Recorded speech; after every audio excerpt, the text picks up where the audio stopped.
All right, posts made. Probably should have done that before I started, but whatever. We're here. Oh my god. 7 a.m.'s getting rough with the rain outside.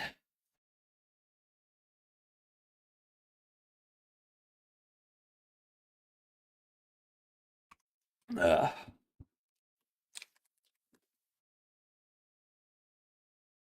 oh, actually, I need to move chat down too.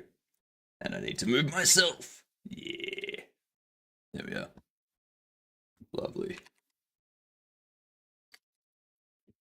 That's what we need.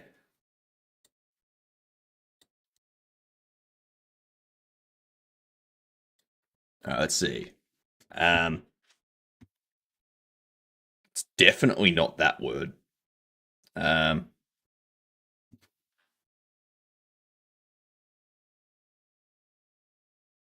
paint. Yeah. Nice. Nice, Sammy. Yes, I'm sure, gamer. I am certain it was not that word. How you doing? Paint job. Orcus and Dex, how are we?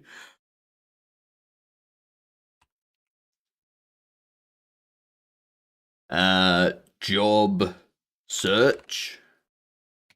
No. SE.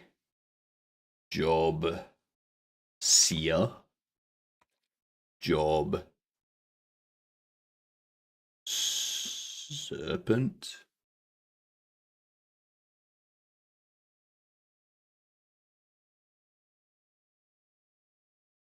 I just tried search. I just tried search. That's why I'm so stumped. That's why I'm stumped. Seat. I don't know. Sec. SEC. Section. Job section. Job sector. No. No.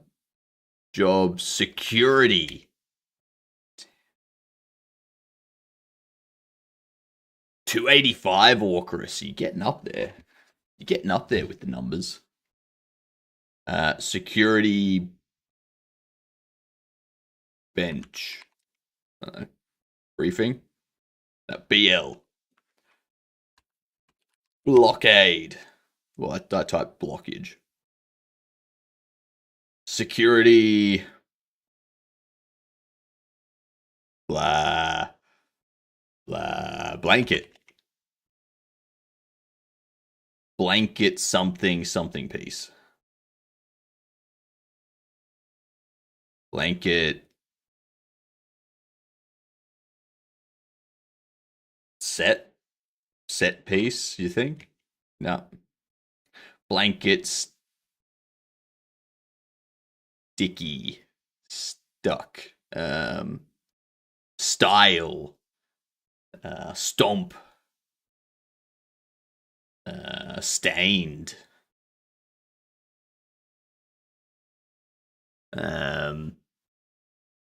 Stamp. Stomp. Struck. Famous AC/DC song, Blanket Struck. I don't know. I don't know. What the hell is it? Stain? No. Station? What the fuck is this word? Blanket statement. Blanket statement and statement piece. God damn, that was. Alright, we got a lot of waking up to do. Got a lot of waking up to do. We got to figure out how this puzzle is going to get completed. The first thing would be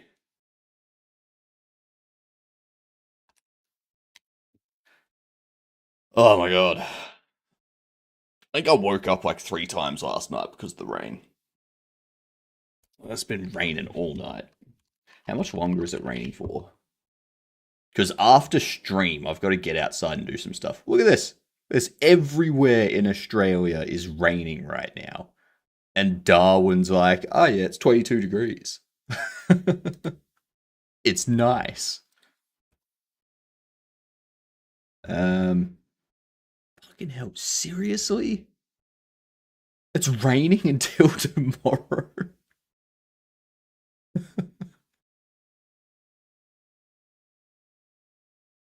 Well, so much for getting out and doing stuff today. Hang on, no. The rain's coming down this way and it's curving back on us.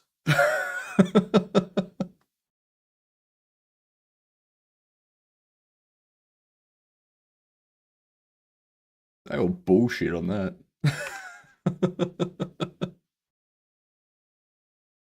uh,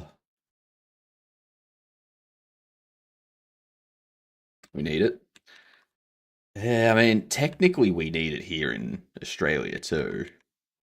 Otherwise the next summer's going to be a nightmare. But, you know.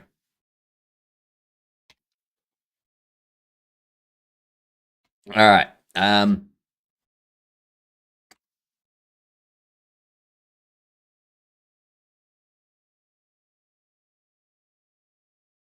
Yeah, so we append the shape type.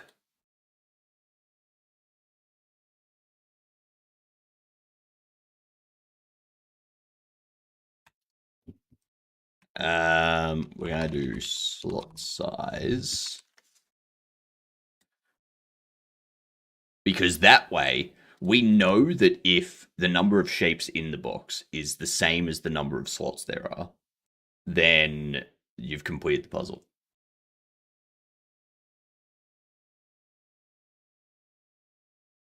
I just remembered I need to get something else set up too. We're not doing spring work today. We are getting this puzzle figured out and how it's going to work. And then we can fine tune the spring later. We can fine tune the whole logic later.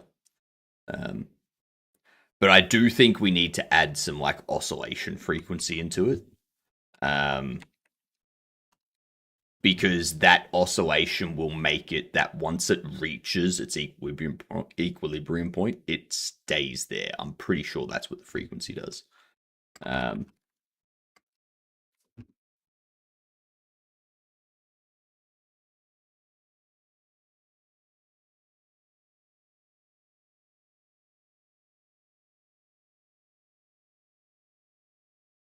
So Jolt Physics does have a spring setting. So I think we might be able to just like take that logic.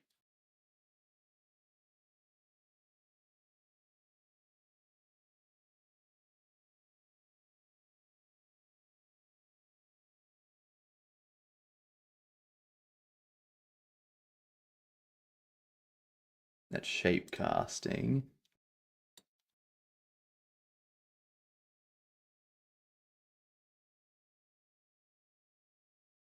Spring settings.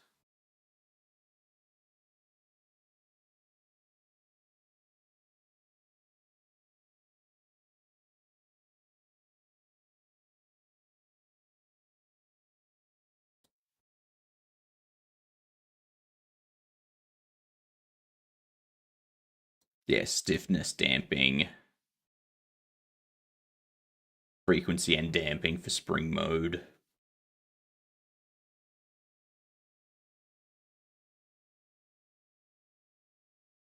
When mode is frequency and damping. If greater than 0, the constraint will be soft. This specifies oscillation frequency in hertz. If it's less than or equal to 0, M damping is ignored and the constraint will have hard limits.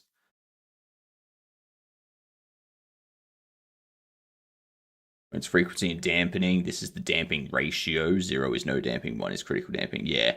I think if we were able to access this stuff, we'd be able to improve our spring logic a lot more.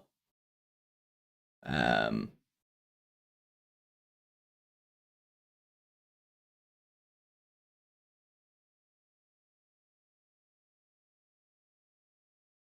where the hell's the logic for it?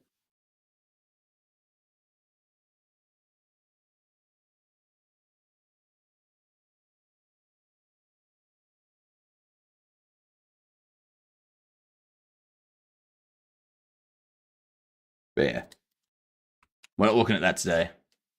Not looking at that. No. Want to get this puzzle being solved and figure out how we're going to handle the collisions. Because. No, are you sure? I am sure. I am sure. We're not looking at it.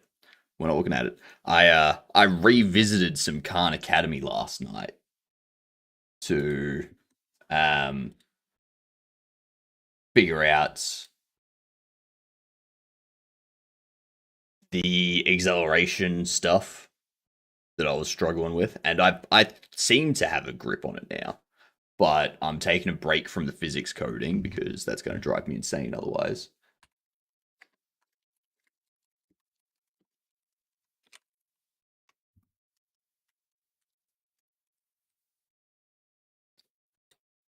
Um,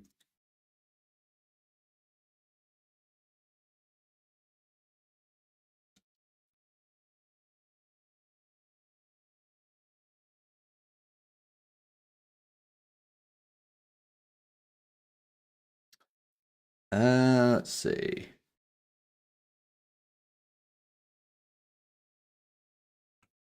Why can't I hear this? That's better. Like I can't even hear my music. So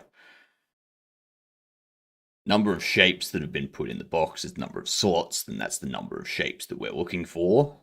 Um, we don't have these created yet.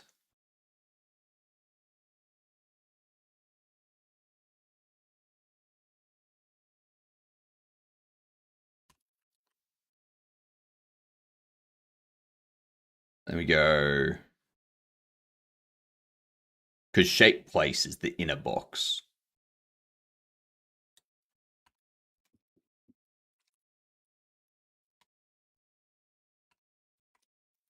I also need to handle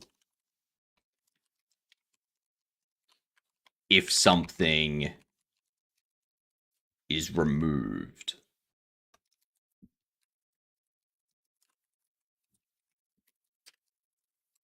I'm also trying to think of a smaller game to make on the side so that we can put out like another small game in like 12 months. Yeah. I'm trying to think what that would be though. Like do we make that just like a physics style game, but it's not about picking up and moving things around, but it's rather like ragdoll stuff instead. Um, the dice game.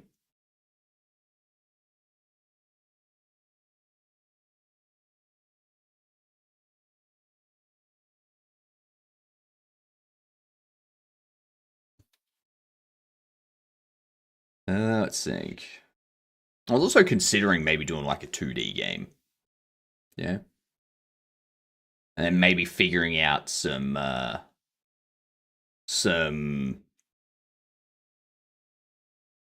vector drawing stuff for SVG artwork and then using that in the game. Yeah.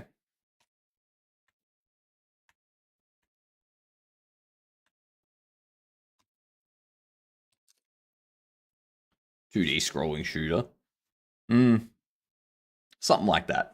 But it's like, what would it be about? Yeah.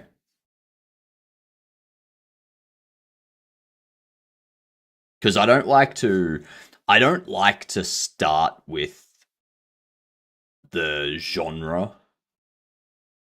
I don't like to start with it being like a shooter or a roguelike or anything like that. I like to come up with what the game is about first, and then decide, like, from there, go, all right, what genre best suits this sort of story or idea. Yeah. That's why this became a physics puzzle game, because I was like, that's sort of the better way, like best way to do this story and narrative rather than having it as like a shooter or something. Or a roguelike. Ugh. Maybe we do a roguelike. I don't know. Um,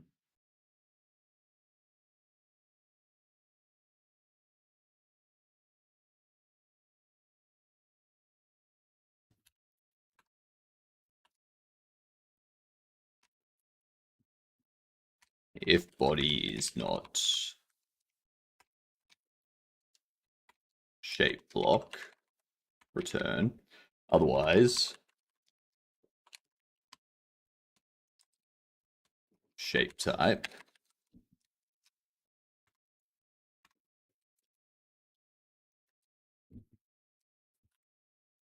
There was that idea I had a while back of like you can change, like it's basically a roguelike, but you can adapt your character as it goes. So you could have like one arm that's fire, one arm that's stone sort of thing, and then that gives you like defense for the stone being able to have like a shield created or stuff like that. You can have like, flame attacks, and then you can change yourself based on the monsters you take down and stuff. Like you take them down, you take their power, and then you can like swap out your fire for water or something. And yeah, what up, Boolean? How you doing? Finally got a streak. Finally, jeepers. I mean, a 5 stream streak's pretty good around here. I mean, it starts with a 5, so it has to be better than Orcris's 285, right? 5 is higher. 5 is bigger than 2, so it's a bigger number.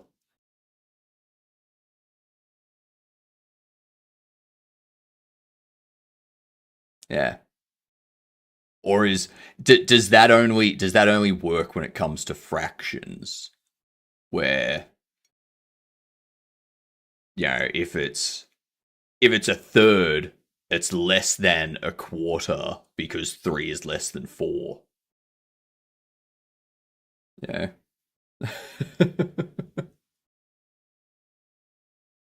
Sorry.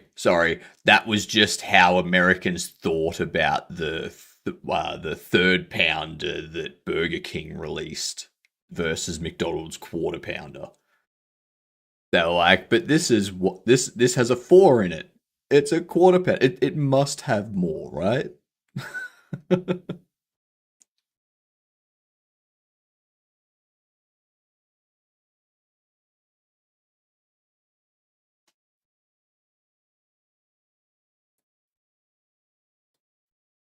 Taking shots at Americas.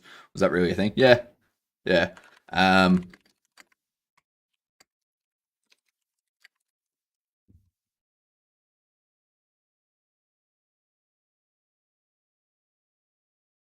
let's see.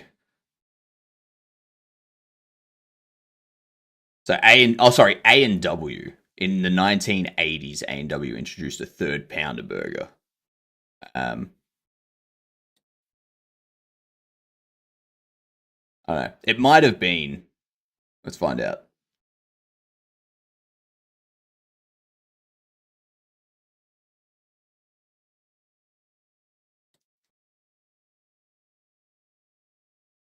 Uh, uh,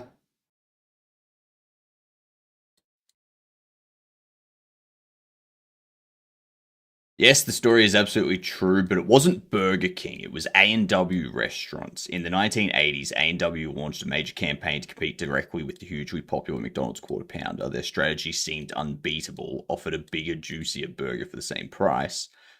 A&W Third Pounder was born. It had more meat. 1/3 is approximately 5.33 ounces, while a quarter is 4 ounces. And in blind taste tests, consumers preferred it. Yet the product was a commercial failure, and they were stunned. Let's see. Focus groups revealed a significant portion of American consumers did not understand the fraction. They saw the 4 in 1/4 and the 3 in 1/3 and concluded that 4 was bigger than 3, so the quarter pounder burger must have been bigger.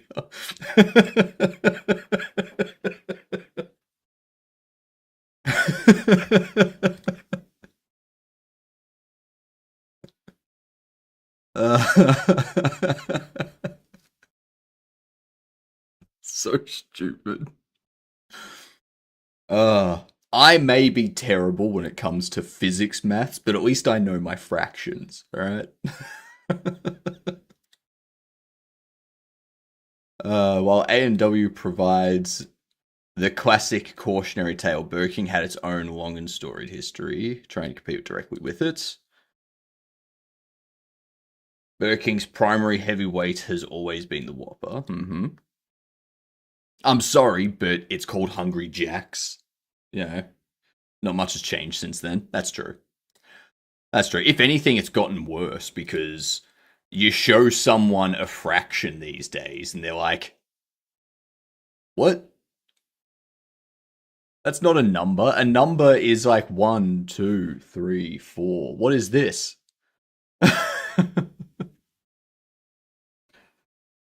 If Americans were good at math, they wouldn't have elected the orange guy.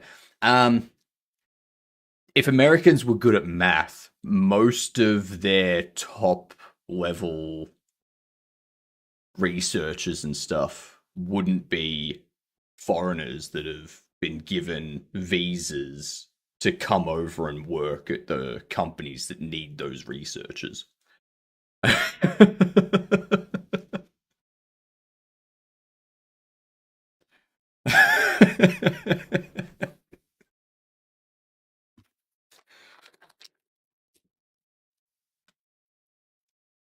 Not to say that there aren't Americans that are good at math.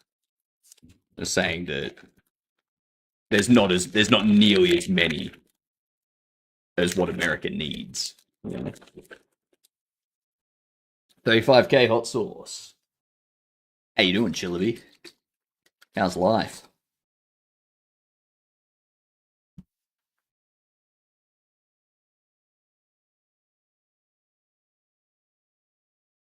Graduated high school 12 years ago, and the last math-related memory I have in school was watching my peers punch in single-digit numbers in a calculator and add together. You tidied your room, Chilby. Nice. Nice. Thank you for the hot sauce.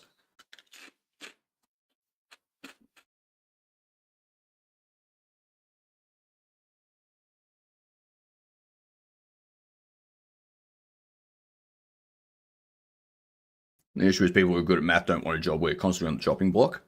I think that's why so many of them prefer to go into the education sector. Because if you go into education at a university or something and you teach, you know, physics or math or whatever, if you're good enough and you're there for long enough, you can get tenure. And then that gives you the job security. Whereas you don't have that sort of job security. It's like, you know, just a pharmaceutical company or a research laboratory or something like that. But then again, universities are where most of the research happens. Like every time you hear about like a medical breakthrough or something, it's always like a team at this university did this.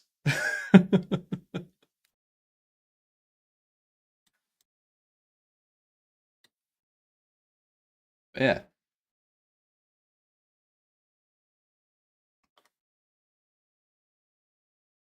All right. What was I doing? That's right. Yeah. I then need to go through the shape sorts, don't I? Um,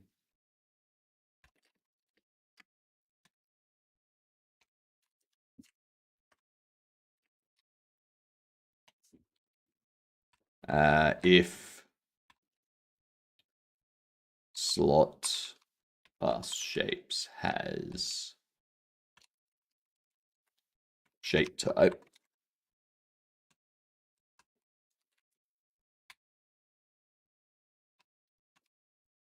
pass shapes erase. Now I could make that cleaner. And in here, go like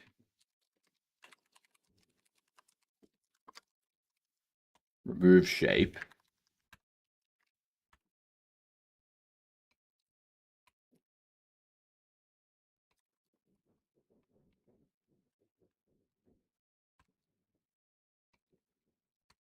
If pass shapes has type, pass shapes erase type.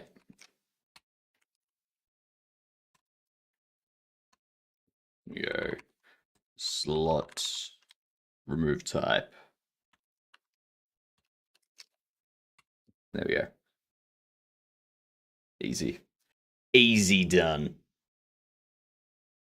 Much nicer. Much neater. It's the exact same thing, but it's just the code is nicer. um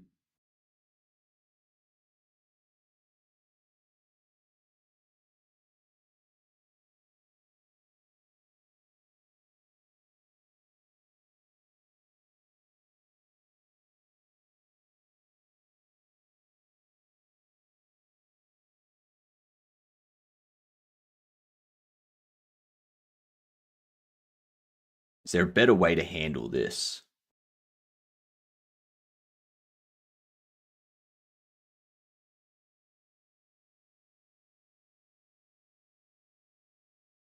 No, there's not.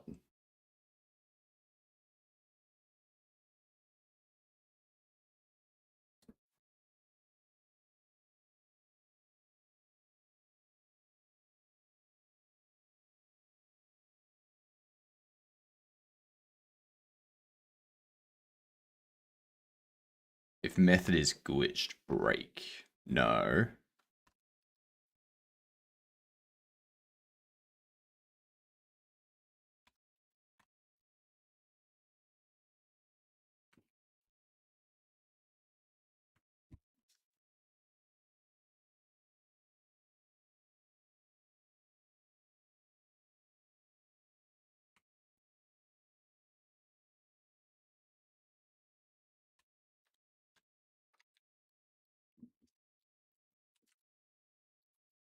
If method is not glitched and the pass shape size is greater than 1, then method is creative.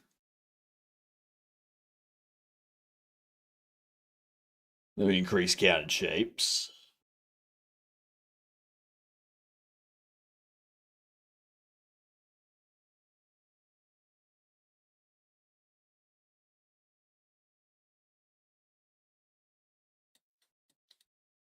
If method is not glitched and counted shapes is less than shapes,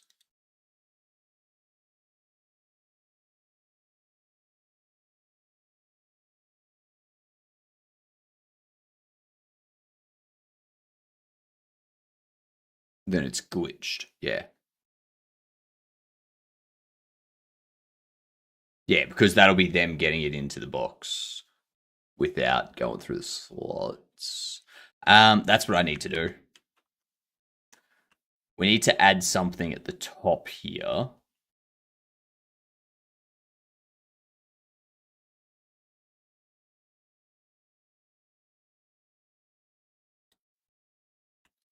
We need to add something at the top.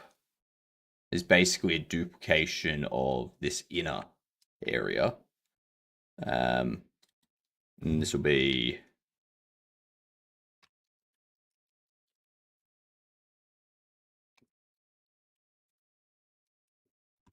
block detector. Then we can actually pop that up like so.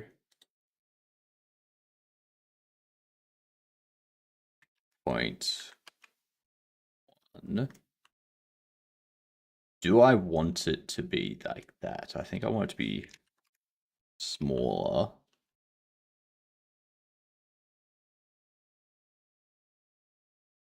Is there...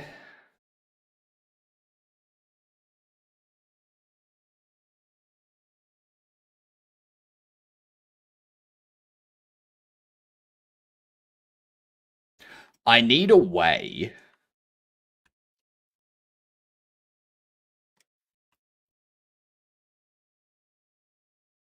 I need to be able to determine if the block is already in here.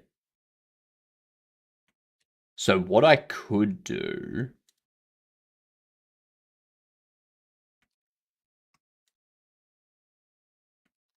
We leave it like such. We go... Try connect the...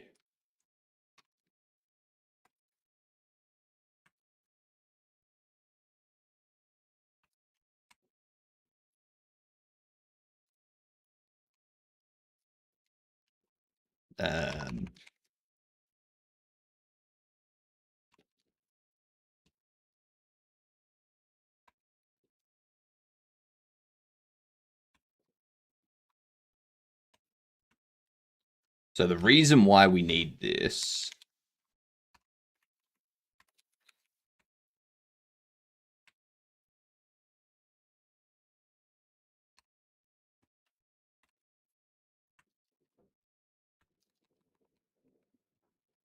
is because if they glitch it into the box,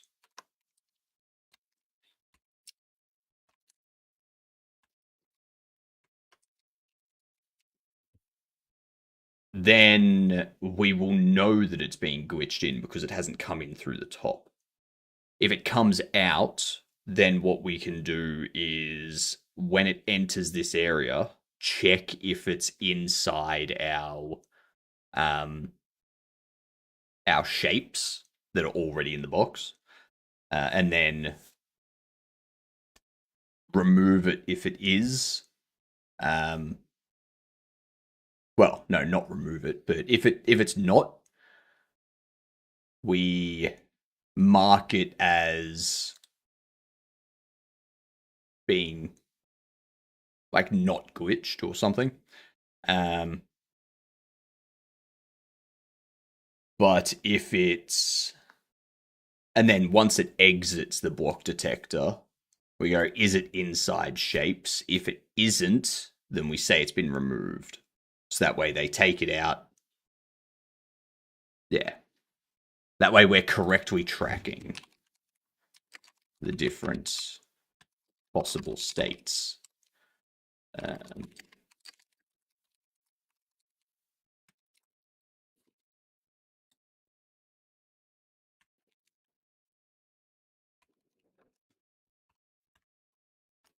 You are removed.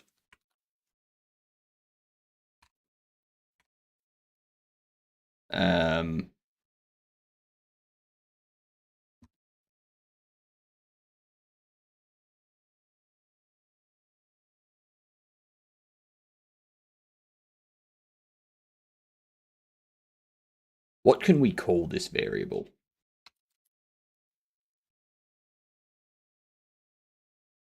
It's detected.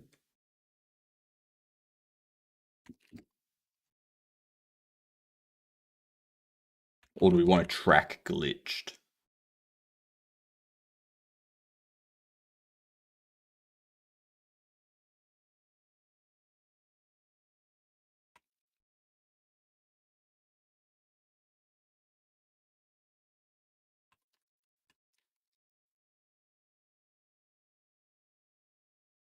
Or valid placed? No. Something succinct. Something straightforward.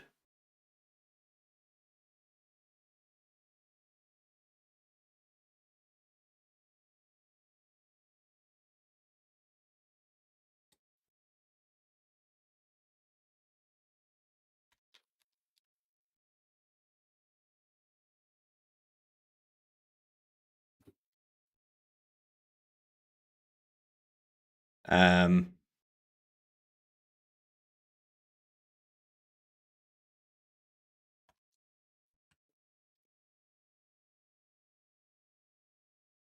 blocks placed. I guess that's enough, Zenny. Um,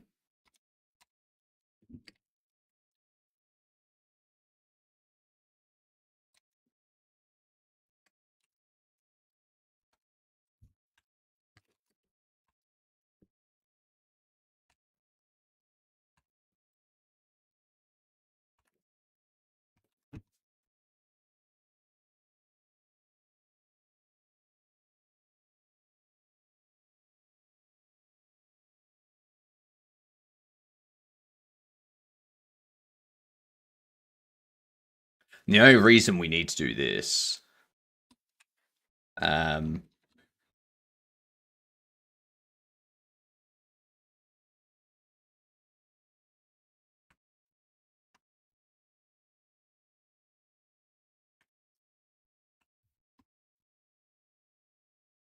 yeah, the reason we need to track this is because Do we get a second hint? you do get a second hint. The second hint is, what was the first hint? Ah, yeah, it's like to do with like it's more commonly to do with like structured like structures and stuff like that. Um, hmm, another one.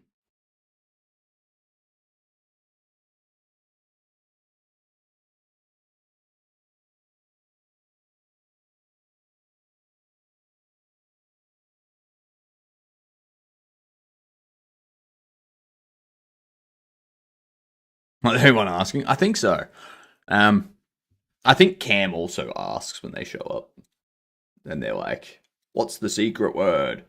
Um, the hint. I'm terrible at it, but I'll take a shot. Um, so the first hint was the word is more commonly used as part of like structures when talking about structures and stuff. The new hint. What do I do without giving it away? Um,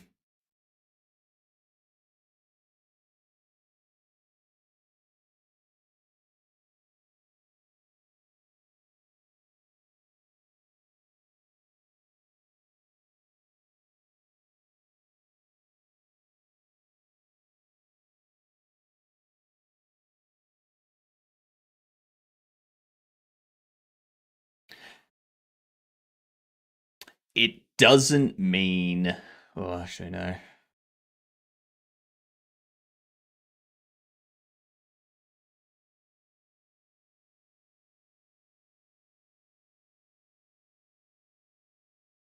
No. God damn, this is a tough one. You know, I'm just gonna think about another hint, and I'll just tell you that it is 6 letters. It's 6 letters, and I'll think of a better hint for tomorrow if no one guesses it.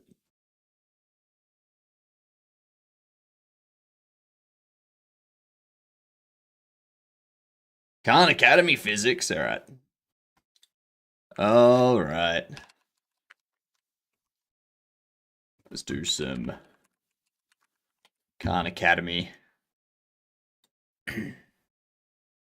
I think we're doing some AP level. Okay, so we've gone through these. Let's see. Linearization and proportional reasoning. Joyous. What up, Razor? How you doing? You get done? Create mathematical models for motion with constant acceleration, the kinematic equations, through a process called linearization. Use proportional reasoning to compare different scenarios when exact values aren't known. Connect the kinematic equations to motion graphs and use them to solve problems. Investigate free fall motion using real world data. by modeling the motion with equations and graphs. Pillar? Nope. Um,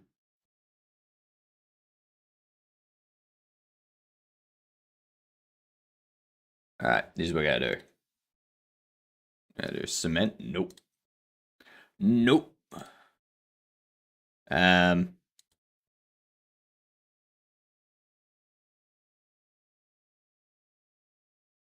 yeah, you've got those.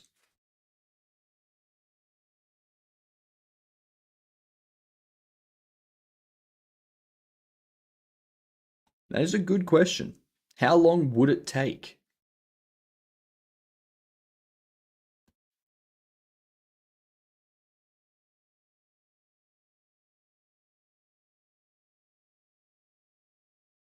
All right.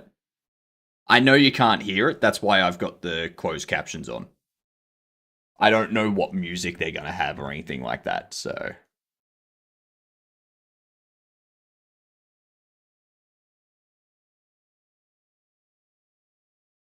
we've already done that previously.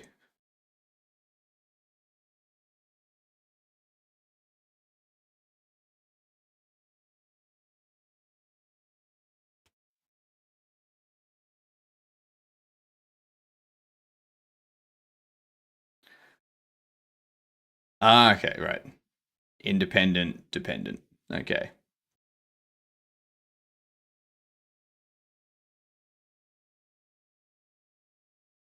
Mm.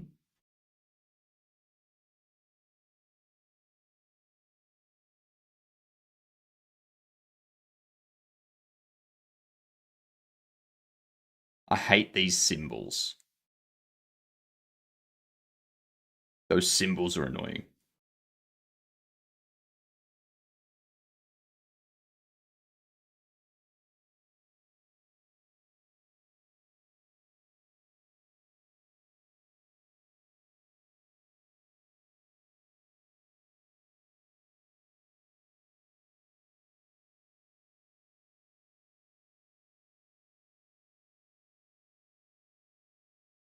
Mm.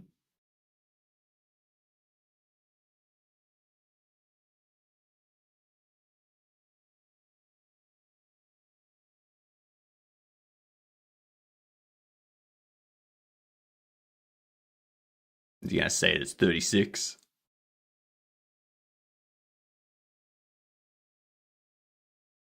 Yeah, then take 20 away from that, so it's 36. But it's still 18 centimeters a second.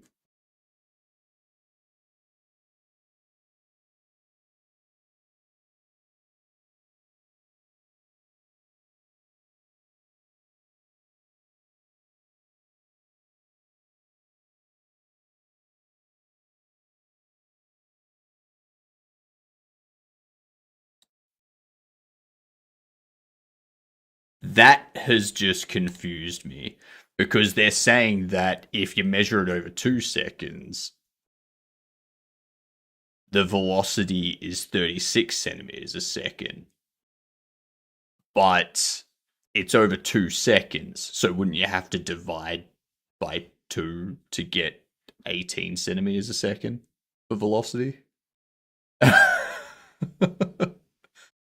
And if it was three and you had, what's that, 50, 54 centimeters a second, would that not give you 54 centimeters over 3 seconds is 18 centimeters a second? Right?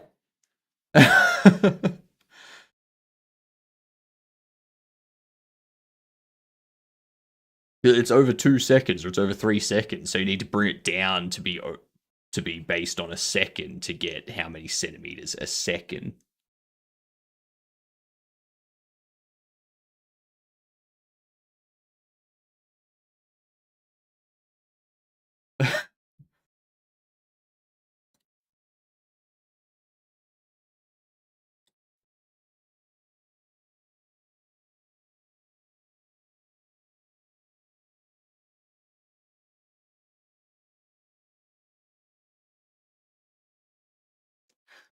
But it's centimeters a second, so how?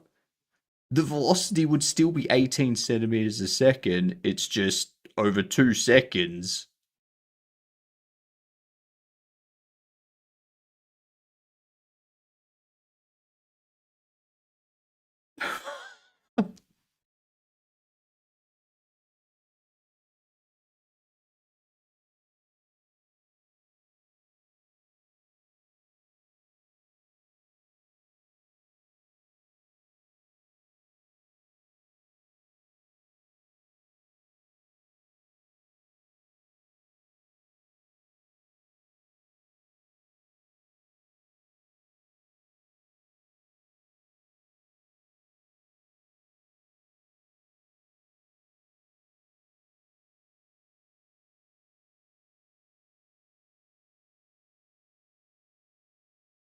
I'm sorry, I'm still hung up on this.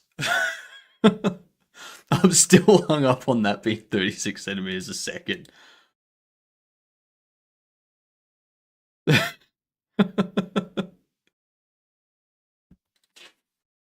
that's that's hurting me.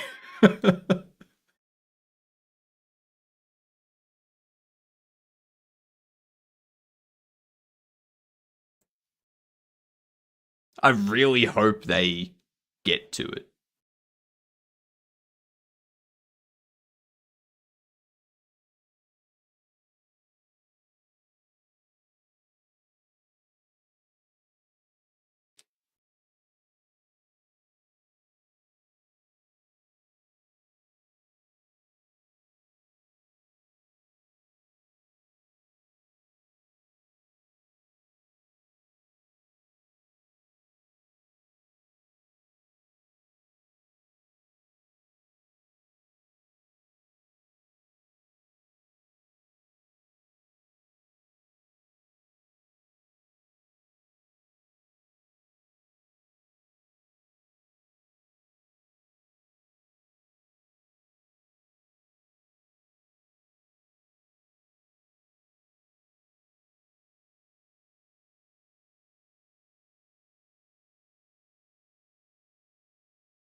Why is it stated as 36 centimeters a second?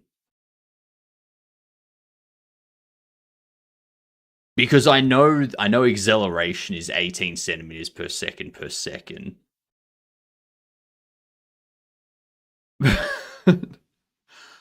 To me, 36 centimeters a second across 2 seconds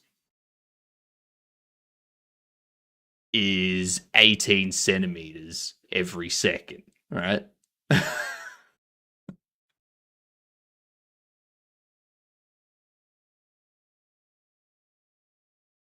Because I would imagine if it was actually, I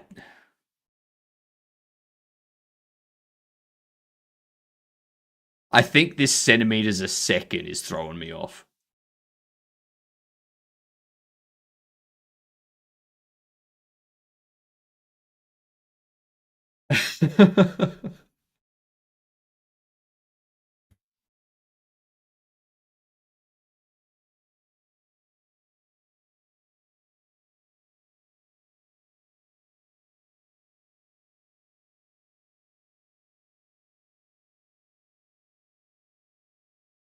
Because to get 36 centimeters, it's been 2 seconds.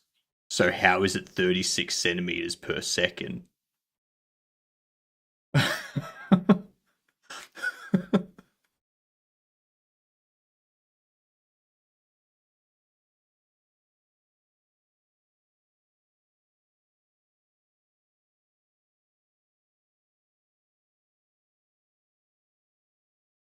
I'm just going to accept it.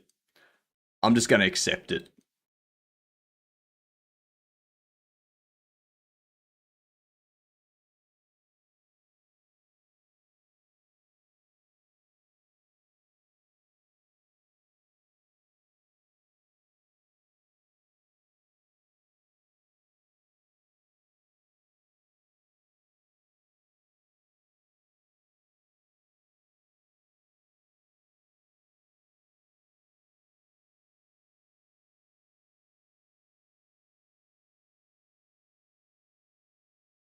Mm-hmm.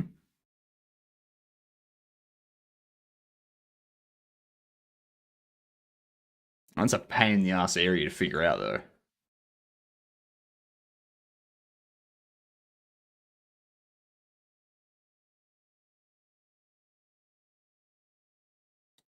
Isn't it going to be some sort of? I know that it's like x0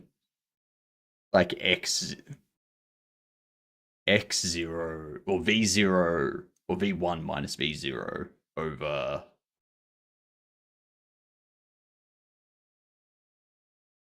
Would be, yeah, like vn minus vn minus 1 over tn minus 1, right? Some shit like that.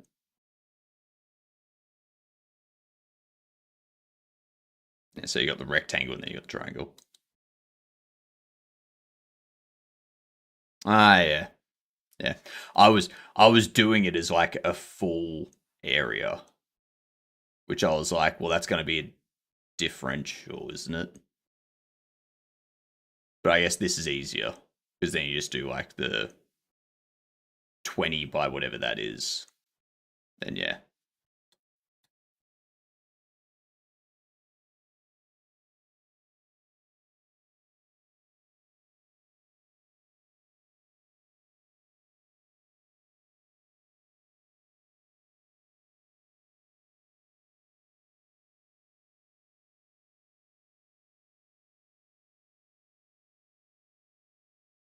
Yep. Yep. So that's the same thing as we were doing previously.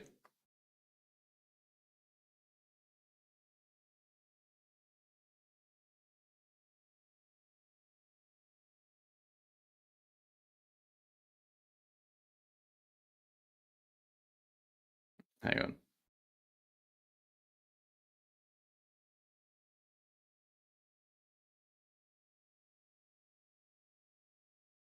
Yep. Yep. That's fair.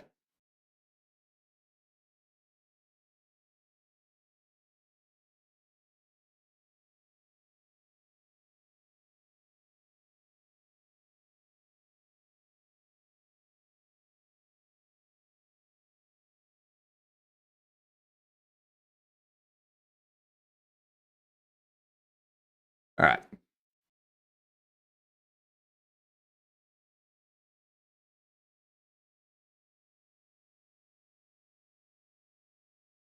Yep. Cool. I think I get it. Let's see. Let's see. Challenge class term the acceleration with which cars typically take off from the traffic light in front of their school to collect data. The teacher enlists the help of their local police officer with the radar gun. Each time stoplight turns green, a student starts stopwatch to measure the elapsed time. The officer takes readings in the first car's magnitude velocity every 2 seconds. What up, which? That's correct. I've got a new redeem that forces me to do some physics learnings so that we can get better at our physics math and build that into games and stuff. Yeah. Yeah. Maybe people decide, oh, actually instead of physics, maybe just do some like just do math or just do like mechanical engineering or do like biology or something. Yeah. Do something else. And then we get smarter as we go. Um how you doing anyway? You wouldn't need science. You're a witch. You just cast a spell and you get what you want.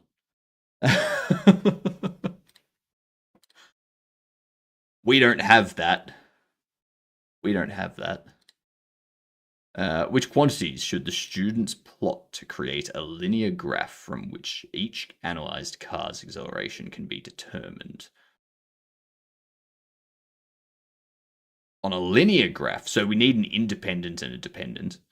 Um, isn't it just t and v? They should plot velocity as a function of time squared. Assume all cars have a, because we want to get the acceleration. So it would be the velocity squared of time, right? Because acceleration is velocity per second squared, right? So if you have 18 centimeters a second velocity, the acceleration is 18 centimeters per second, which is 18 centimeters per second squared. Right?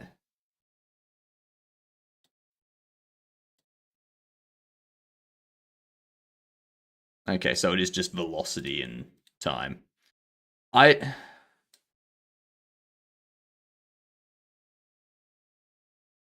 All right, fine. Fine. Student collects velocity and position data for a cart moving in one dimension. The student then plots the velocity of v of the cart as a function of position x. The resulting graph is curved, not linear. Based on the shape of the curve, the student decides to square the velocity. But you just said that the resulting graph is curved. Sorry, I thought it said it's not curved. Right. Based on the resulting shape of the curve, the student decides to square the velocity values to create a graph of the velocity squared as a function of position x. The resulting graph is shown below. Okay, so that's not a graph of that. What's the acceleration of the cart? Well, that's already the acceleration, isn't it?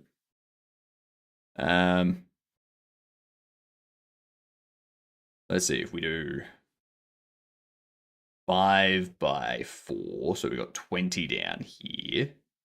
Then we got a half of 5 by 8.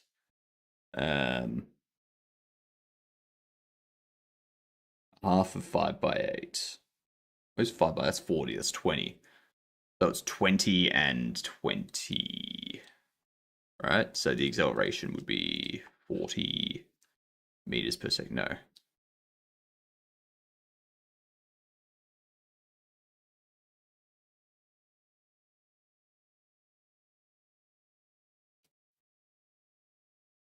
It's going to be 8 or 40. I feel like it's 8.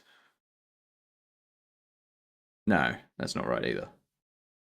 Because that's that. Yeah. This is position, not time. That's position, not time. I was treating that as time. Fuck.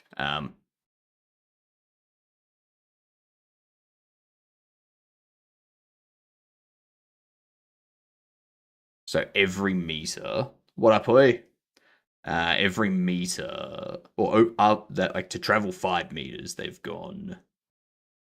had a velocity squared of 40.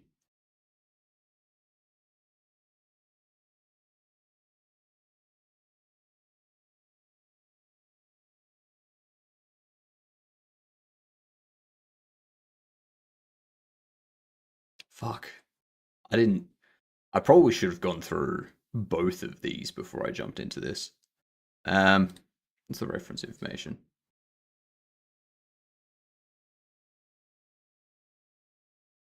V0 plus AT. So V is V0 plus AT. We don't have time. Time is X minus X0. We have X5. Oh, no, not X5 minus X0. I mean, we could do that, X5 minus X0, which is just 5.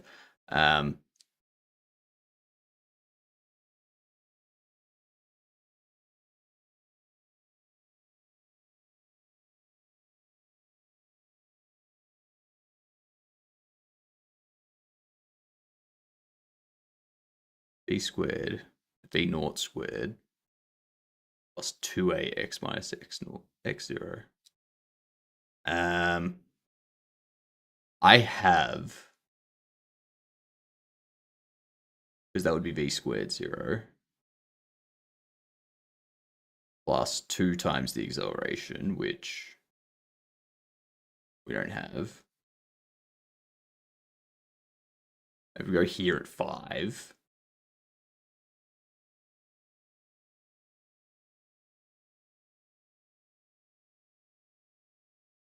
And that's going to be 2a5. You're going to be 0. You're going to be 4. That's going to be 4. So v squared is 4 plus 2a times 5. We need to find acceleration, right?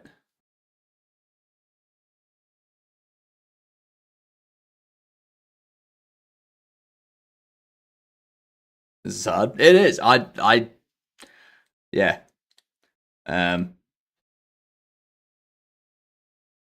don't know.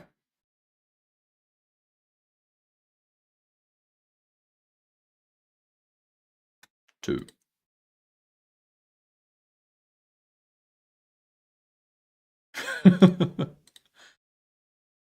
Jesus Christ, don't show me all the fucking hints at once, you shit. The known variables are the kart's velocity and position. The kinematic equation that relates the velocities is this. Yeah. Yep. Squared function of position shows the linear relationship. The general equation for linear relationship is that. Yep.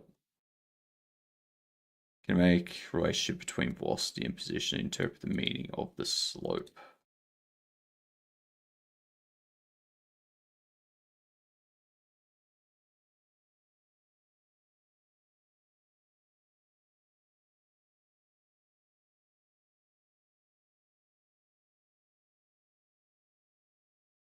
M equals 2a. Yeah.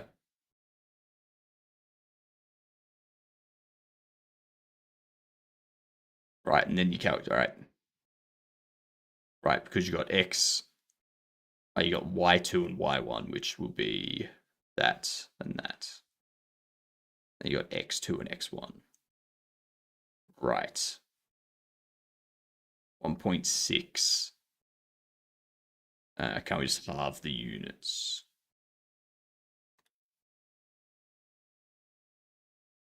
It's 8. So the acceleration is 8 meters per second squared. Because it's 2a.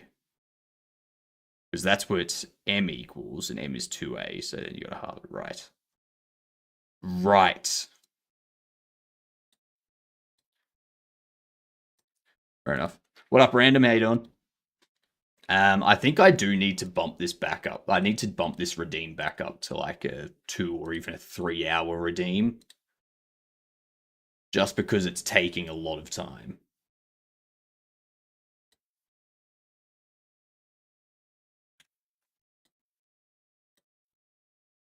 Oh, yeah. Let's see. A race car initially at rest starting line. When a race starts, driver press the accelerator to achieve maximum acceleration. The car travels 25 meters in time TA. How far will the car be down the track at time 2 TA? Assume the car moves in a straight line. Acceleration of the car is uniform. 0 less than t less than 2 TA. 2t. Are we just saying?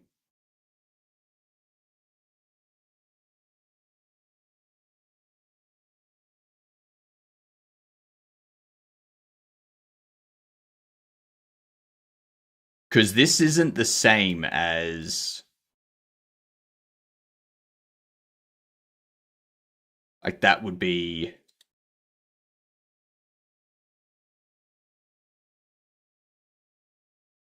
What the fuck is TA? Is it time acceleration? I doubt it.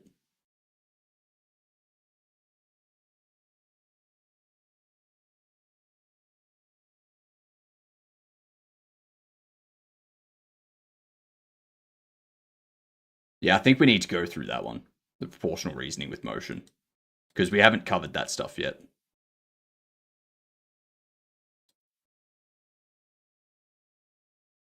Because I doubt it's 50. Yeah, I didn't think so. Yeah, no, we need to go through that stuff next. Yeah. We need to do that next time. I do need to get myself a coffee though, so I'm going to give you words. I missed the ad break because of that, so I may have to just get rid of that actually, because that redeem's taken up way too much time. Um, let's see. All right, here are the words. I need to get myself another coffee. Okay, so there is the first word for you. All right, BRB.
All right, we're back.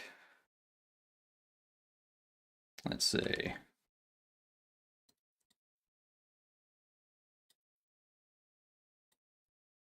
change up this redeem here.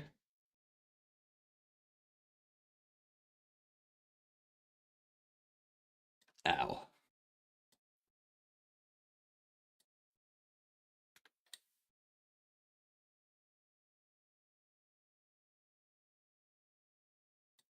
There we go.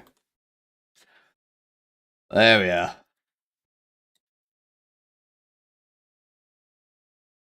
Level 4 on the next ads. No, I mean, it's probably do more Khan Academy. No, I'm gonna make that once a day.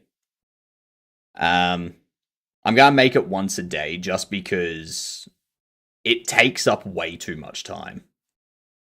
Like, that could easily be something that goes for like an hour. So.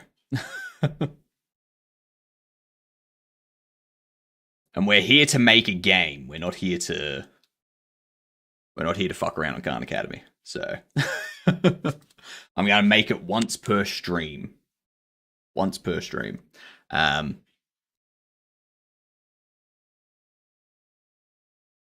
We're here to learn.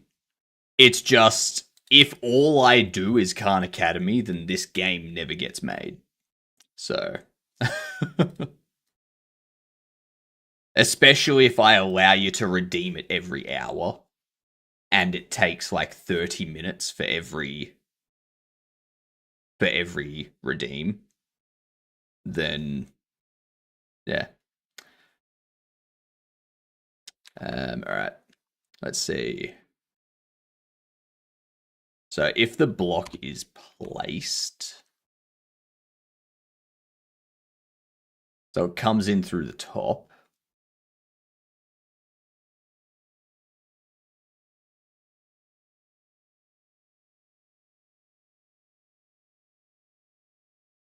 Do I want it to be...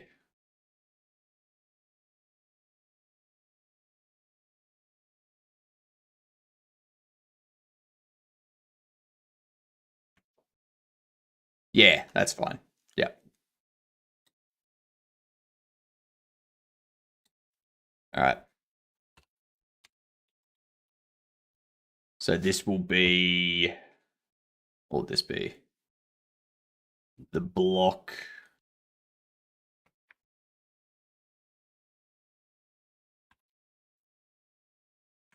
needs to be appended here.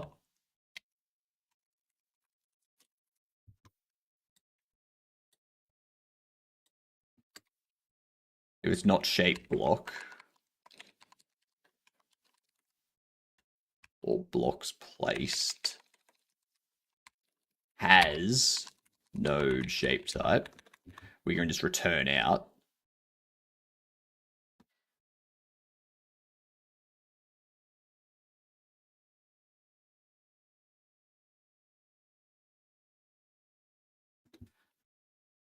There's also another check that we need to do. We need to make sure that it's not already in the box.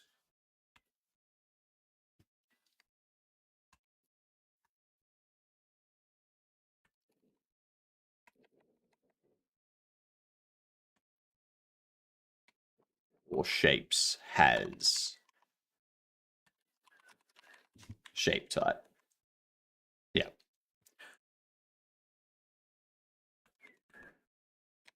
And then in here, we can do block removed will be shapes has the node shape type.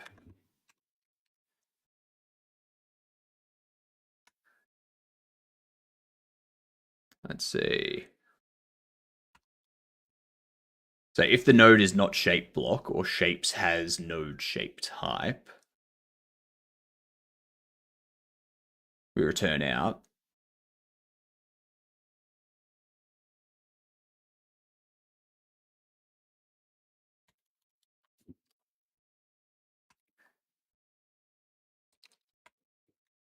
Otherwise, we go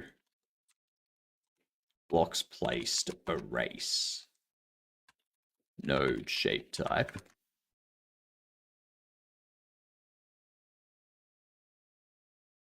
So a block comes in through the top here, comes in through the top. It's been tracked in which slot it's been put through. And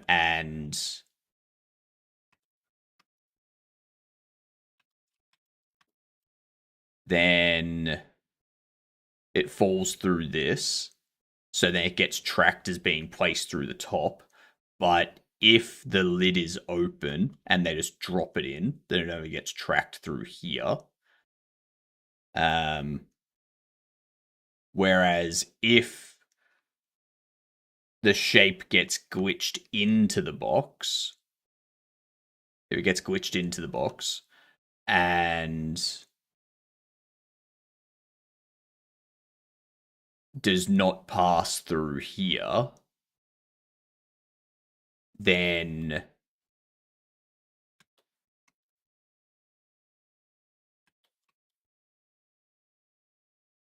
it gets marked, the puzzle gets marked as glitched because it's not tracked through the top or through these shapes. And if you go to take it out, then it'll only get removed from here if it was placed in through there, like through the top. All right. That makes sense. That works. That works for me. All right. So, what we need to do next is update this. So, if shapes is the size of the number of slots, which means we have all of the shapes in the box, then glitched be if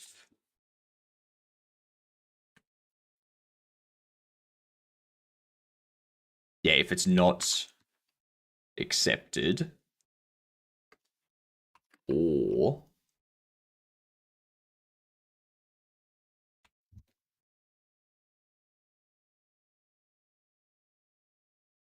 no, that's all right.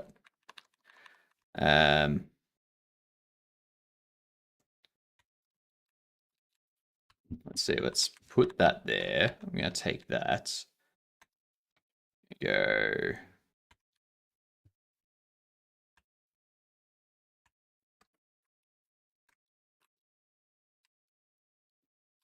If counted shapes is less than shape size,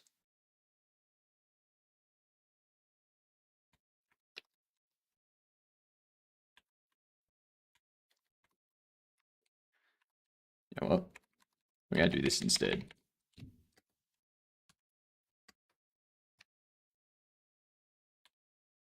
Is that correct? Actually, let's bump you back up there. And that.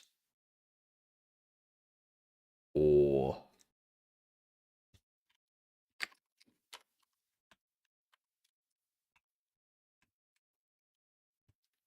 that. No. Or what?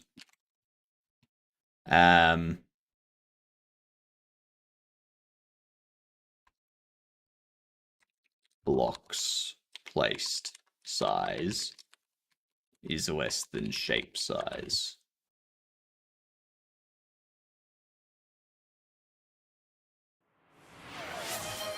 Yeah, that'll work. What up, McCory? How you doing?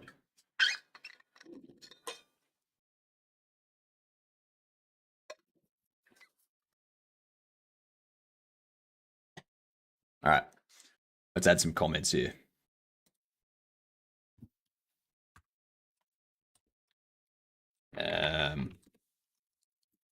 Block removed from box.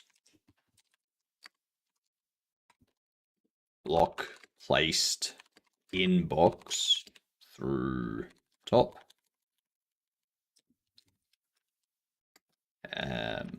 Block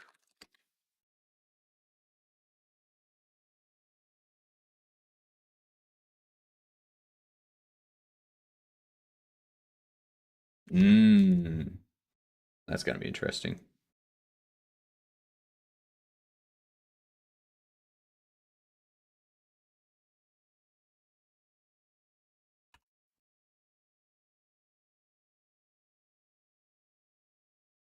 Because if they glitch it in, and then they glitch it out, this would need to also go...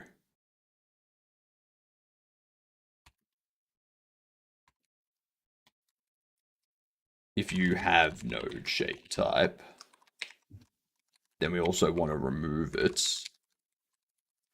from here.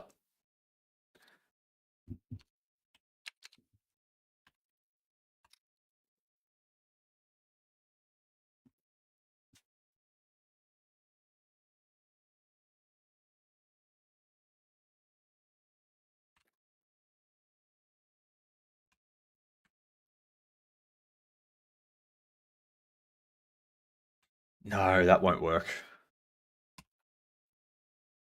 That's not going to work.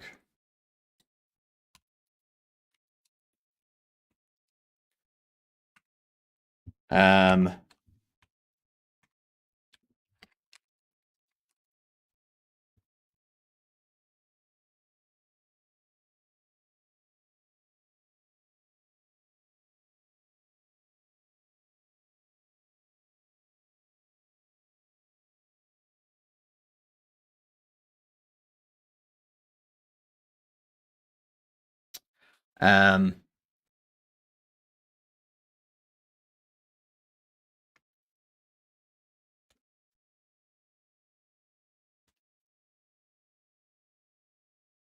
so that's within the box. Those are ones placed by the top of the box. These are the different slots that they can be placed through.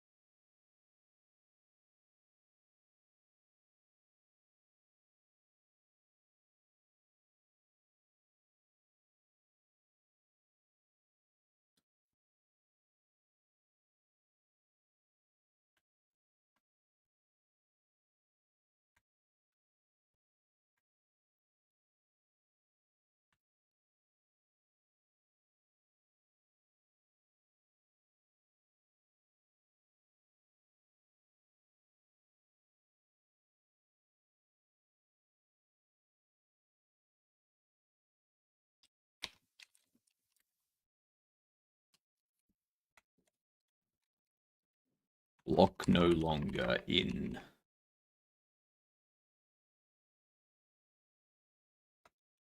inner box.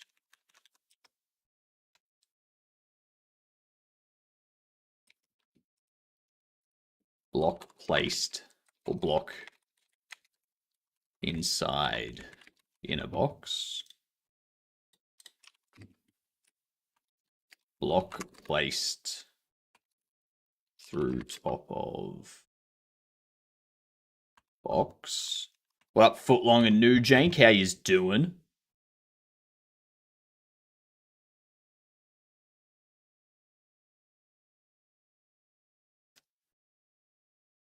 So if the block is placed through the top of the, is removed from the top of the box through the top.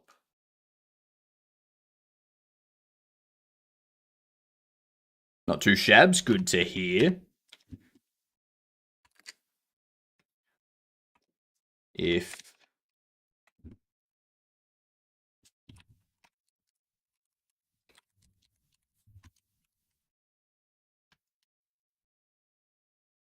block detector.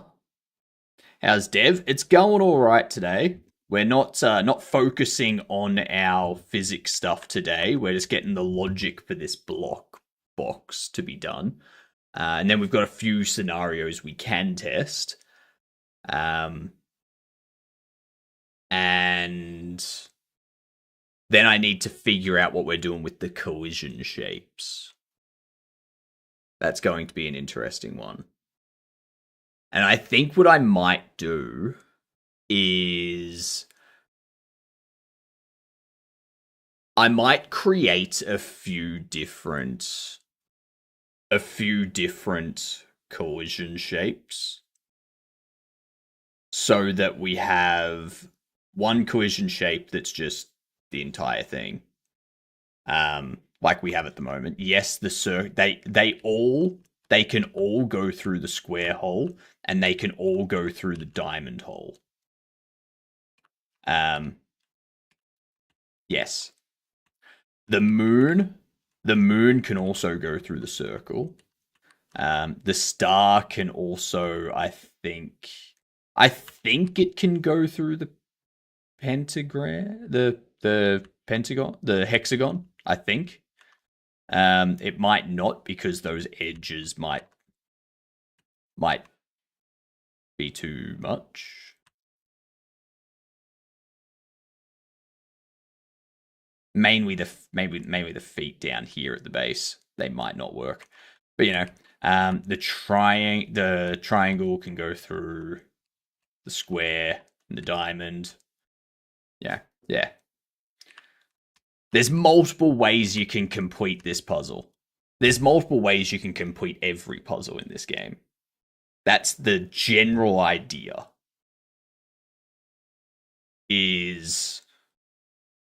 Yeah. Pentagram is the best shape of them all, in my opinion. Yeah. But not like a pentagram is good, but it's technically two shapes. Well, technically three shapes. I think. It depends on how you draw it, but like that could be one shape, or you could draw it as like an arrow and then a triangle. Or you could draw it as a pentagon and then 5 triangles, so it could be 7. So it could be 6 shapes. Yeah. And then you've got the pentacle, which also has the circle around it. Yeah. I do like how, like, yeah. I remember when I was told that a pentagram is not the one with the circle around it, but that's like the one with the circle around is the pentacle. And I was like, oh yeah, I guess yeah, that's right. And these days, whenever I see it, I'm like, I'm annoyed that I now know that, because everyone just calls it a pentagram. And I have to be the asshole that's like, well, actually.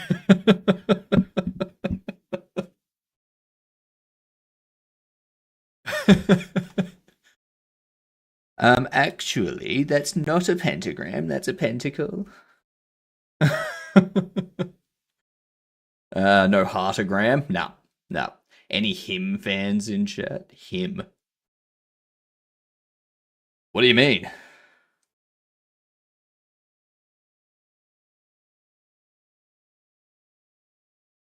Is this some TV show that I don't know about?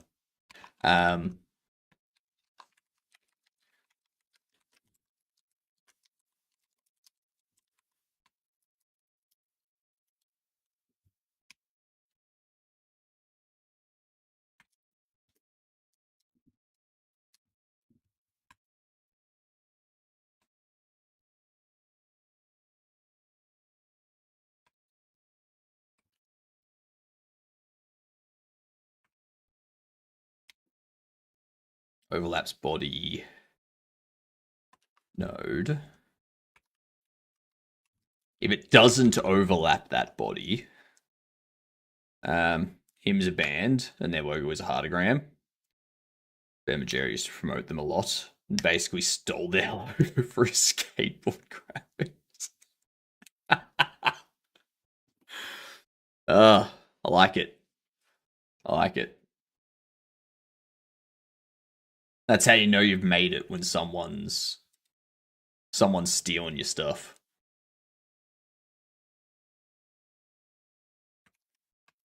See, what is this? So, is this from IT Crowd? Oh, not IT Crowd, Silicon Valley. Yeah.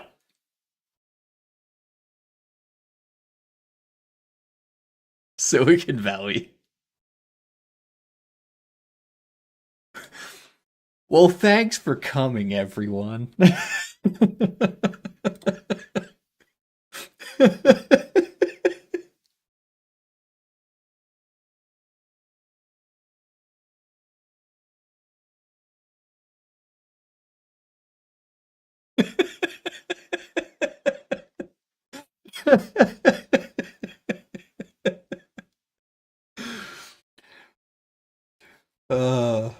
Brother Michael has brought the food for this evening. It's Chick-fil-A. I know they're on the Christian right, but gosh darn if their chicken isn't good. I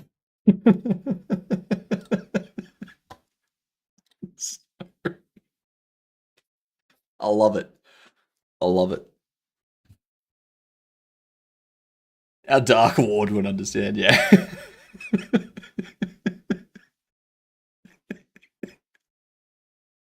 Oh, it's so funny. So funny. Um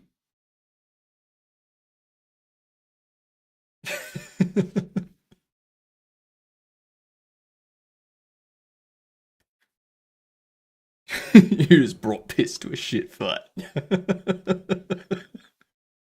That is the stupidest line ever. Oh my god. What was I doing? It doesn't overlap that.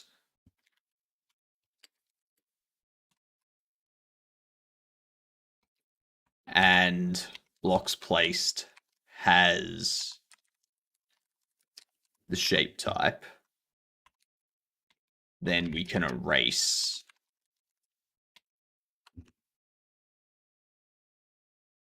Yep, that's what it needs to do.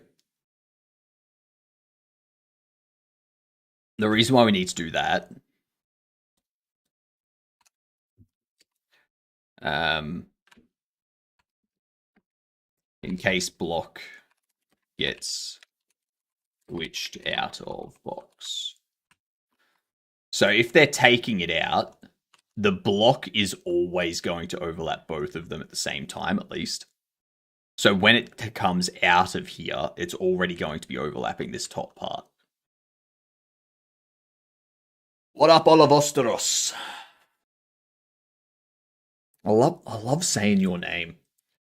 Can I use your username in a game as a spell?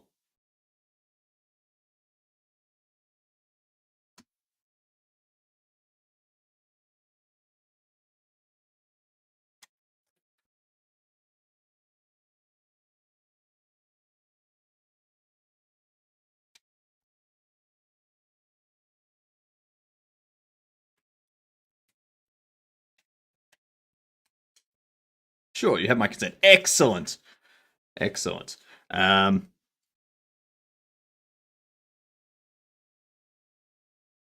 is right.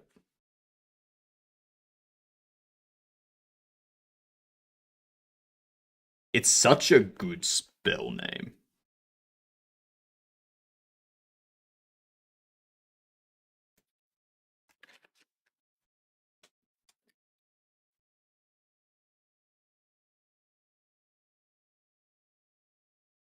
Make it a strong spell. I can do that. I can do that.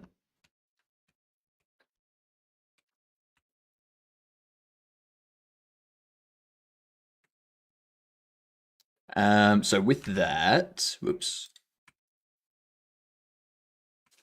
Know what I can do? Do this. Um,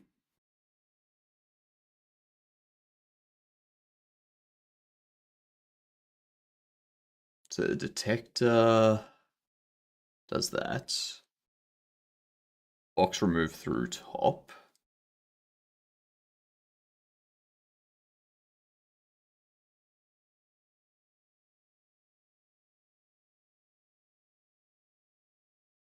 So yeah, if shapes has node, that's because as it's falling through,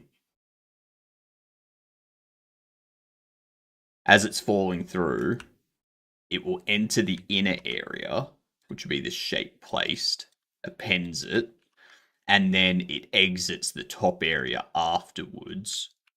So if it's exiting down, then it'll return out here. If it's exiting up, though, then it won't be in here anymore, so we'll be able to erase it. Yep. I like it. I like it.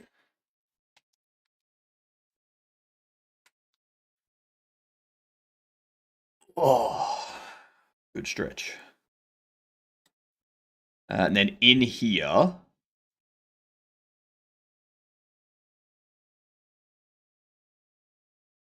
so if shapes is shape size, I'm gonna split this out and go um,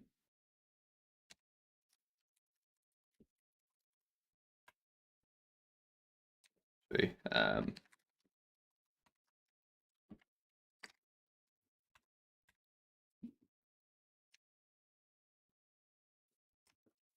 puzzle complete.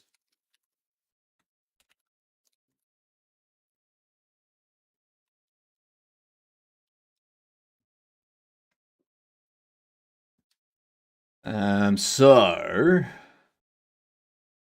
we set the method as intended. Counted shapes is 0. We loop over each.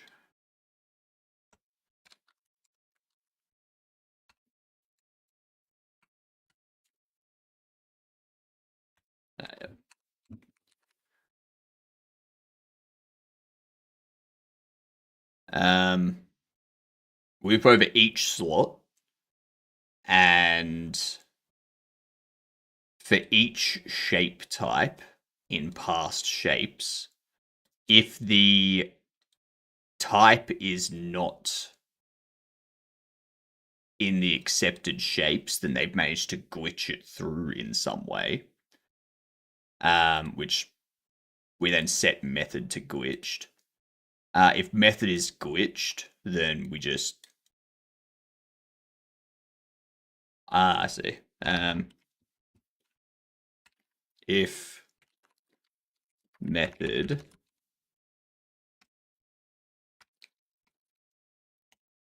is glitched,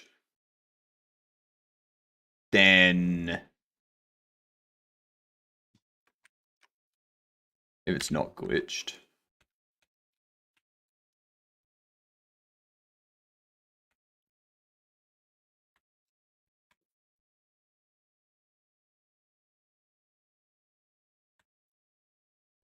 we can do that. We can also bump these. And also get rid of those.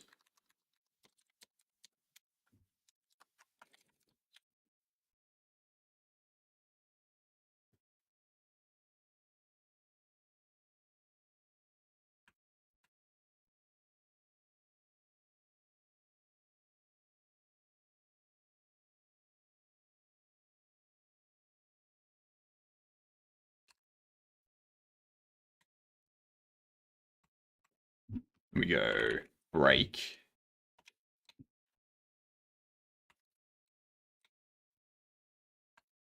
Else break. So they'll break out of this top 4 loop as well. We don't need to keep looping at this point because it's already glitched. We don't care about checking anything else.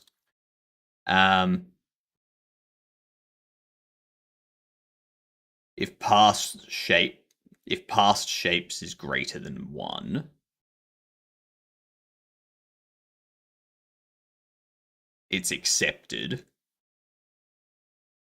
which means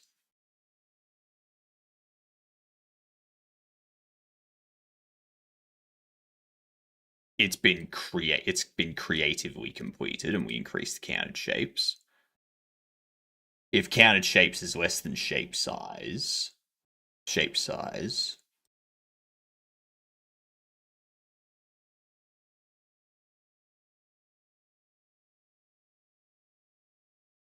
no.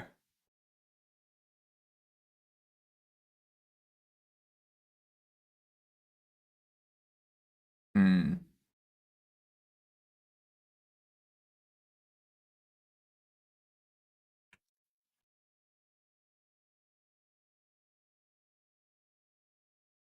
Because that'll hit the first time it comes through.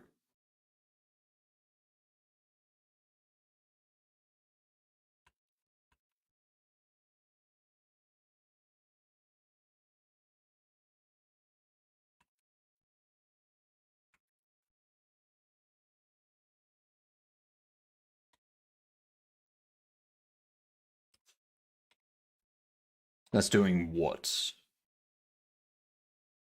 So we set it to glitched. And then we break out because we don't care about that anymore. If it's not glitched,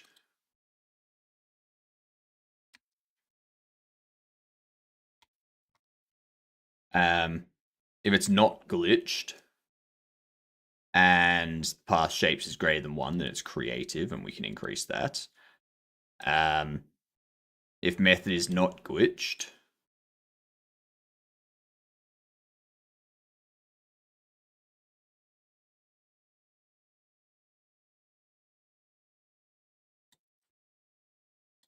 that needs to be outside of this. Yep. Now, counted shapes could be less than shape size because we're only counting the ones that have been passed through slots. Blocks placed size is less than shape size. That would also be glitched. Is that right?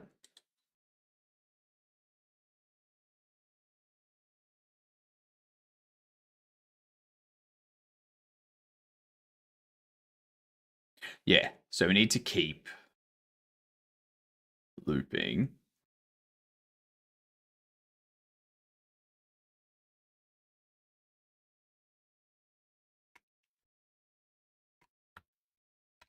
I guess I could make this. If method is still intended, then we do this. What up, K-Cog? How you doing?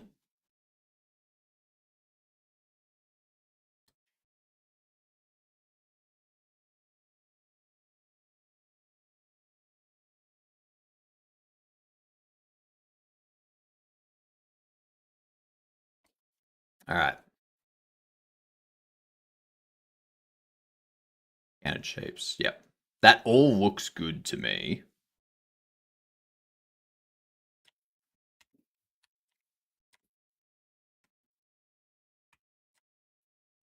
Um,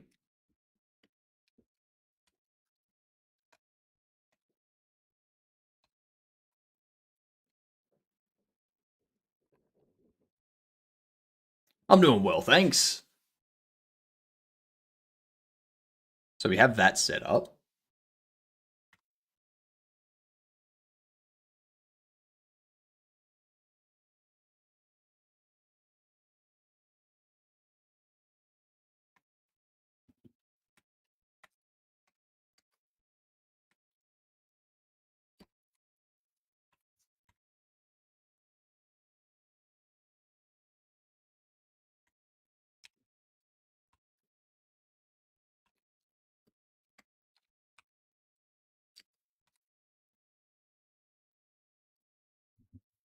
Shape through unintended slots. That'll work. And then what do we need to do next?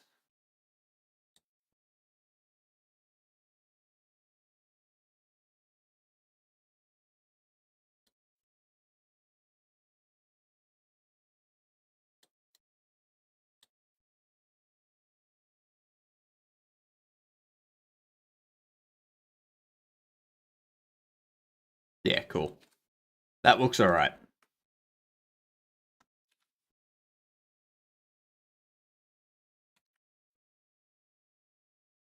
And we need to set up these slots now. So under here, we'll add area 3D for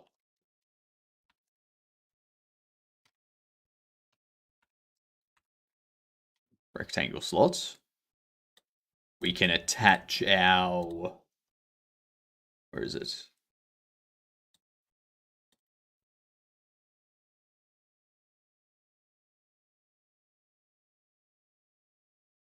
Attach that to rectangle. Rodrigo, what's going on?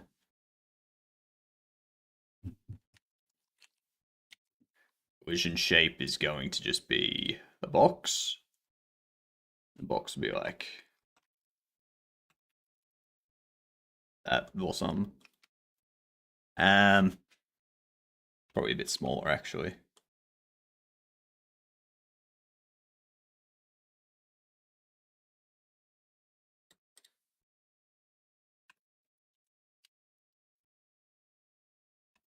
No.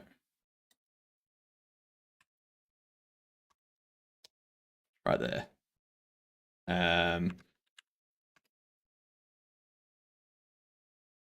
It's going well.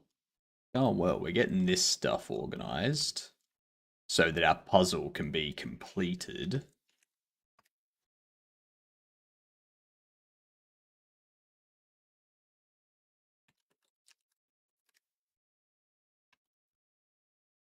To go up a bit more.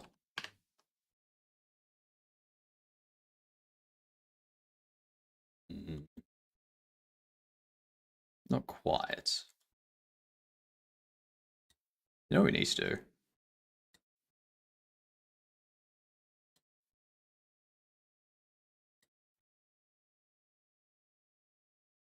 This needs to be 45.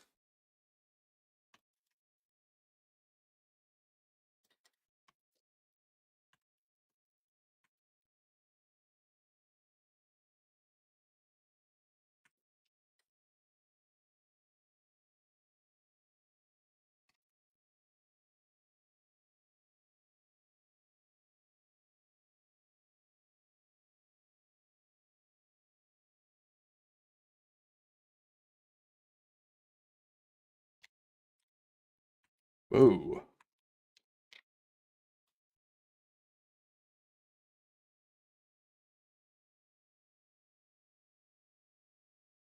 Alright, I need to pop this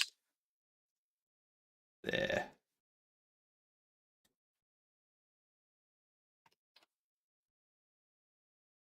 Because that becomes our problem.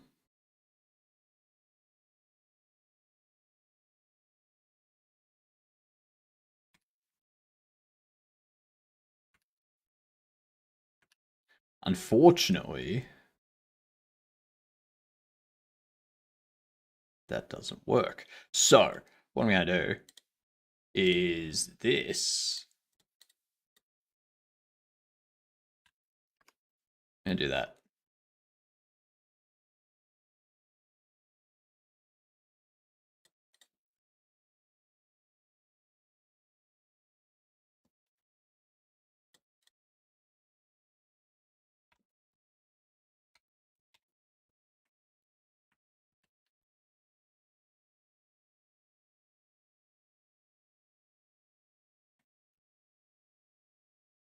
So now it's moving along that. Oh, all right.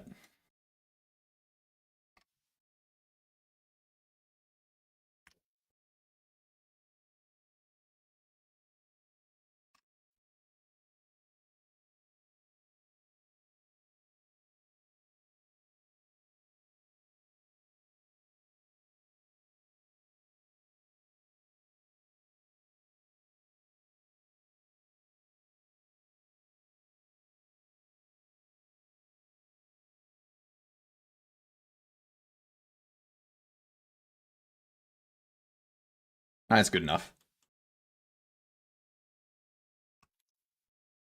If I put that as 5, it's going to be too much.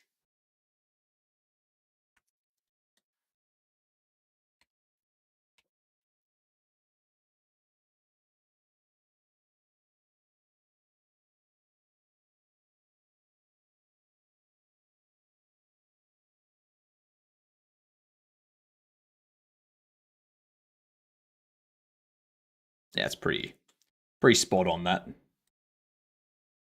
Um,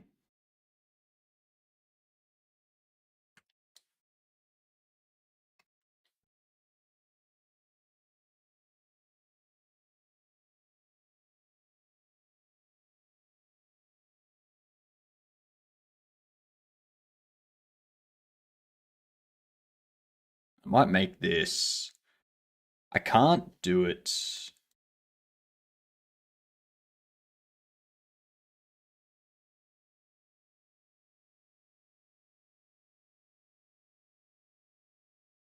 It's not just here that needs to be. Oh, it is there. Okay, cool. Cool.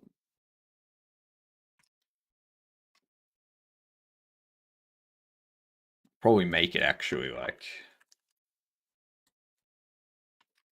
075.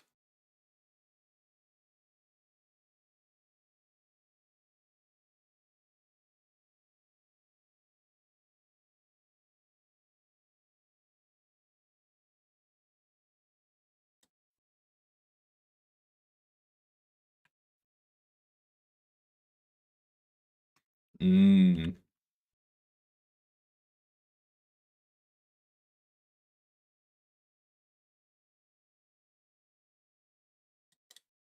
I'll put it at 1.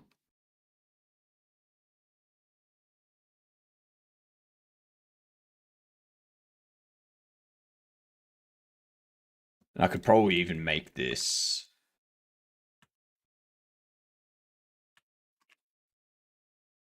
like that.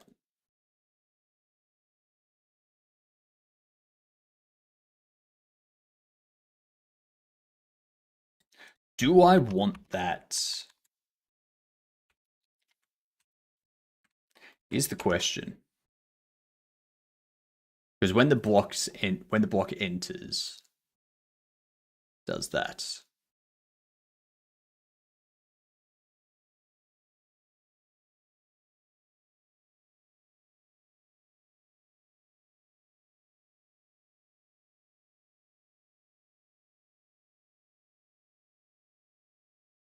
Hmm.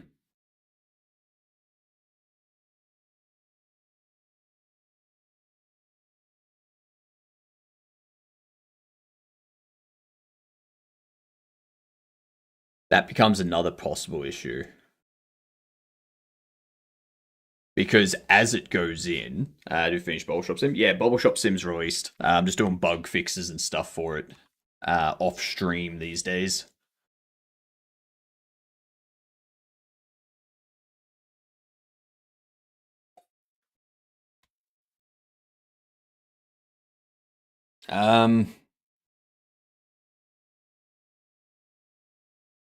So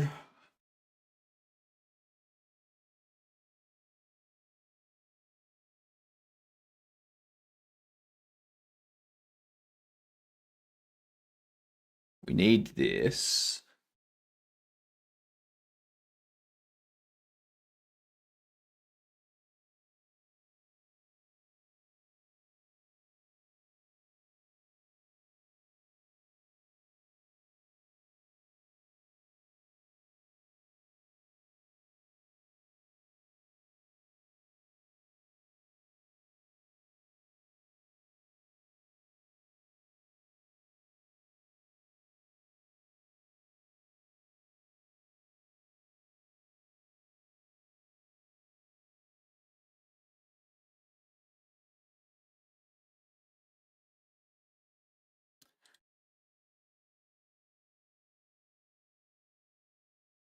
Because if they put it through, once it drops down,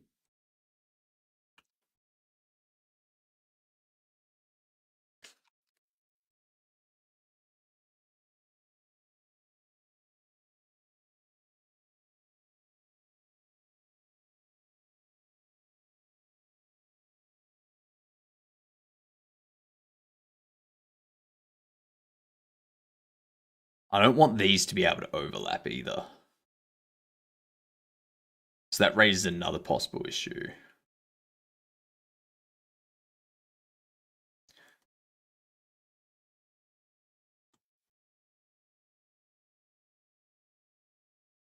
Is basically what I want is this is one solid collider for the lid. It's one solid collider.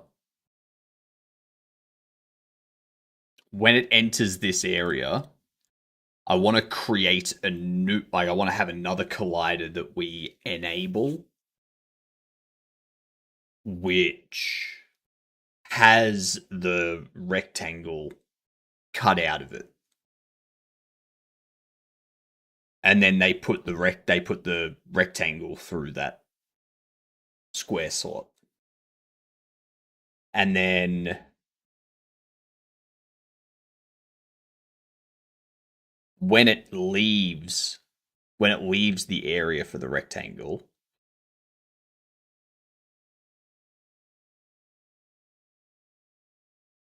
it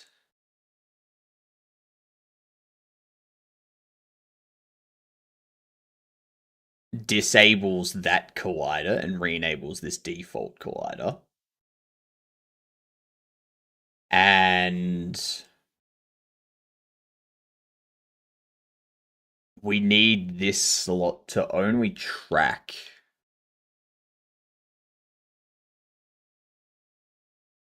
that the shape has gone through it when the shape enters the box, or once it goes through the top section. So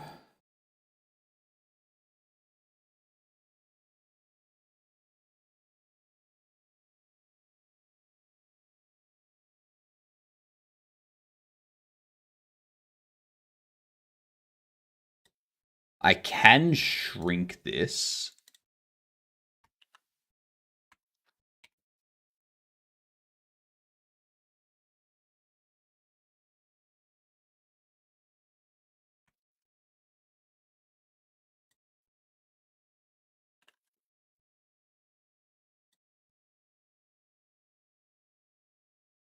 Raised up like so that once it exits there, yeah, that'll work.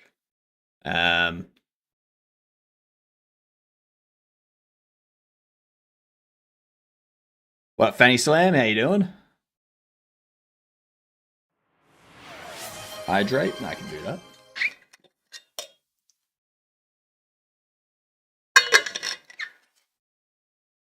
Colliders enabling and re-enabling and going insane and ugh.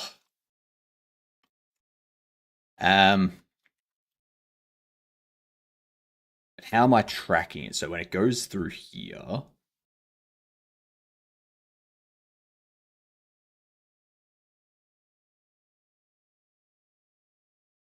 what I can do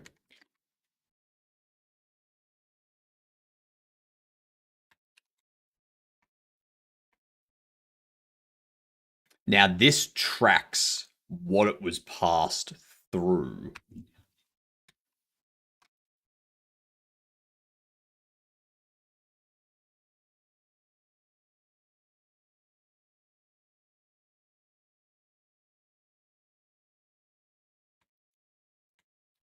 Ads coming in.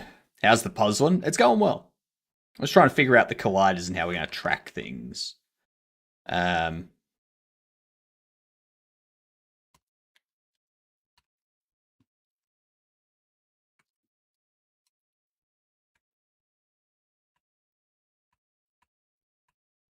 mm.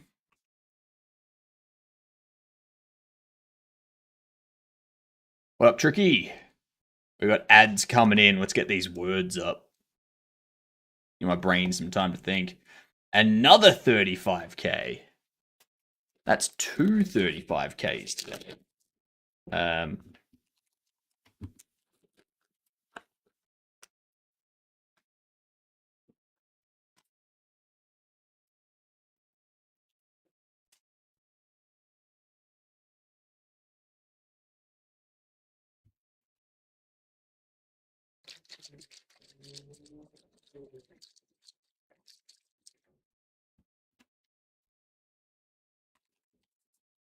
Dang, Sammy, you got there before me.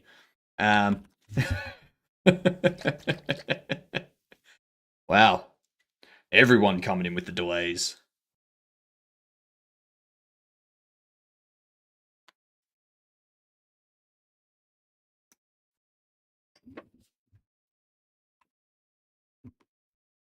Thanks for the hot sauce, Tricky.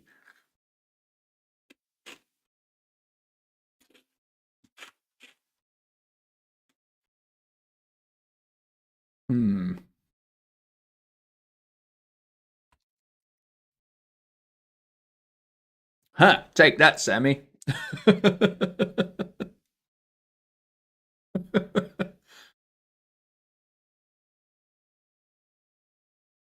Um,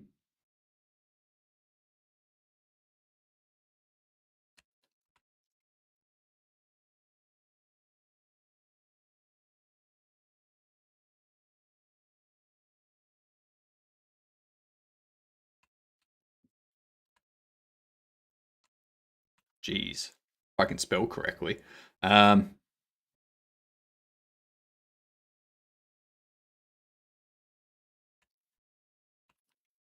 ah, got one. Got another. I like it. E Z.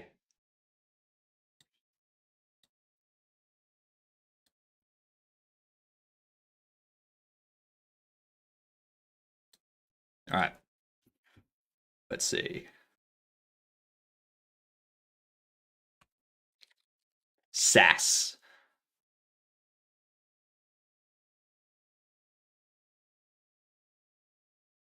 Assess. Asses on.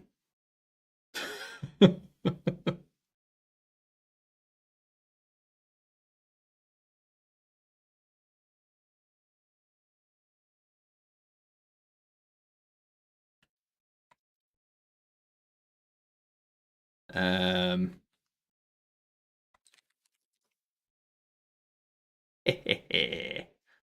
no one else was going to get that one. Let's face it.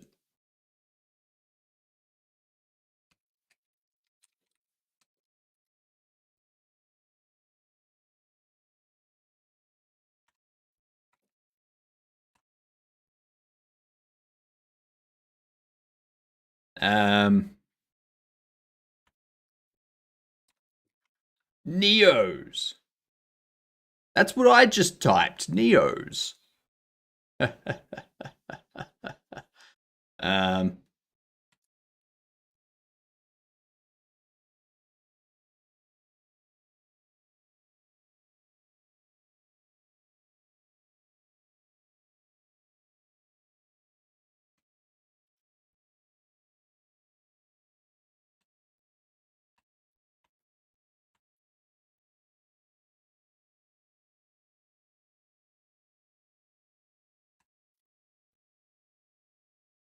I had no idea what the last one's words are.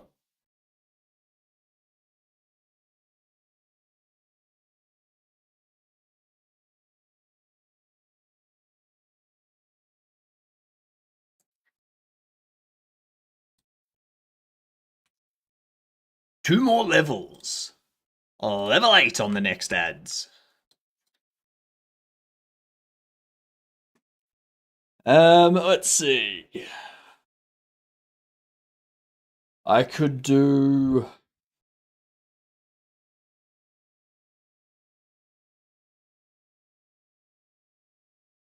Um,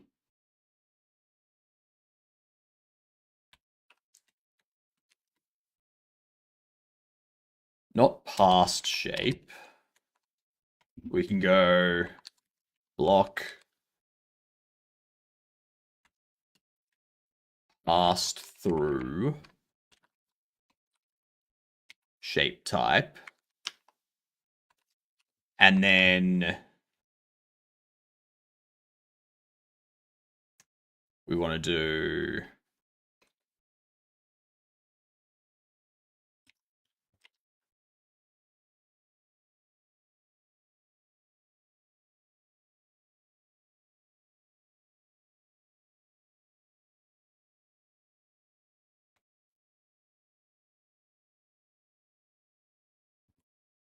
um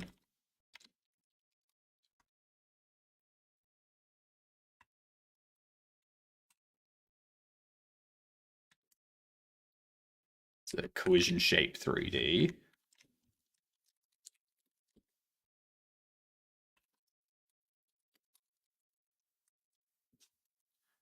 We go. What would this be? With default disabled. Lid collision.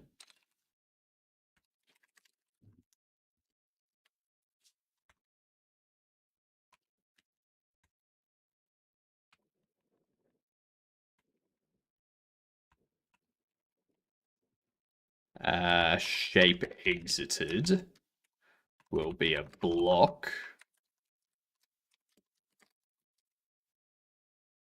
We do if block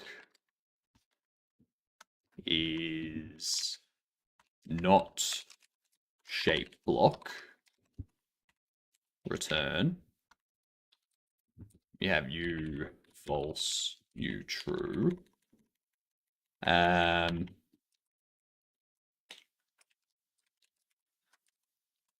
Body exited, shape exited. Lovely.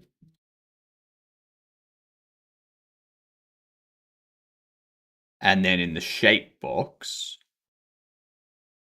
when the block hits here, or no, when the block enters here, we go if shapes, or if node passed through is not shape type none, then we do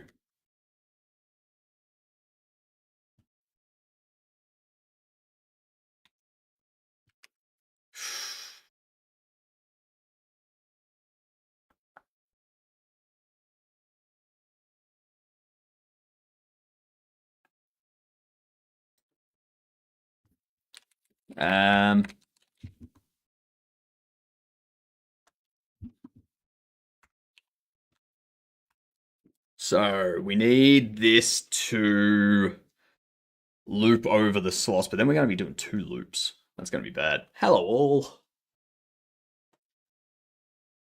G'day, you gidunts. How's things? I need to change up my ears now because I've got myself being looped back to me 4 times and that's not good. Alright, surprise! Oh my god! I had no idea this was going to happen.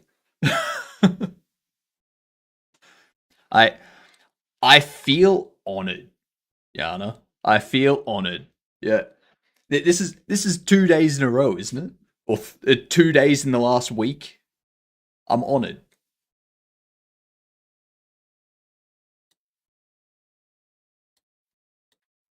You're dying? That's not good. Go to the doctor. Jesus Christ. Jesus. Can't believe it. G'day, Dragon. How you doing? What we up to today? I mean, I know you were pixeling. Yeah. That's... I'm always lurking around in some channel. There's always a channel that I'm lurking in. Yeah. It's just what I do. Gambling my life savings away in Yana's casino. Well, that's not smart. That's not smart. The smart thing to do, Dragon, is to gamble your life savings away in my casino. Alright? That is the only true way to gamble away your life savings. Gotta go have dinner. Enjoy dinner. I hope it's the best food in the world. But today we are trying to figure out how our puzzle logic is going to work for this first puzzle.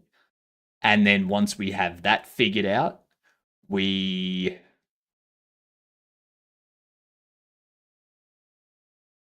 that's basically it. Did you math last time, math? We do have that working. I'll show you.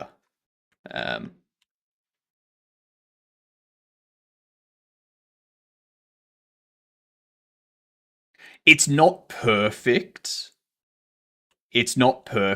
But it is good. It's very good when it comes to this type of stuff, you know? Almec is the one that helped us with that. when it comes to picking these up, it's still a bit. We need to add oscillation, like we need to add frequency to it, because the natural frequency will allow us to like get rid of all of that.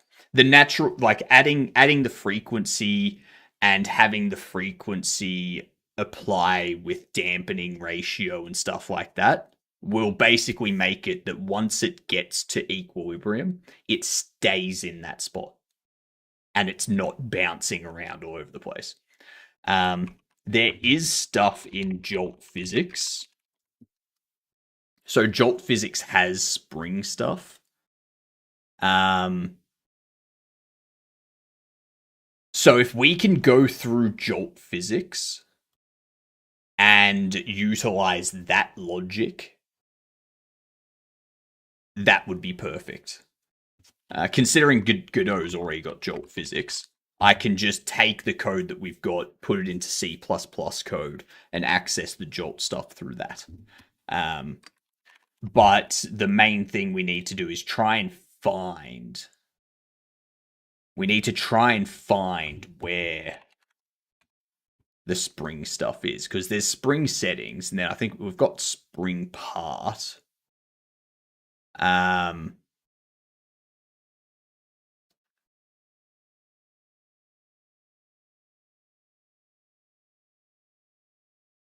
then this has like this header file here, this spring part here has the softness, it has the bias.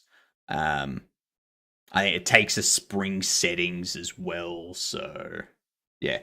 Why the custom dampened spring in the first place. Good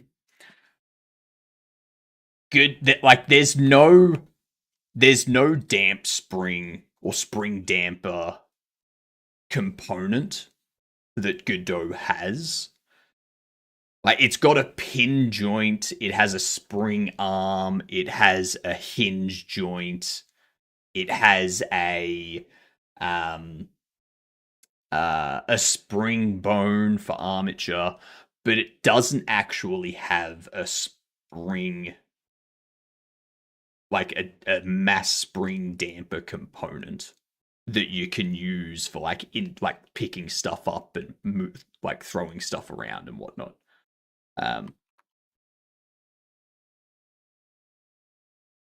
So yeah, we were going through that, and you can't access that Jolt spring stuff through GD script.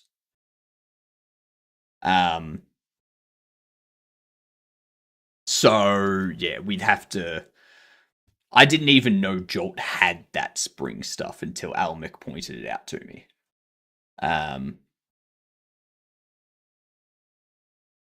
So yeah.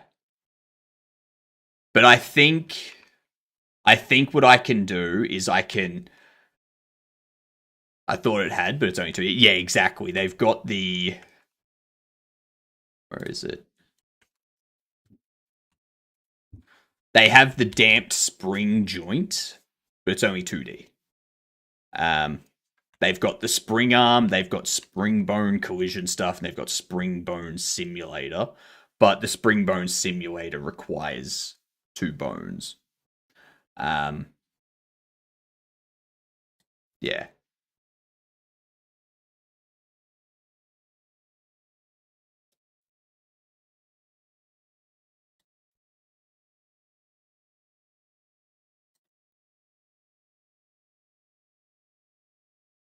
But hey, we've got something that works, and now I just need to figure out these.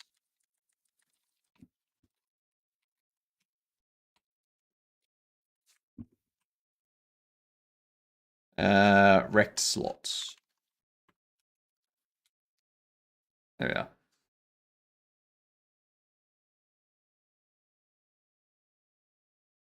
What about next things to implement?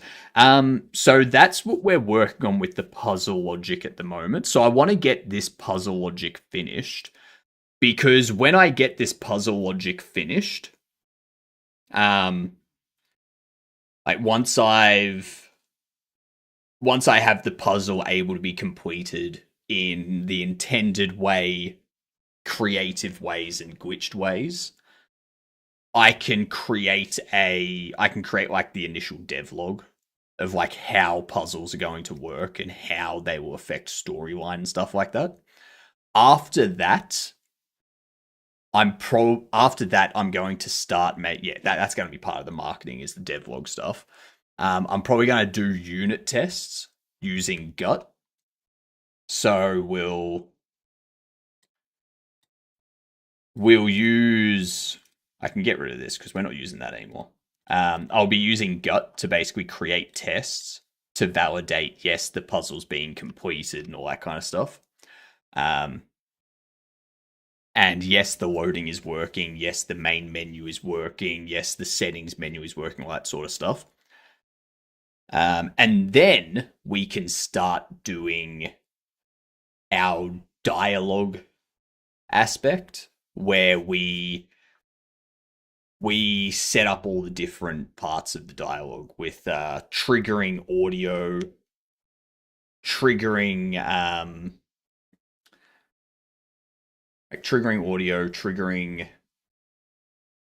the text to pop up and its translations. What dialogue needs to appear at certain points. Like once something's completed, having dialogue update, those types of things. Yeah. We need to figure out how all that's going to work.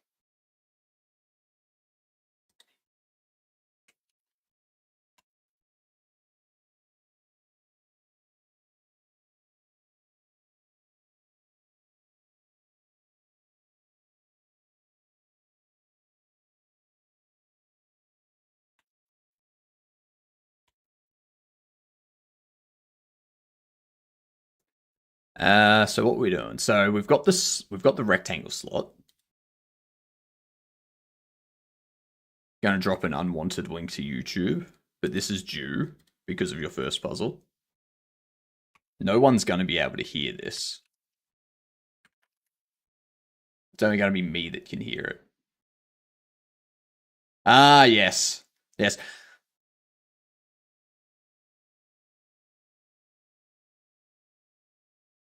This is exactly what's going to be happening with mine.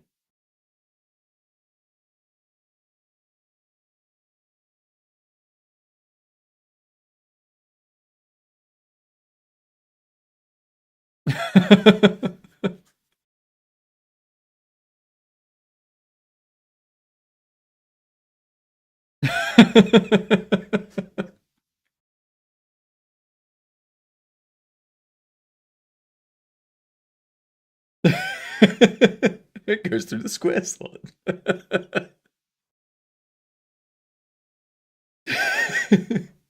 It goes through the triangle. It's through a square slot.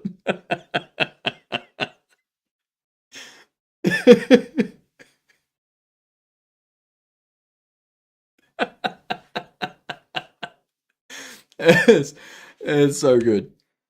It's so good. I am going to have a reference to that.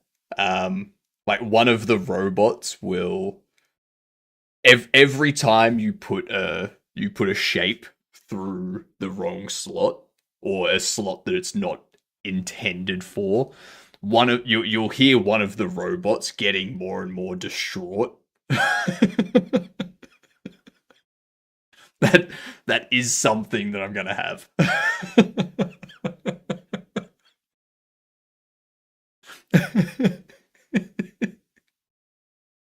uh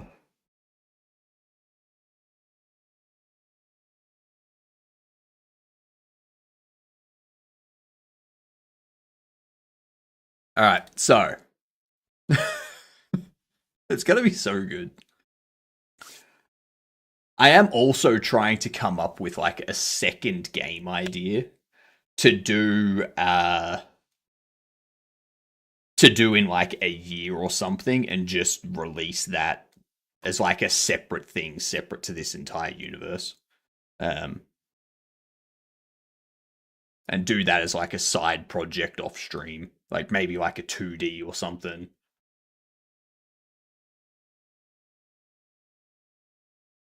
The robot crying while I'm struggling to solve the puzzle will kill me.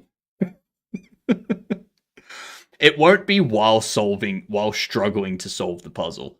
It'll be like you put the circle through the square slot and you'll hear the robot being like, that's not where that goes. And then you'll put like the star through the square slot. The robot will be like, what are you doing? That's not where it goes. And then you'll put the the hexagon through the square slot, and the robot will just be like, "Stop it! That's not where it goes." And the more you do it, the robot will start to fake cry, and then, or actually, no, after the third one, after the third one, like after the third time, the other robot will just be like, "Knock it off." And then the original robot will be like, "Ah, yep, all right." Just go back to doing their work.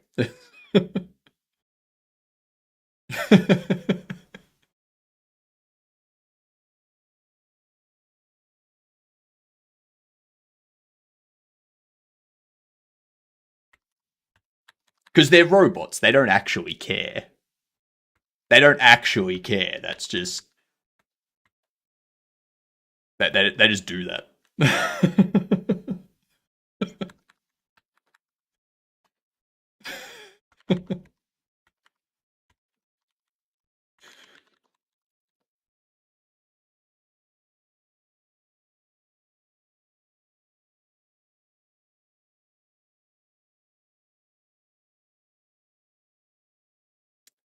What was I doing?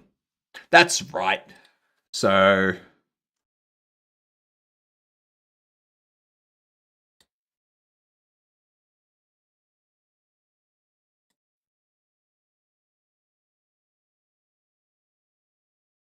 um,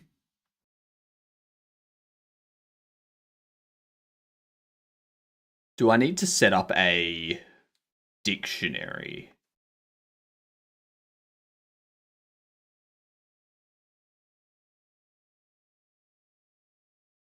Yes.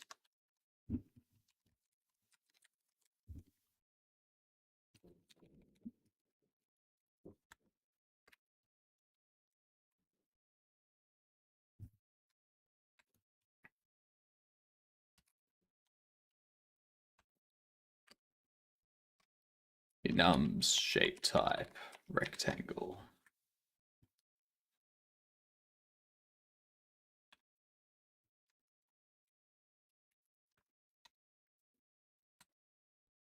There we are. Um,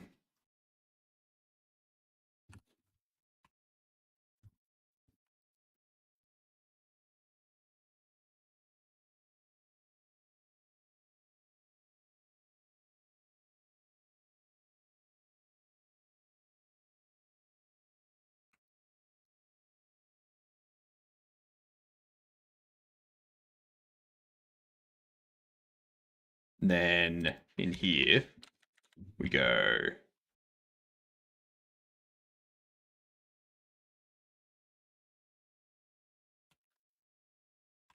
shapes.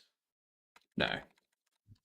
Slots get node passed through.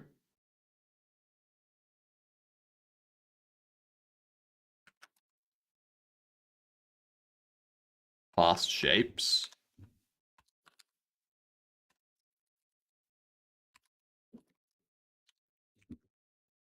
Append that in there.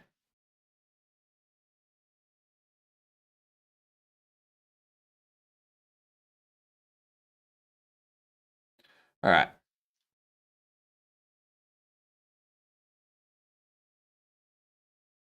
And then I can go pass through is assigned that. Prevent it from being added to multiple. Yep, that'll work.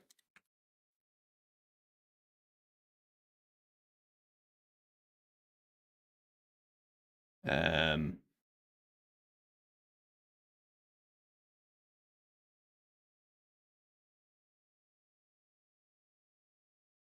we then need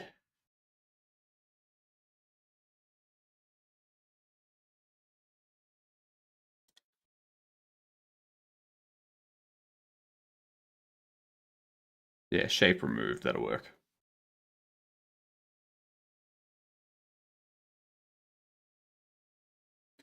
Actually,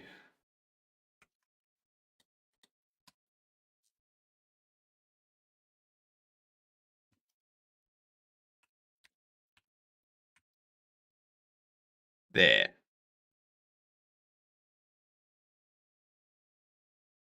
Yeah, perfect.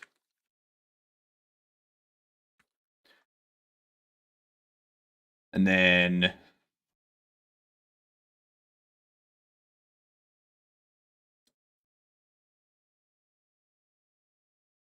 do that.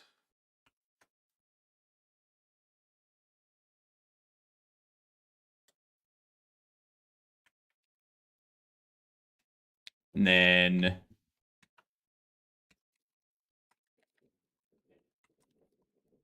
cylinder slot.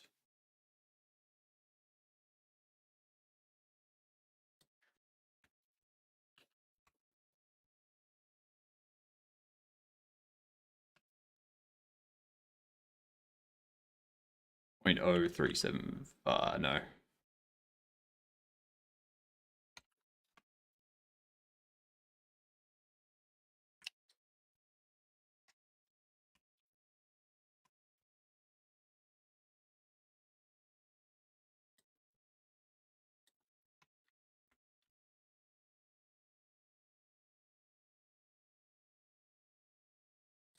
Actually, this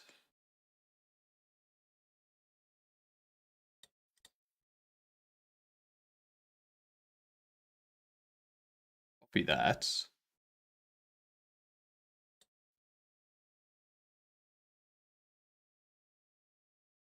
And then negative 45. Apply to you.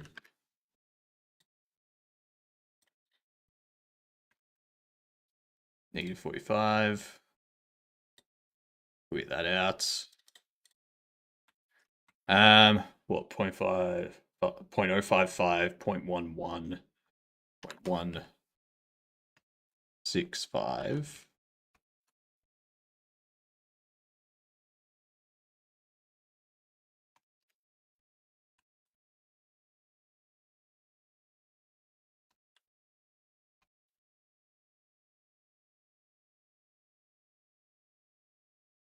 And then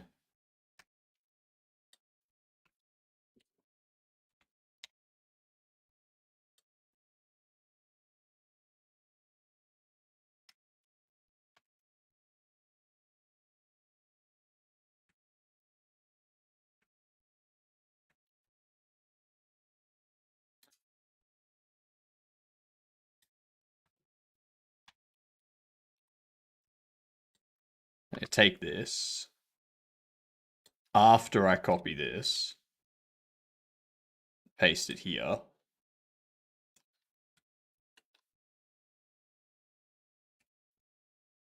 Why is that completely off?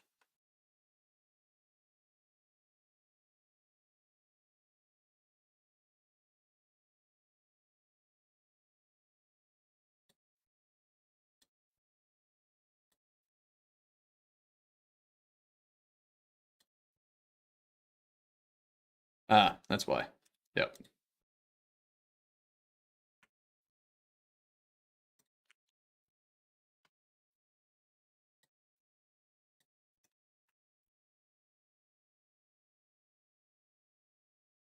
You are that right there.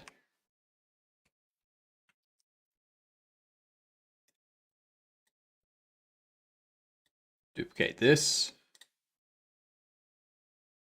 Oops.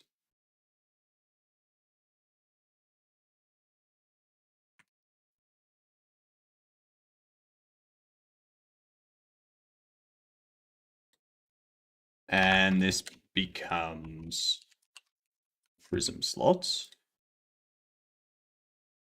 Prism slot. Okay. I know some of you probably heard me say something else, but no, I did not say that. You can knock that off.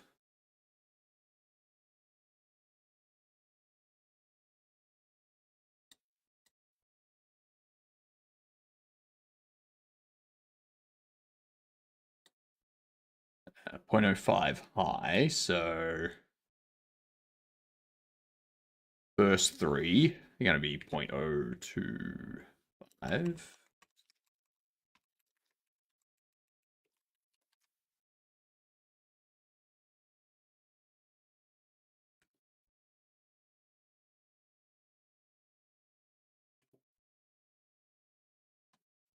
All right.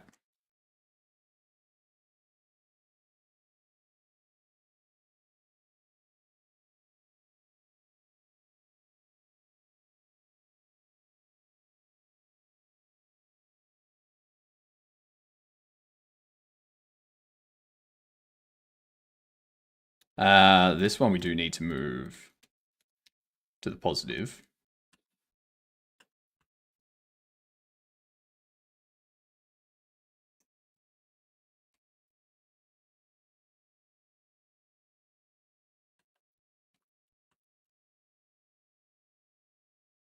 Um,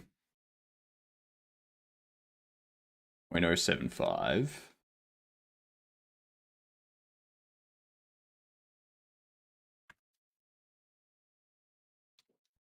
Uh, 0.0375.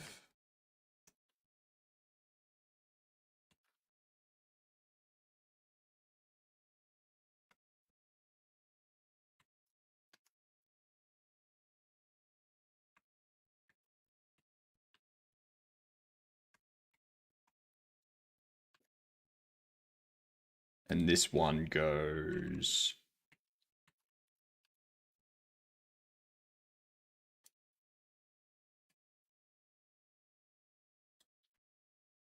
um,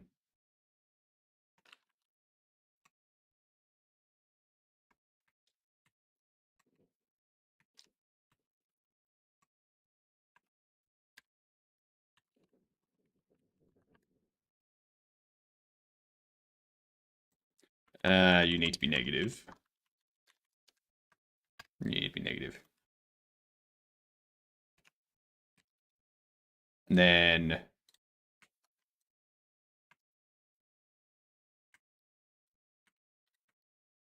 there we are. Simple, straightforward.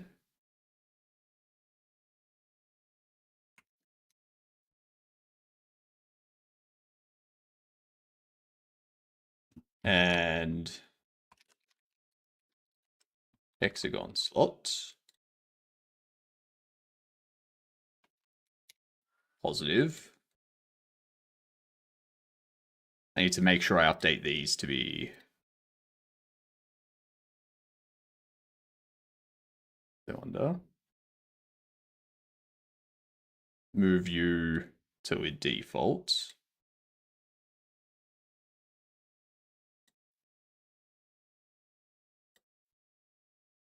There we are. This needs to change. I need 1, 2, 3, 4, 5, 6. So we need 12. We're going to start with the first 6.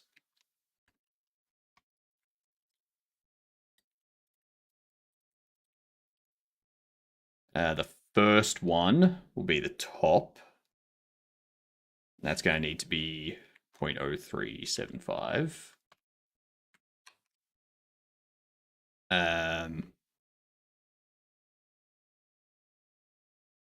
This one will be negative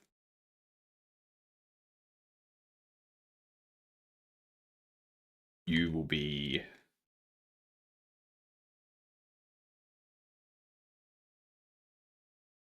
not quite positive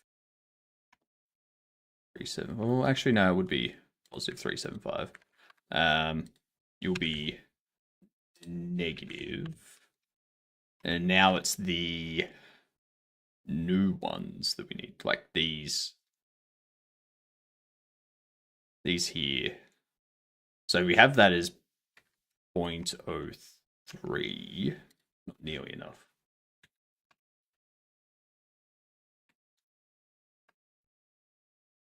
.015, negative 0.015. No, that's not. It needs to be half of 375.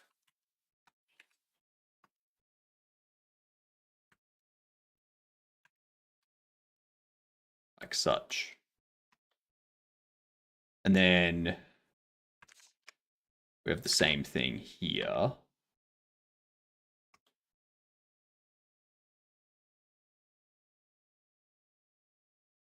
I don't think these go out that far, though. I think we can knock those down to 3.5 or even 3, maybe.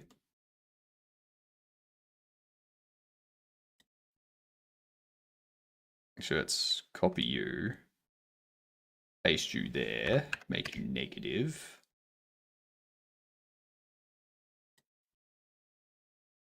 So we copy you, and now we're copying you.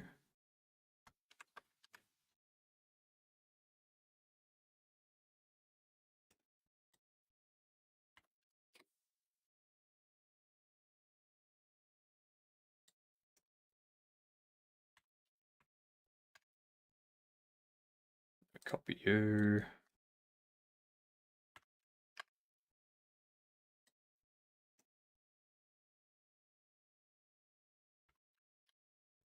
And then 5.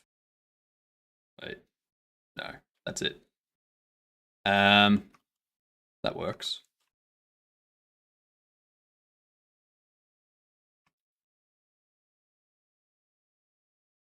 The sides come out too far.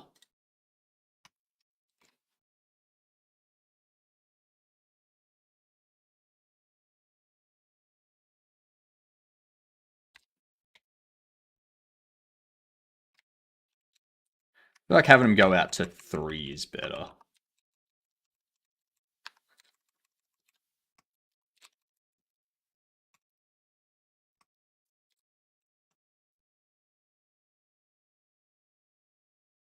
Yeah, that's better.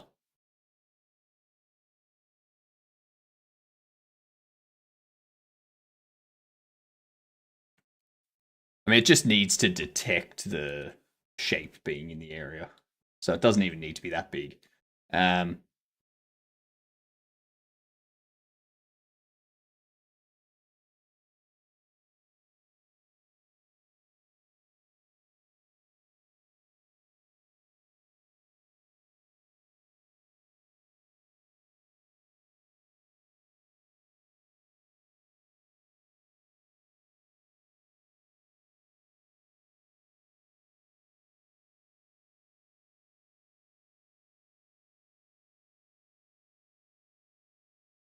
Yeah, they seem center enough.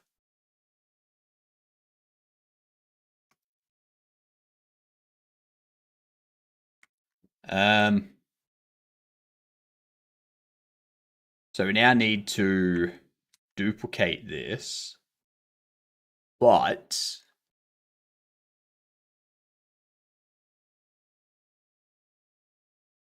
oh, this is going to be where it gets really complicated because I need to create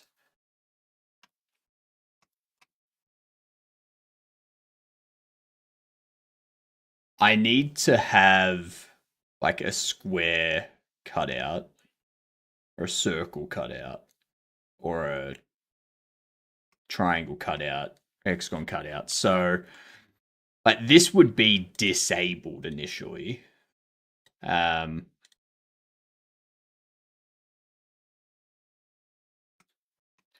And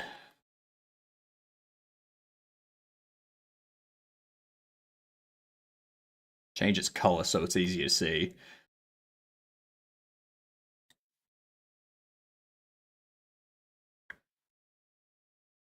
So these 0.0019s, they're the ones down here.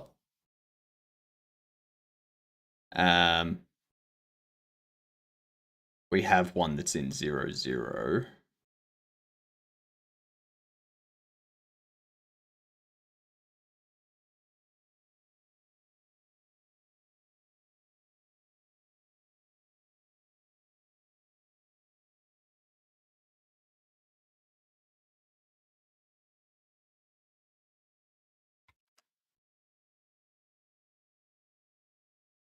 Let's see.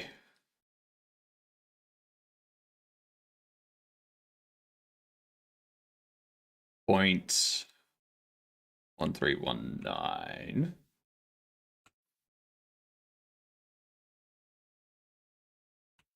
No, because Y is up there. So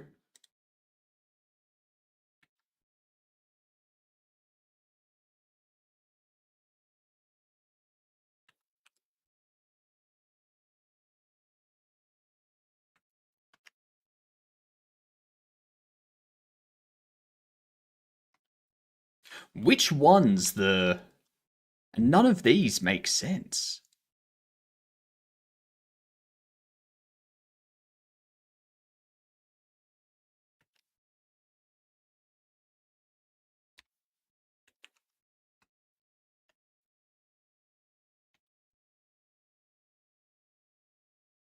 So that's the top. Those... hang on.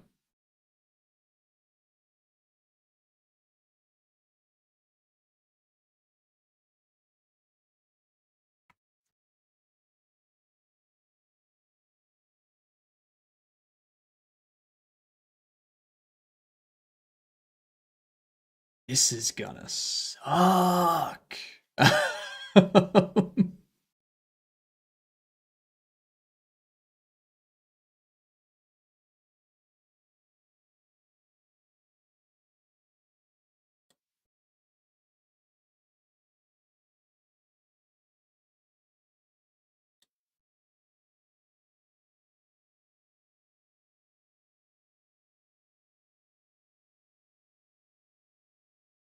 Because the easy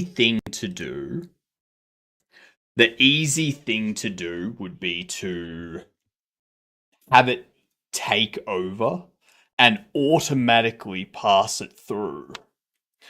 But I don't want to do that. That's a shortcut, and I don't want to take shortcuts with this. I don't want to take shortcuts with this game. I want them to actually push the block through the slot, or place the block in the slot, let go, and let the rigid body like pull it in. Like let rigid body gravity just take over. Um,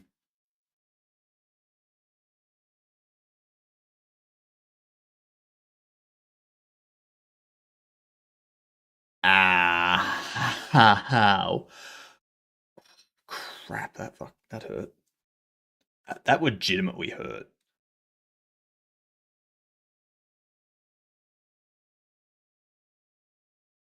Um,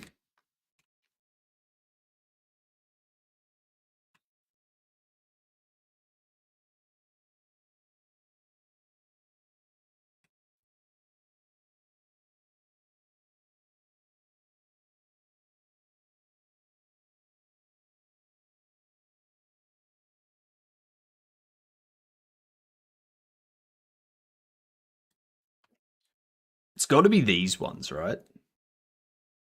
Like that's the top.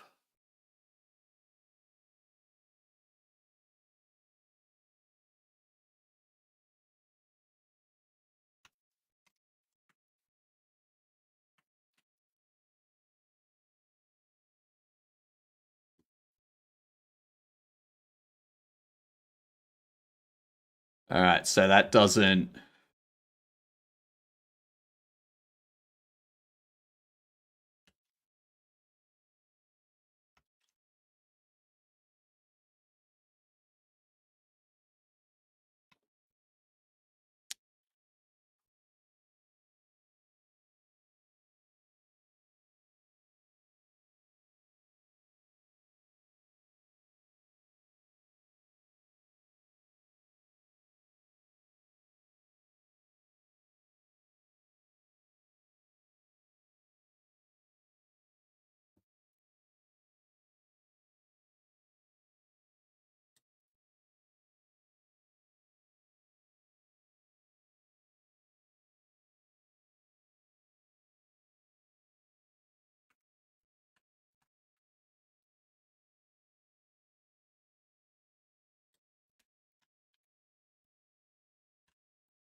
So yeah, okay.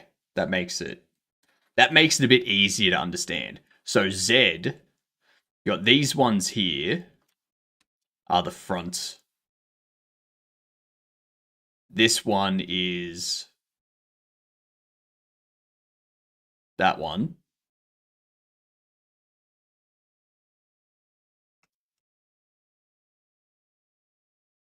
And then when it comes forward to the 1511, we have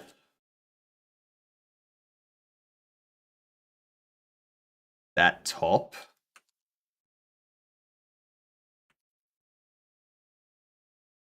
And that's the bottom of it. Okay. Okay.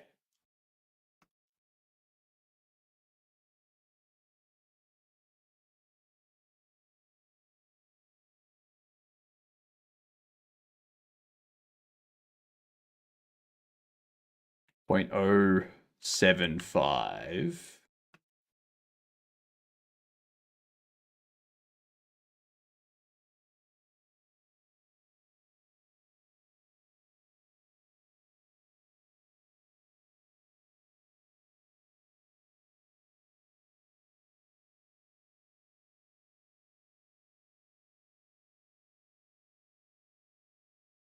Ooh. I just had an idea. I just had an idea. I just had an idea. I just had an idea. I just had an idea. I just had an idea. It doesn't happen very often. And now that it's happened, I need to capitalize on it. So what we need is with this, we need to add another area 3D. This will go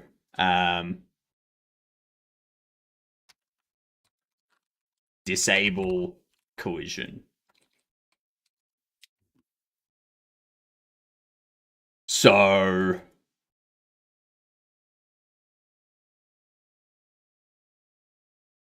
this needs to be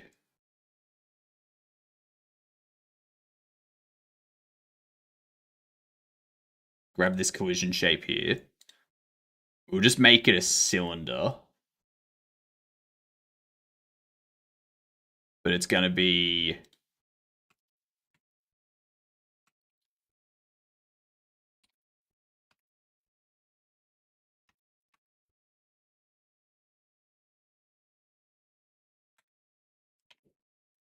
so if we do that,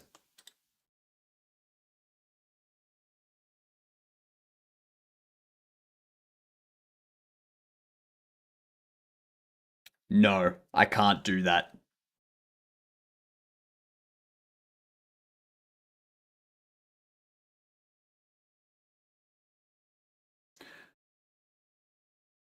I wonder. What's that error? My overlay is throwing a bunch of errors right now. I don't know what it's doing. But what I think I need to do, I think I can put something in each corner.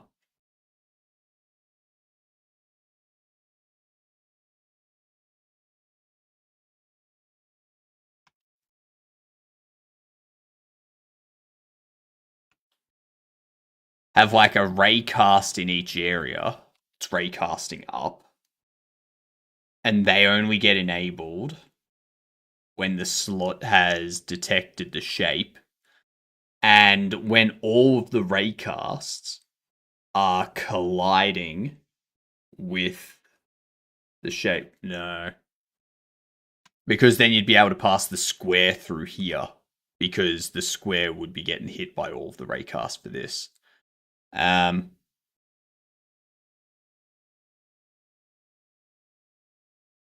the reason why I can't do it here is because you could rotate it and push it through. Yeah. Can't do that. All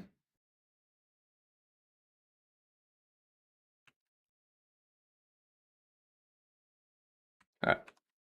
Back to the original idea. Gotta go back.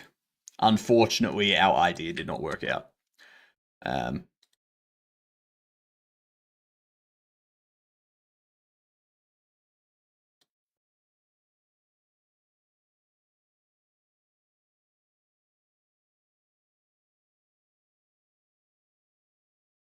Make it unique.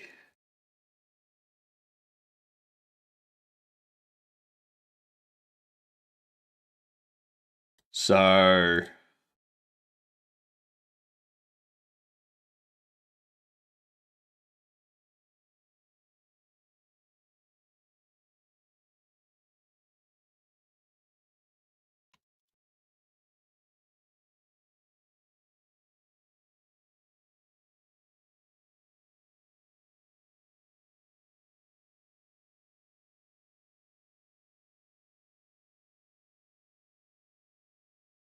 what up, George? How you doing?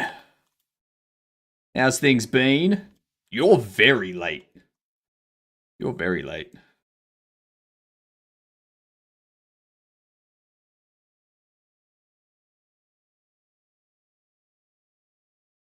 You know what I'm going to do? Here's what we're going to do.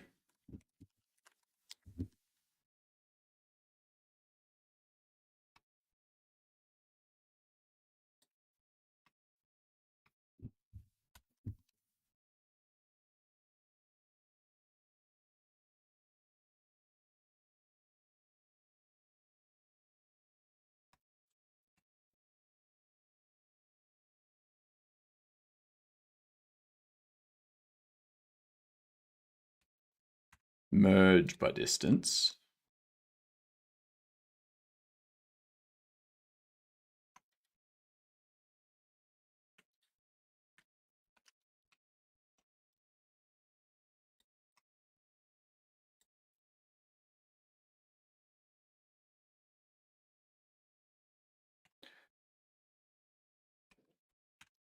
There. All right.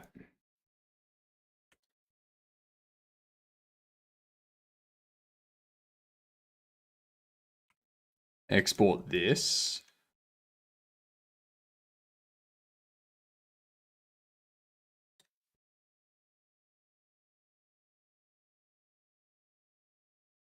Shape box. There we go. It's going good, George.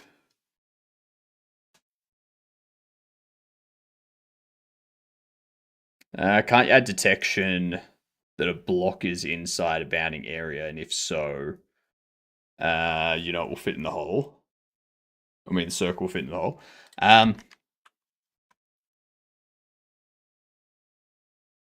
We don't have, like...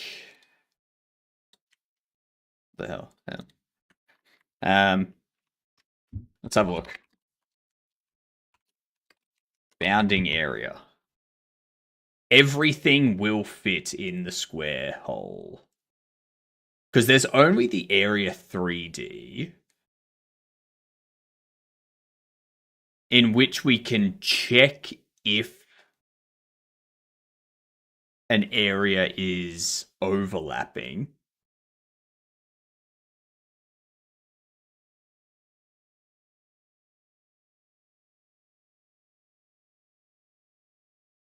So we can check if the area is overlapping. There's a viral video about it. Correct. Correct, George. That's actually where we got the idea for this being our first puzzle. You do bounding detection areas and check overlap. So I guess the other problem with that, Slady, is if it's halfway through, and then they like move it down, that would basically go, all right, you can't put it through, and then it enables the collision, but it's already halfway through the collision area.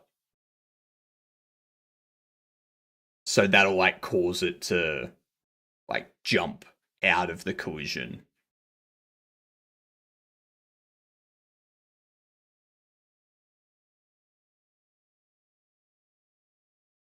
Yeah.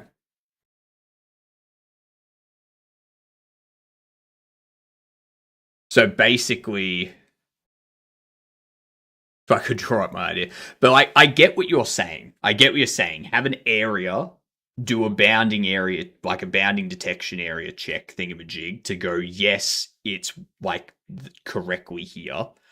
And then like the issue with that is if they have the rectangle block halfway through here, if they have it halfway through and then they move it down outside of that area down into this part here, it's no longer in that bounding area and says, nah, sorry, that's.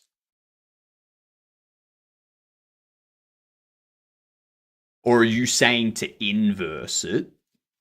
So, but like if we inverse it, it still has the same problem. Like either way, you could lock it on a plane once it's through the hole. No, I don't want to do that. I don't want to lock it on a plane because I want the player to I want it to be a proper physics sim where the player has to actually push it through the hole. I don't want to if I'm gonna do that type of shortcut sladey where I lock it on a plane once it's in there, then I may as well just have it that once it's there, the game takes over and just automatically pulls it through on the plane that it needs to be. I may as well just do that. But I don't want to do that. I want it to be an actual the player has to push it through sort of thing. Yeah.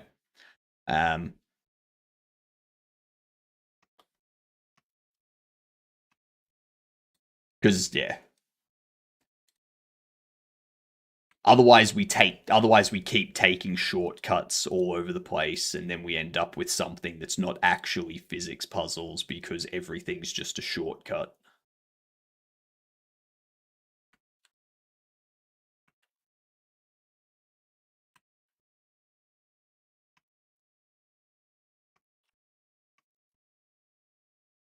So yeah, I need to get rid of you first of all. Let's get rid of you.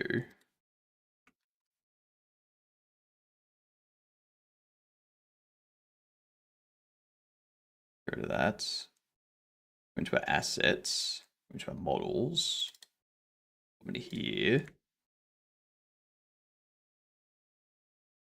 Get rid of those two panels because they're not needed anymore. Yeah. What's the current problem? Just basically setting up the collisions so that when the player we don't want to have a whole bunch of collision stuff going on at once. I need to stop my overlay, I think. No, never mind. Cool. I don't want to have like one large complex collision shape. I want to have I want to have the collision shapes to be as simple as possible.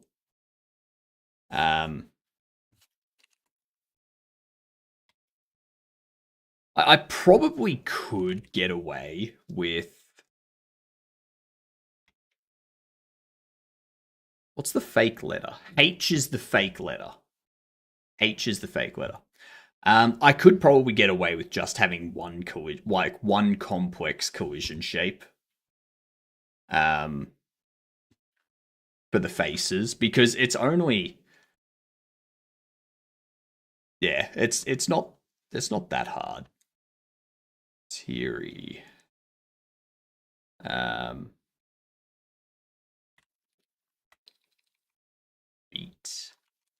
Beatty.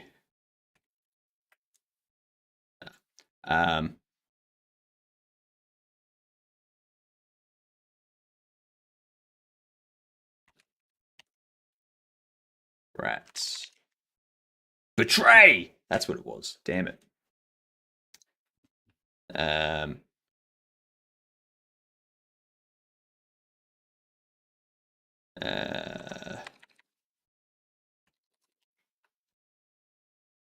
Artie.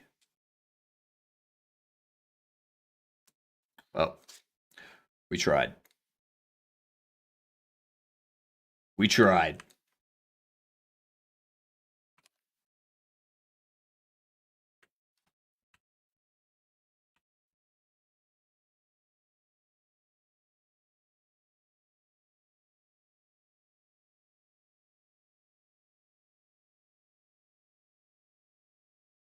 Did I not? I thought I set that to just be once per day.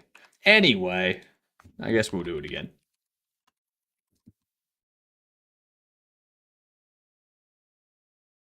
All right. So we need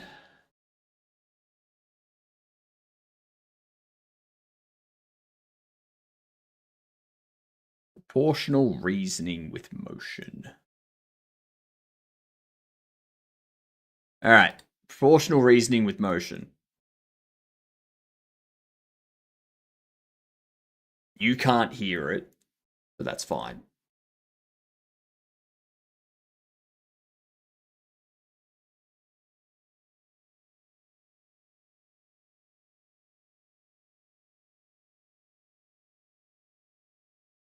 Correct.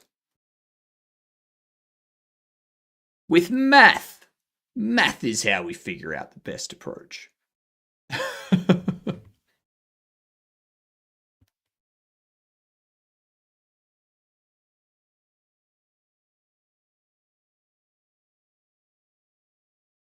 Okay.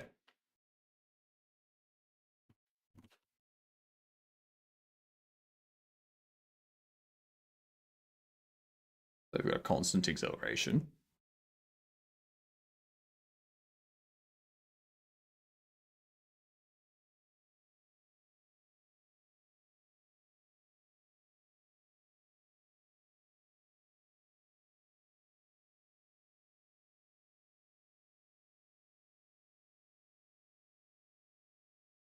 Mm-hmm.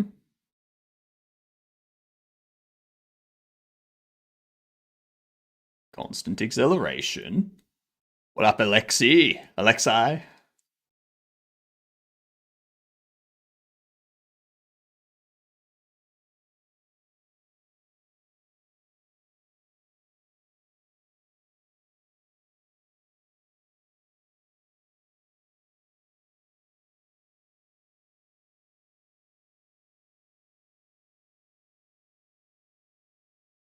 Mm.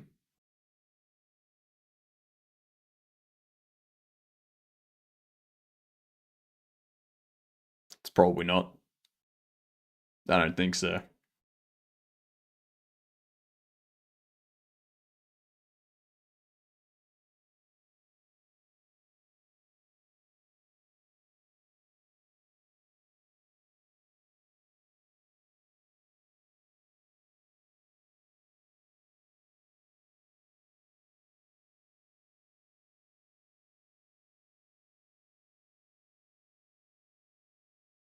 Half the time of A.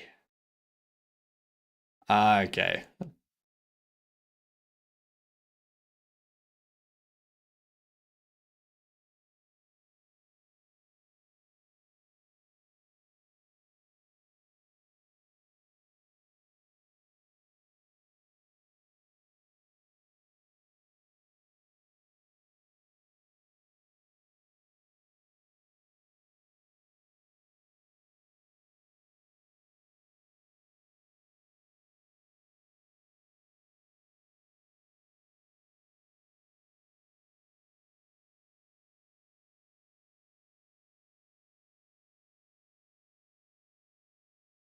Mm-hmm.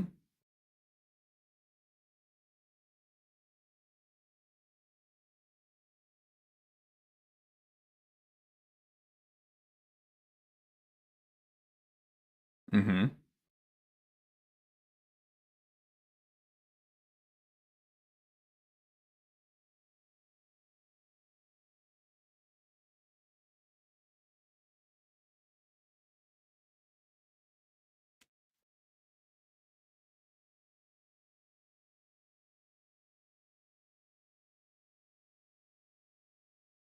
Oops.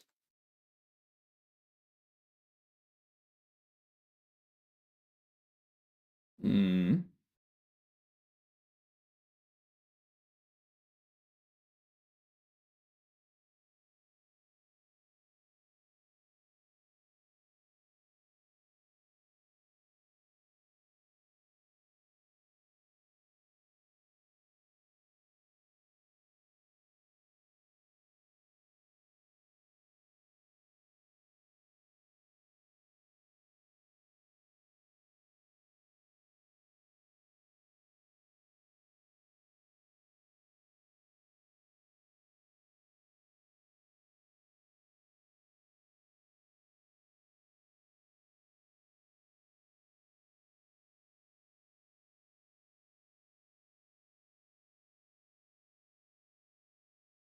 Mm-hmm.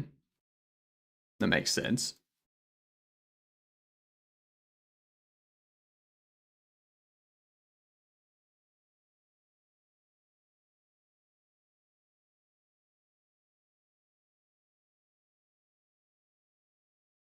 And this is the stuff we were missing earlier.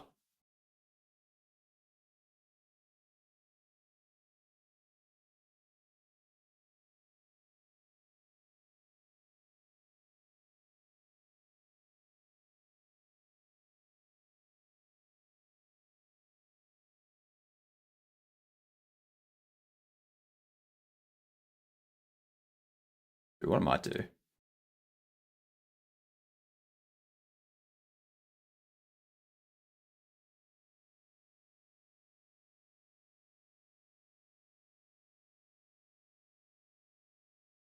Simpler.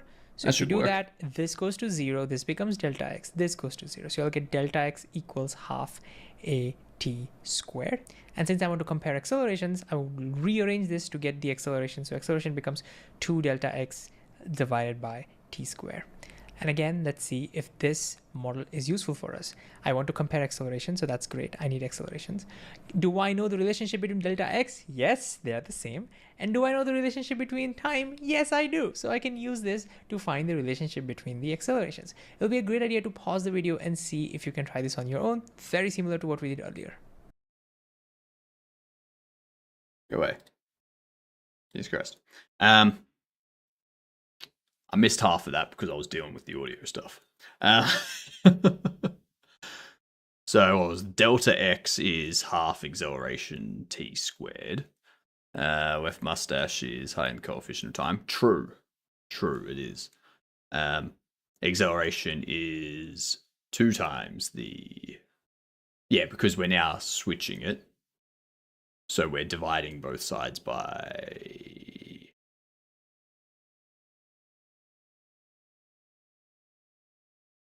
Oh, hang on. He switched them around. That's the part I missed. It's the switch around. Slightly simpler. So if you do that, this goes to 0, this becomes delta x, this goes to 0. So you'll get delta x equals half a t squared. And since I want to compare accelerations, I will rearrange this to get the acceleration. So acceleration becomes 2 delta x divided by t.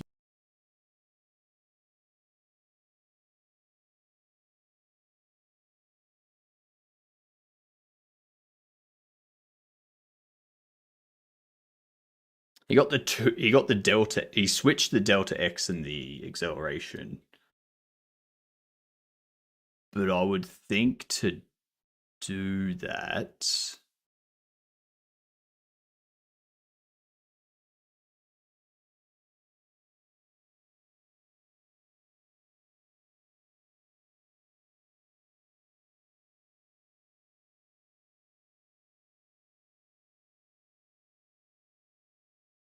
So what has he done to switch them around? Because we need to know what he's done there. I know it's going to be something to do with dividing both sides by a or delta x or some shit like that. Because you can't just replace them with each other.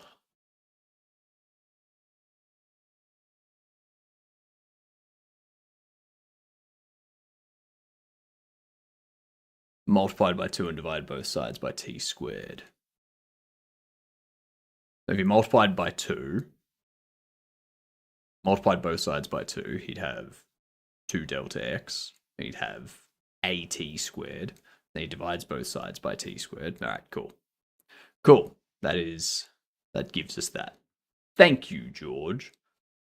Since t does not equal 0. Yeah. Yeah, so now he's got all things from the right onto the... Yeah, cool. T square. And again, let's see if this model is useful for us. I want to compare acceleration, so that's great. I need accelerations. Otherwise, it'll be blasphemy. Between delta x? Yes, they are the same. And do I know the relationship between time? Yes, I do. So I can use this to find the relationship between the accelerations. It'll be a great idea to pause the video and see if you can try this on your own. Very similar to what we did earlier.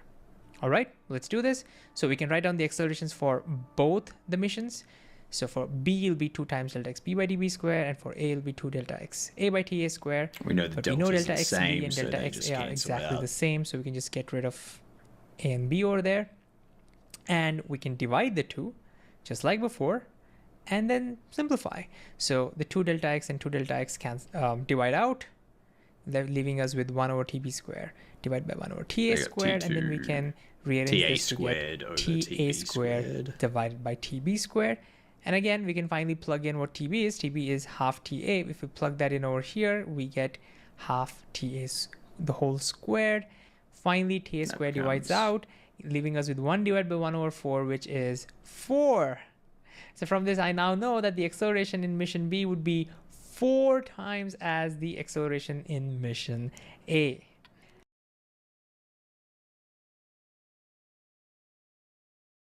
So he gets that square.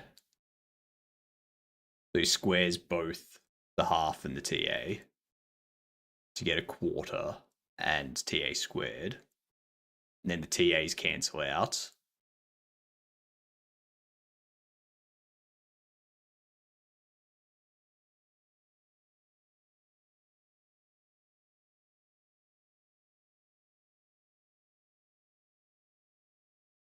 Because of inverse square relation between acceleration and time. But if it's TA squared over a quarter TA squared,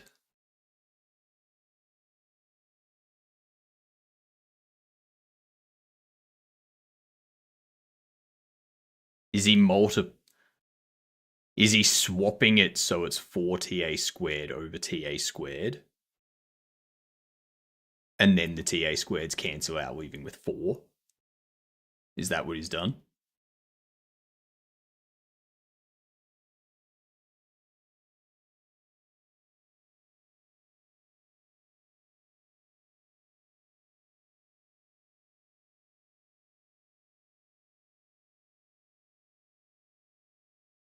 Because I would imagine if you just cancelled those out now, you're left with a quarter.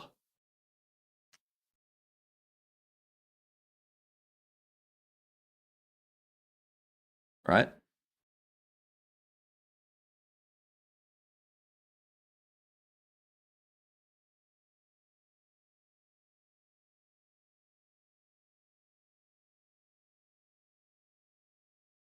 Does anyone know? When you multiply by the denominator by the numerator, the TA cancel out and you get 4. Yeah. Yeah, so he's not just cancelling out now and then ending up with 4. He's changing it first. Like he's doing another multiplication in there, multiplying both by 4.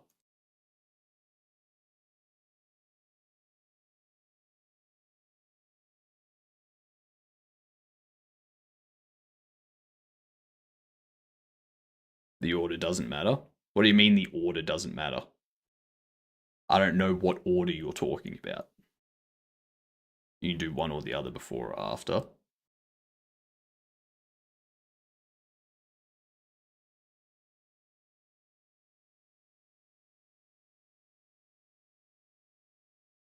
Yeah, but what I'm saying, George, is he's not just cancelling this out and then saying that that quarter is a 4.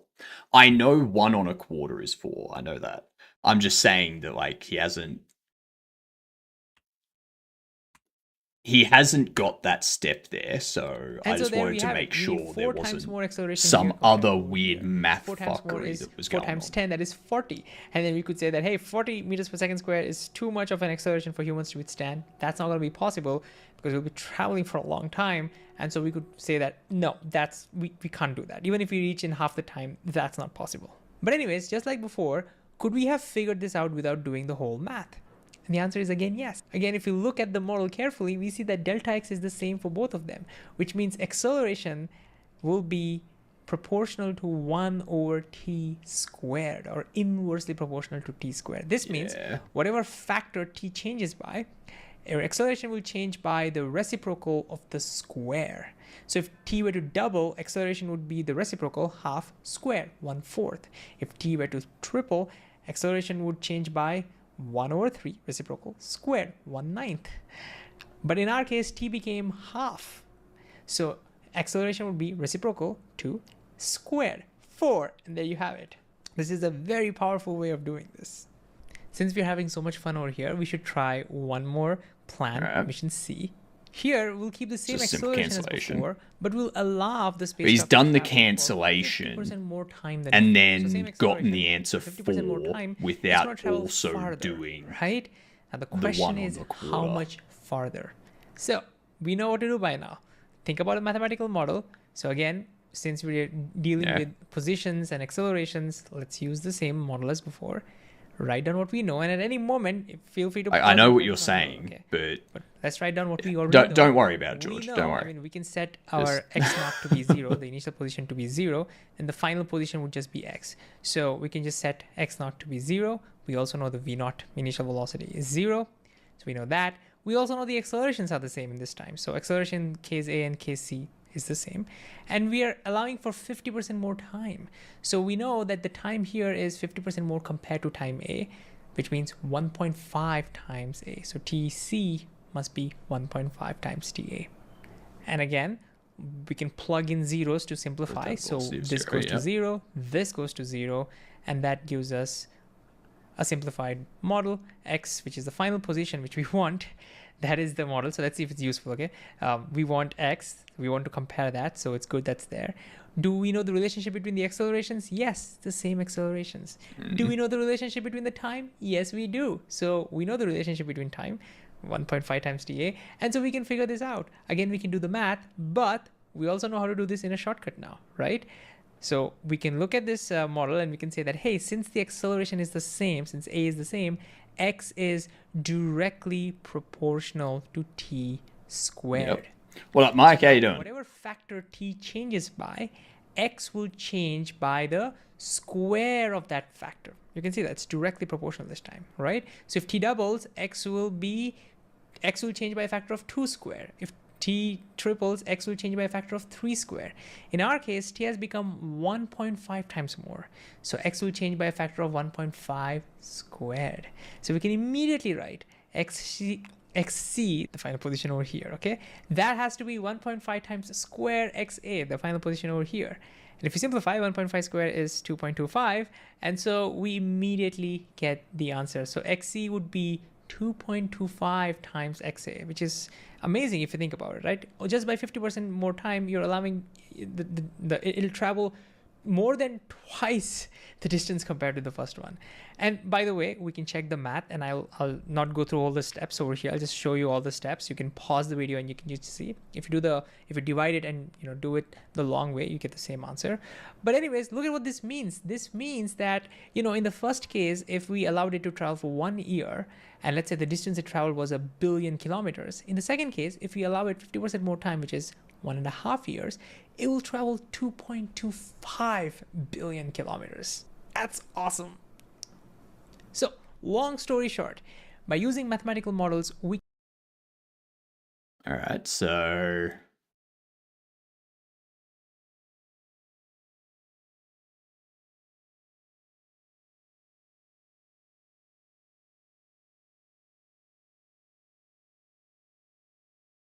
yeah, because XC is... yeah, that distance multiplied by the time. Yep. You can see That makes how sense. changing one variable affects the Trying other to make variable. kinematics from This scratch is in the game. super No, useful for George, we're comparing doing scenarios. this It's so that important we the can actual better values. You just understand the need the math models, that and you goes can into it, so divide them that we out, and you can can figure out, implement and you more can compare, complicated stuff whatever you in want the to compare. future. And another way is you can do it without dividing. We can do it without doing the math by just So that we looking can at the build model, more complex seeing things what in the variables future. are the same for the both, and then figuring out the proportionality relationship, the right proportionality relationship. If you know the factor by which one Because variable at the changes, moment I'm kind you of can figure out the constrained to factor whatever by the which engine can the other do, variable would change as well. because This is not just useful for I don't kinematics, know it's how useful to for build the rest of all it. physics. So, all right. I didn't really absorb any of that. But hey, let's see what happens. I didn't really absorb any of it because I was too busy talking and thinking about other bits. But let's see. Asks to determine the acceleration of a low friction cart as it rolls down an incline. He releases the cart from a rest position. Cart rolls past multiple photo gates placed along the incline at measured positions. Each photo gate measures the velocity of the cart as it rolls past. Which quantities should the student plot to create a linear graph from which the cart's acceleration can be determined? I think we had this one before. It was just velocity and time. Oh, actually.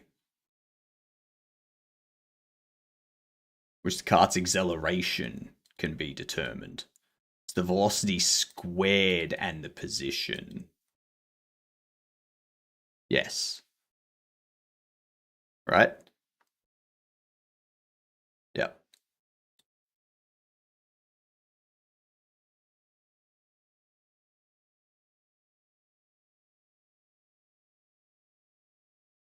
Are we not doing 4 questions? We're only doing 1 question there. All right.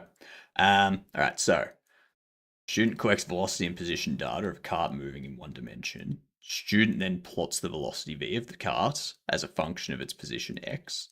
The resulting graph is curved, not linear. Based on the shape of the curve, the student decides to square the velocity values to create a graph of velocity squared as a function of position x. The resulting graph is shown below. This thing here, you probably can't see it too well because of the dark reader. Yeah, it was this thing. Yep.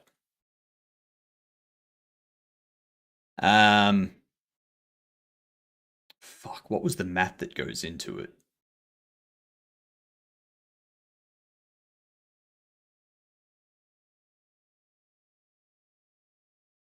Oh my god, what was the math that goes into it? There's some math that goes into it to give us like 0.8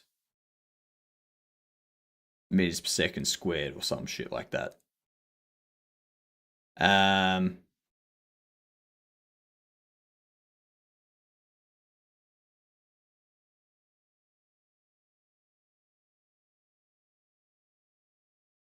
I completely forget.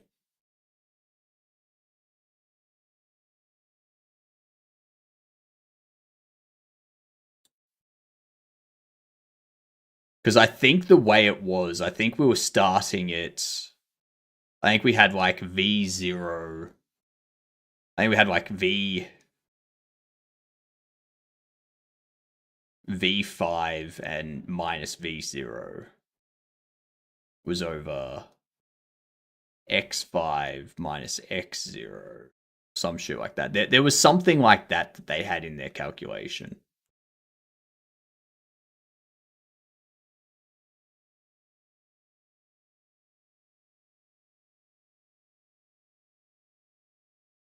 Take the square of 2 consecutive points. But I can't just like when you say take the square of 2 consecutive points, George, do you mean just grab 12, 5 and then take the square root of 12 and 5? Or do I multiply them together to get and then square root them? Or like what? Am I taking the square root of 12 of v squared?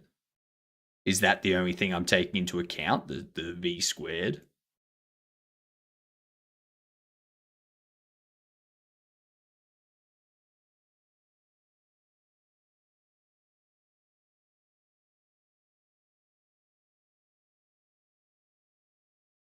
If I did that and we had, what, square root... Fuck's sake, where's square root? Square root of 12. Gives you that. And then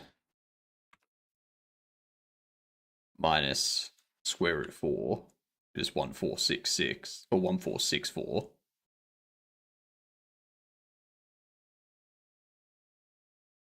But it's not going to be 1464.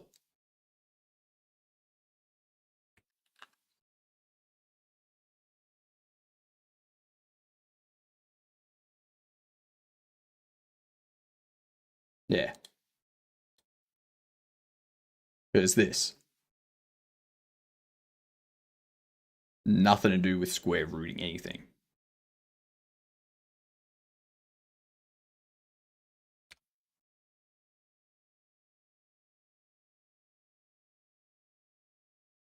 What, x0 plus v0t plus half at squared v0 squared. Because x0 is 0. v0 squared. That's going to be 4 squared. Then we got 2ax minus x0. And that's just going to be x because x0 is 0. So that's just 2ax.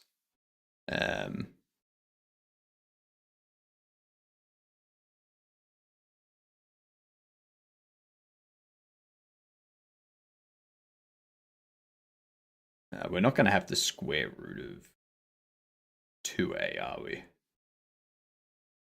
It would be v equals v0 plus the square root of 2a x. Would it? Because a is what we're looking for.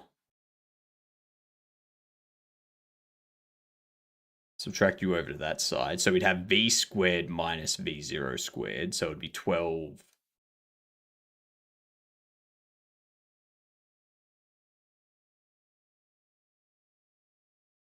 Yeah, so that would end up being 8 on 2x.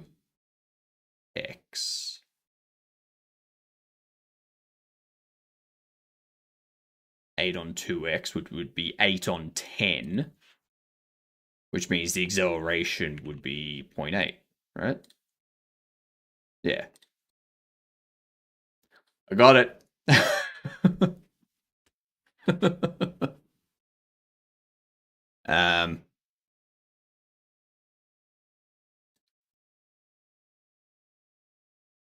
I knew there was more to it than just squaring the roots of 2 points and the difference between them. Did you get my approach?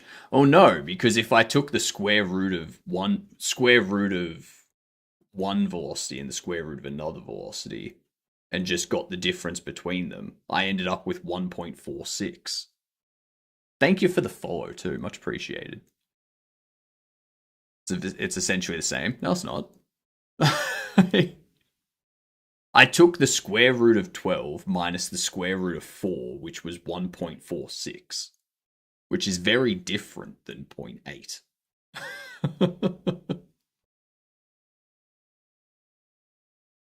Which is a multiple of acceleration equal to the steps she took.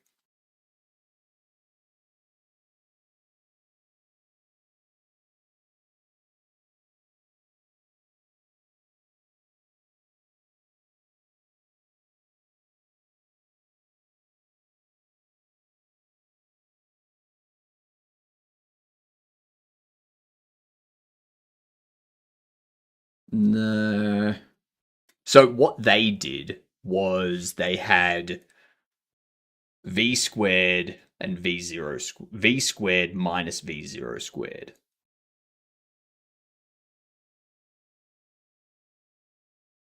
And then that would become 8. And then you would have you would then divide by 2x, or 2x minus x0, which was 5, comes out to be 10. Yeah. Instead of taking 2 consecutive points, they took the first and the last multiplied by the distance. I didn't multiply by the distance. Divided by the distance. Yeah. Divided by 2 times the distance. Yeah.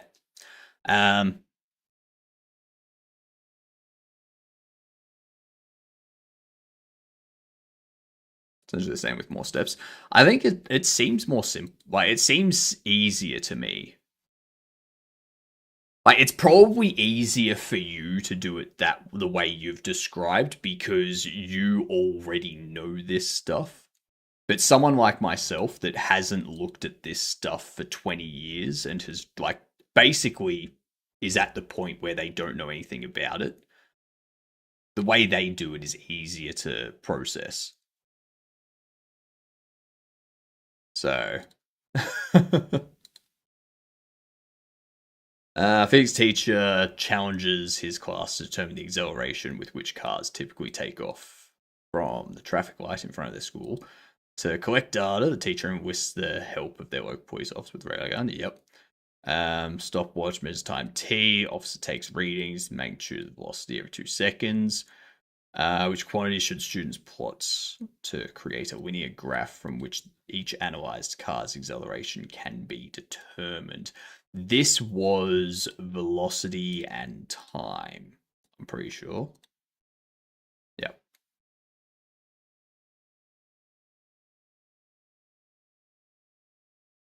A race car is initially at rest at a starting line. When the race starts, the driver presses the accelerator to achieve maximum acceleration. Car travels at 5 meters in time TA. How far will the car be down the track at time 3 TA? Assume the car moves in a straight line and the acceleration of the car is uniform for 0 less than t less than 3 TA. What up, Parker? How you doing?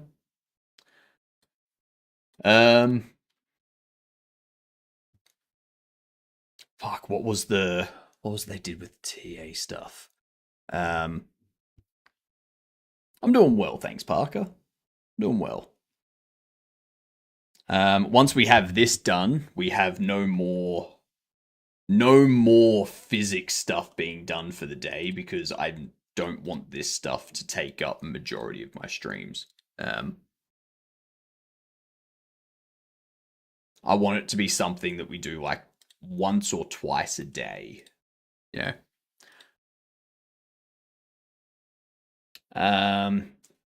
So we know the distance is 5. We know the car travels 5 meters in time TA. Does it become...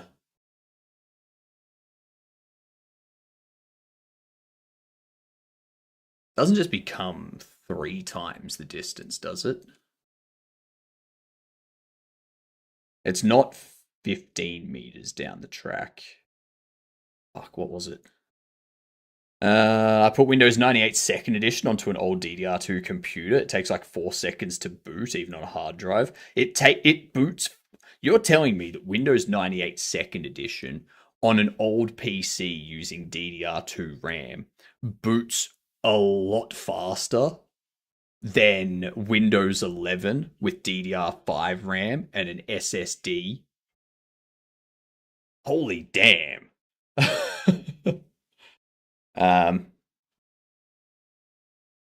Yeah, I remember that, Slady. I'm just trying to remember the calculation. What's the reference information here?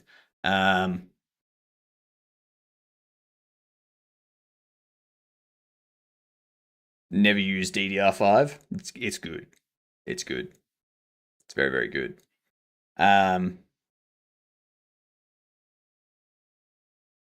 Or even DDR4. Jesus Christ, how old is the thing you're using?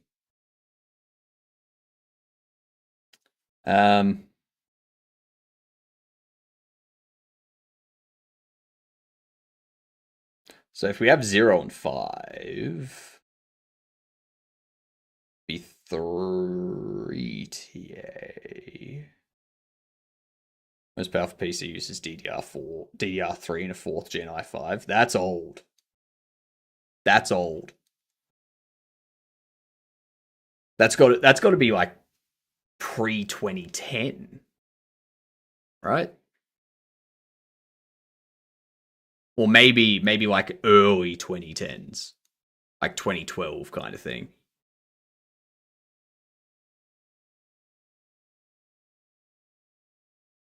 Let's see, how far will the car be down track? So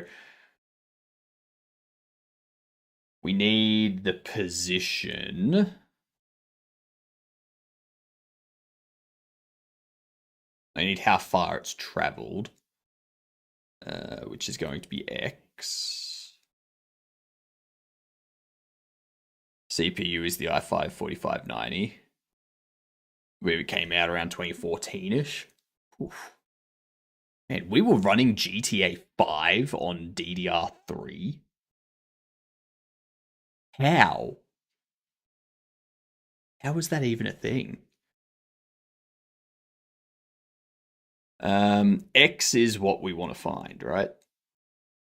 So if X is what we want to find, we want that middle. We want this one here. Oops. That's what we're looking for. That's the equation we're looking at. So x0 is 0. v0t would be 0 because it starts at 0 velocity. Like, when the race starts, they're stationary. It's 0, 0. So it would be a half acceleration t squared. But t is 3t. All right. The acceleration we know. No, we don't. We don't know the acceleration at all.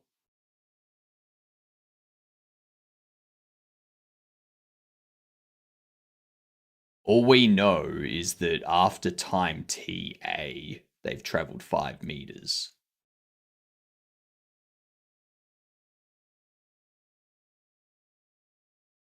So V, the velocity, we need to figure out V first, right?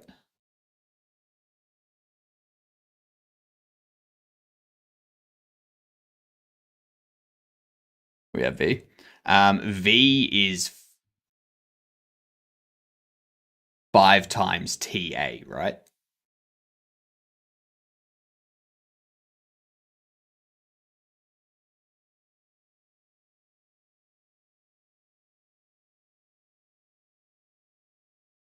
PC model specifically is the ProDesk 600 G1SFF. Oh, old school HP, before HP become real shit. HP have become so bad in the recent years. Yeah, I know initially x0 is 0 and velocity is 0 because it's not moving. Initially it's just stationary. But velocity is 5 TA. Like, we don't have the exact velocity. We know what it is in relation to position though, right?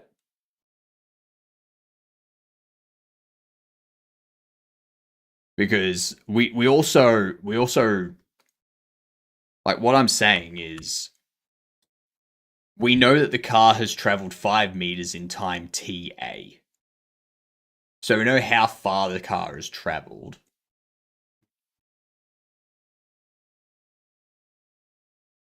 But we don't know exactly what the time is. And we don't know exactly what the acceleration is.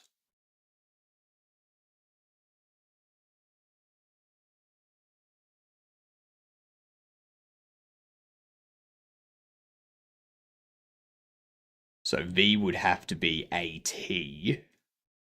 And if V is AT, T is 3TA.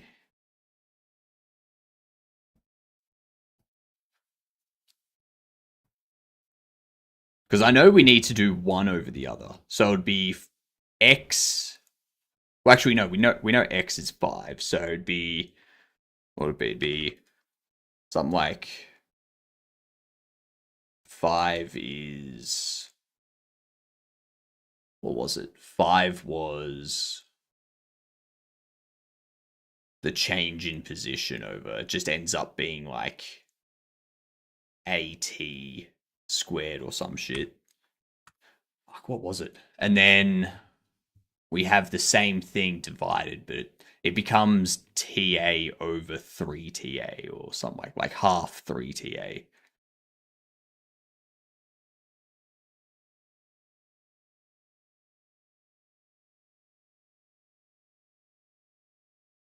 Fuck, I've forgotten. I've forgotten completely.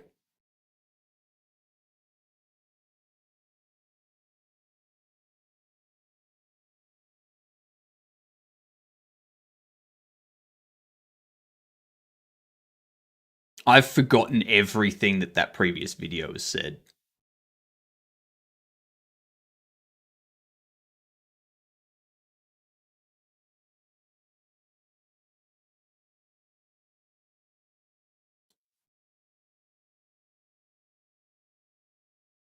What was it?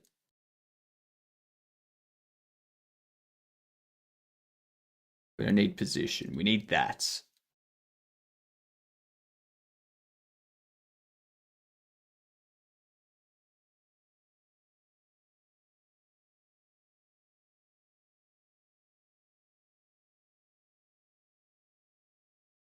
How far will the car be down the track?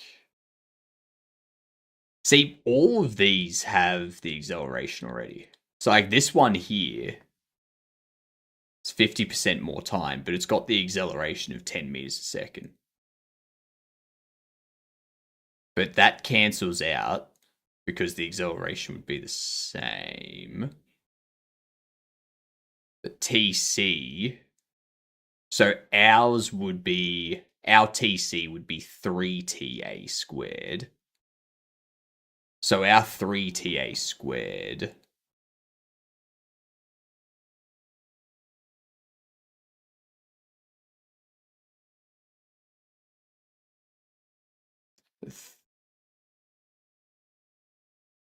we have 1 point, so we'd have 3 squared, which would be 9TA squared over TA squared.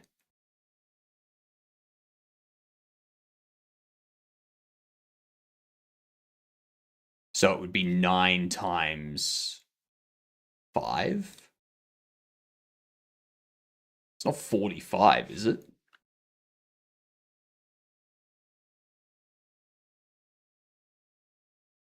Because the X, so C position is A's position times that.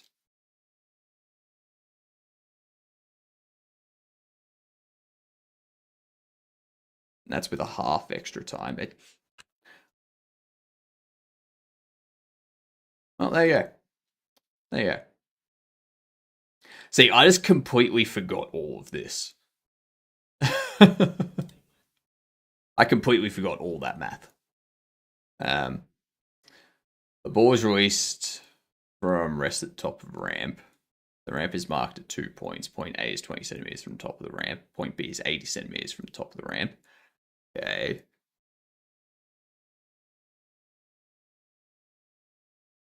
How will the speed of the ball at point A VA compare with the speed of the ball point B at VB? Okay. 20 centimeters and 80 centimeters. So it would be VB, or VA would be a quarter of VB. Right? Because VB will be 4 times VA.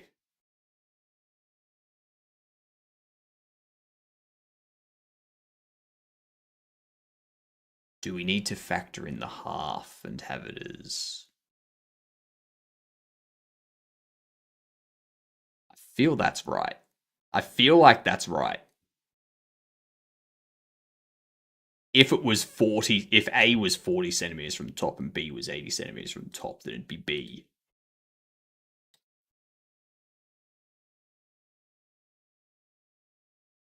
No, that's not right.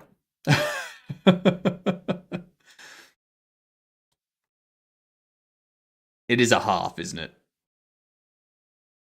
Alright, so apparently it is a half.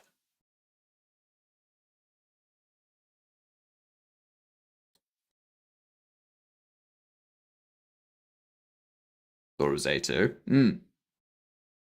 Seems like everyone thought it was A. VA B0 plus AT.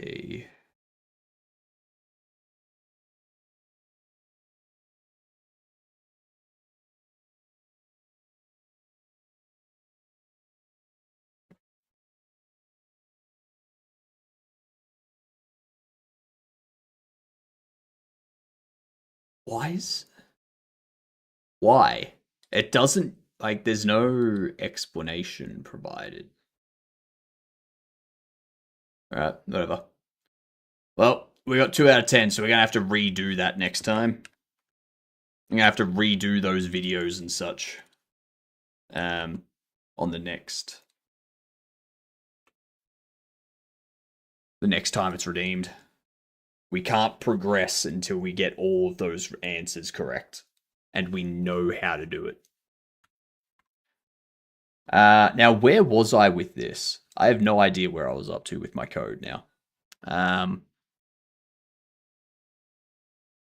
I was doing something to do with stuff.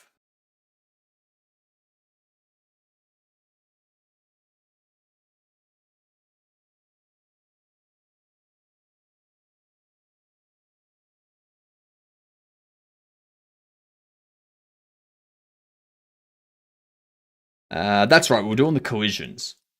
Yeah. I need to set up all these collision shapes here. But what I'm going to do now is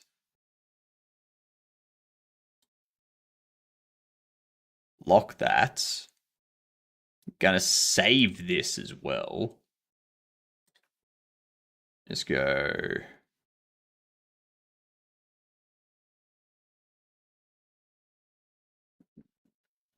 No, it wouldn't be that. Puzzles. I'm just going to go...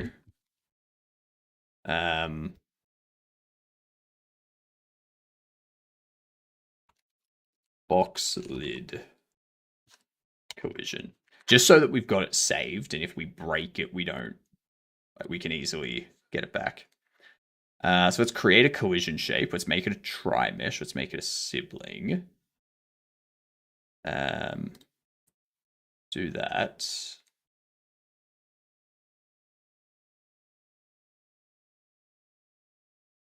Why is that complaining?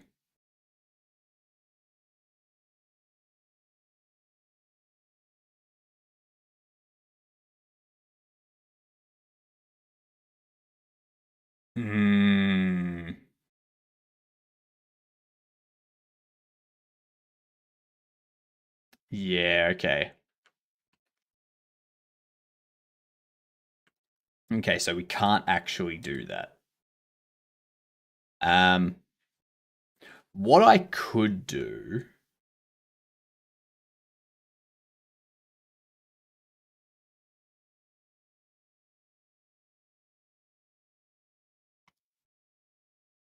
What I could do is create like 3 or 4 collision shapes. 1 or 2 collision shapes, like one here, the other here, sort of thing. No, because that's not going to have the cut. It will just like create it through there, sort of thing. So I'd need to have 4 collision shapes for the rectangle slot. 1 across here, one down here, one here, one here. And then for this one, we'd need 3. For this one, we would need 6. One for the top, one for here, one for here, one for here, one for here, one for here. This one, we'd have to go like 8 or 10 collision shapes. No, I wouldn't even be able to do that.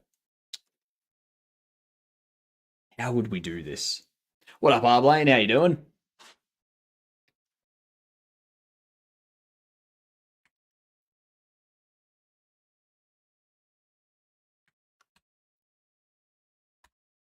So how can we do it? Picking up the object at the moment isn't perfect.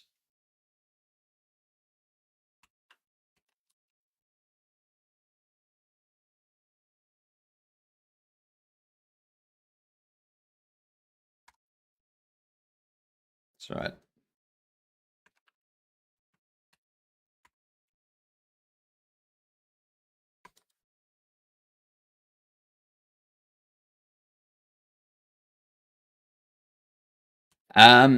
So I'm setting up a puzzle game that is physics, all physics interactions.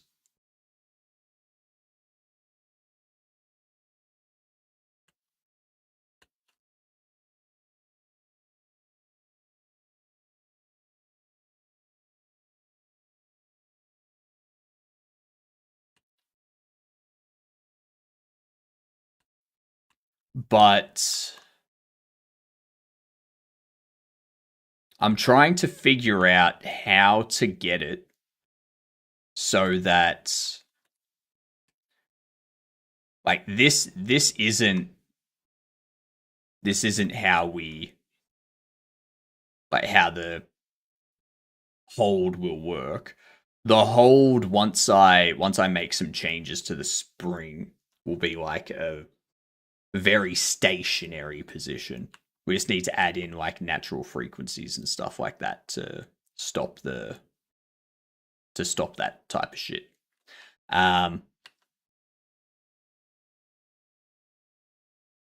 I would want the player to be able to rotate the object in their hand. And we've also got it set up so that, like, as it moves away from their hand, they drop it.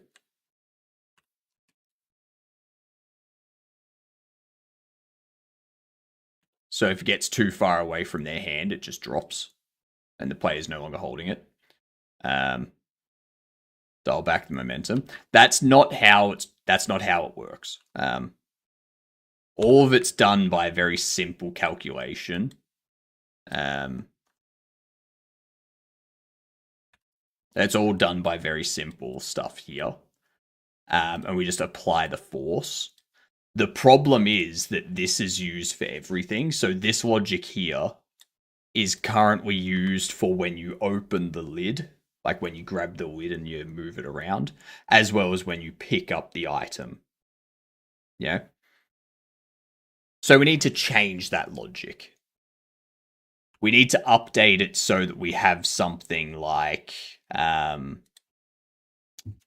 it needs a gravity limiter. If we add a gravity limiter, then the issue you're going to have there is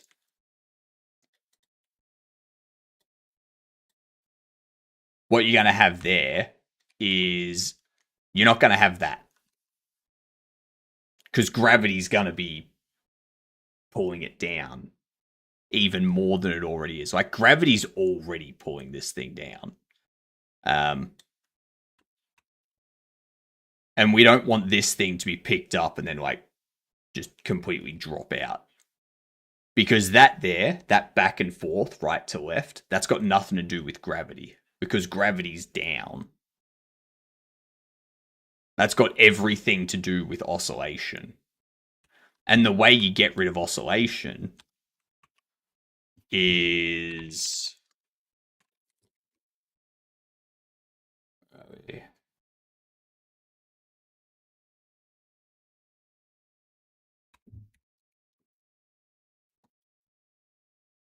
There it is. The thing that we haven't implemented, the part of it that we haven't implemented is this natural frequency. Because the natural frequency will allow us to have this sort of stuff.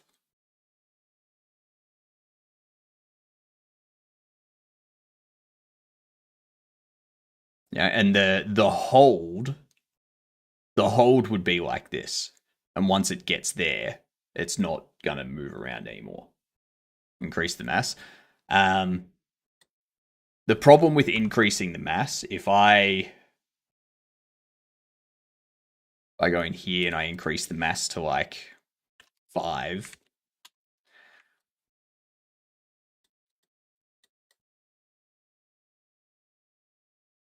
the problem there is I've now got to be able to pick it up.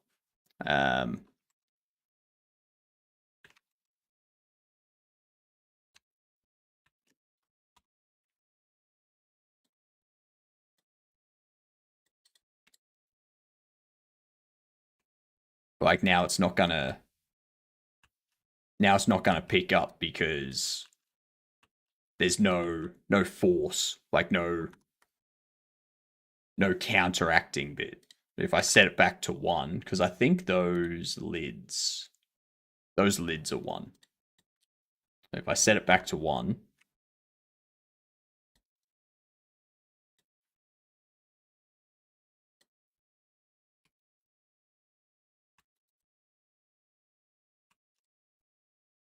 now I can't even pick the fucking thing up. What's happened?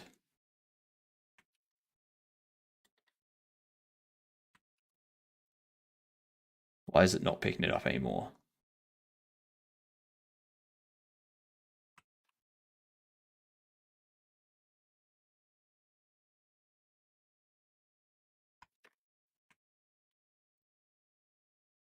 Let's see.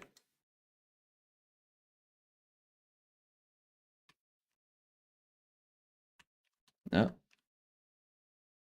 I can still move you.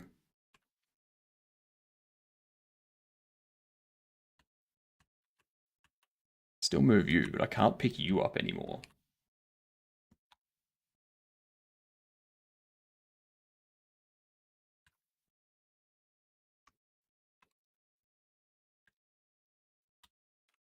Why can't I pick that up anymore?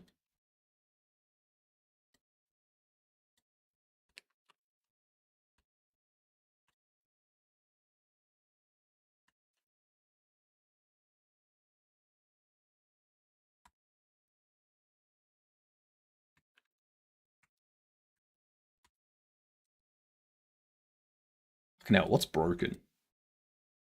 What has become broken?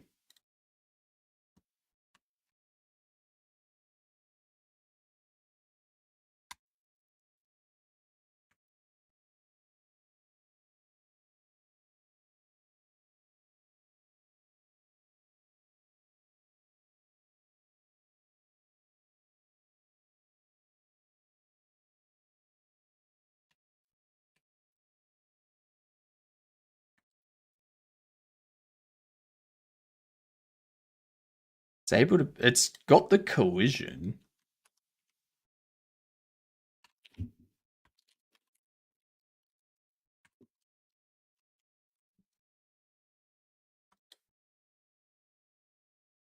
Fuck's sake. This is why I didn't want to tinker with it.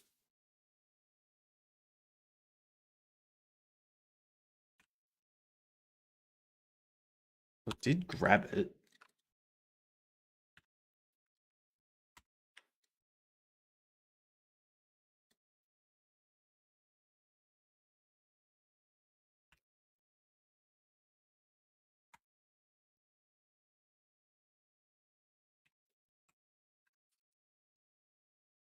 So the mass is that.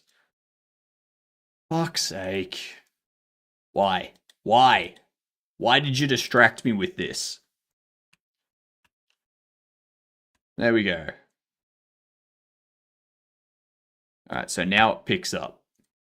So if I bump this up to 1, and I have a look at this, and it's 160 damping. If I bump this up to like 80 damping.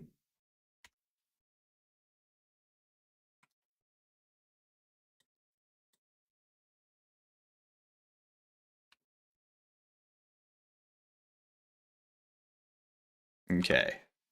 So if I made this 200 and the damping 100. Let's see.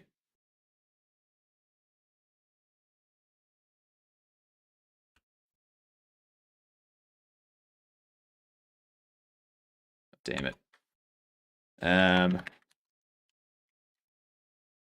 This isn't what I wanted to be doing today.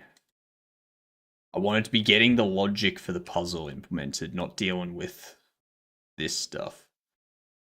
Oh, yeah, you see how it still oscillates? It's like increasing the weight doesn't do anything. Yeah. And the problem with this is if I drop it, that feels a lot heavier than if I have it as 0.25.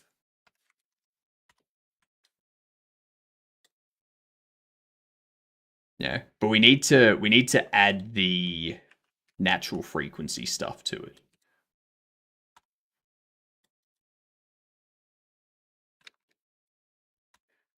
We need to add the natural frequency stuff because the natural frequency and the damping ratio will handle the oscillation a lot better. Yeah.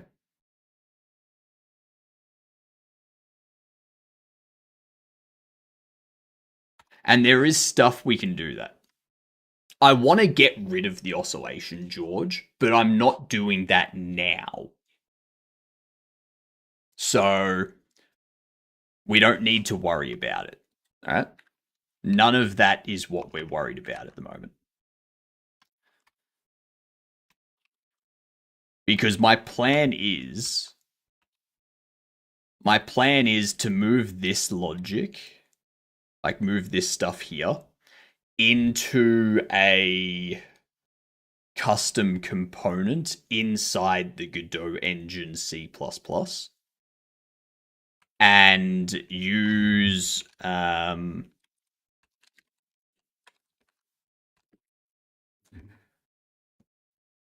the jolt physics spring. Yeah. So we'll use the jolt physics spring and use that to basically determine, like, to do all of our spring interaction mechanic stuff.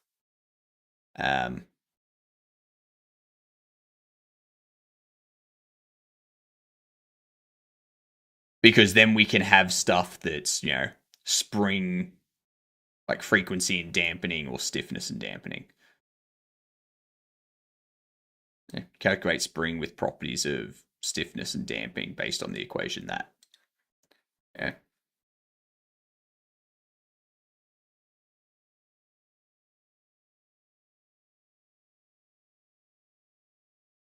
And then there's like, is the spring active? Yeah.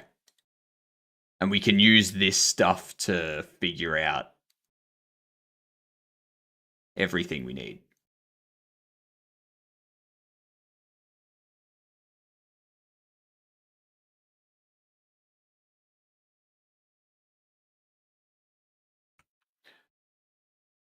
Most of my progress yesterday. Don't ever do that because weak reasons. What? Most of my proggy is yes, no, and don't ever do that because legal reasons.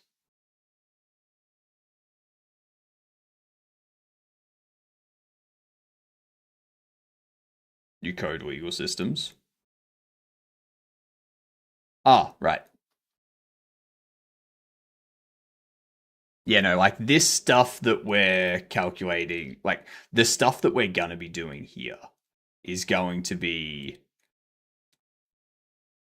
like I'm just gonna use the spring stuff that Jolt Physics already has down the track. This is just an initial implementation. We've tried to implement it ourselves, but we can't at this point in time, which is why we're doing the Khan Academy physics stuff. Um, but yeah, I'll have this stuff changed over in the future to use Jolt Physics, like the Jolt Physics spring, which is a much better spring. And then I don't need to worry about anything at that point. So wiring memo was right there. Well, I wanted to learn how to do it myself. That was why Arblane. Um, but yeah, it's not working at this point. So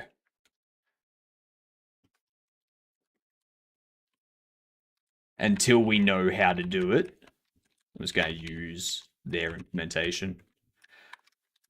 Because once we learn how to do it, we can then start doing fun stuff like that inside Raylib. Yeah. And if we never learn how to do it, then we can never do fun stuff in Raylib without being required to use an existing physics engine. Yeah.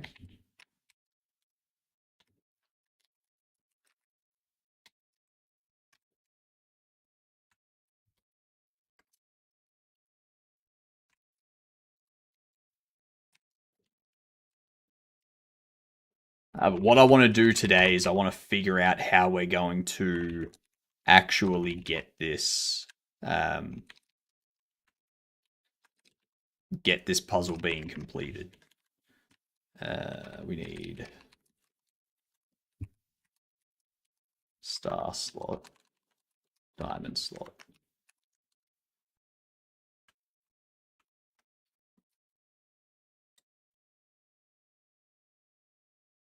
All right, so we need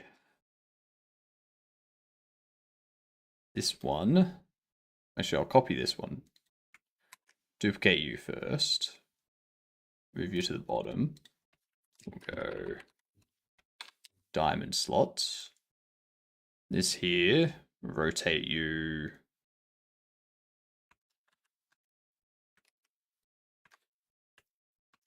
-45 like so. Pop you under there. But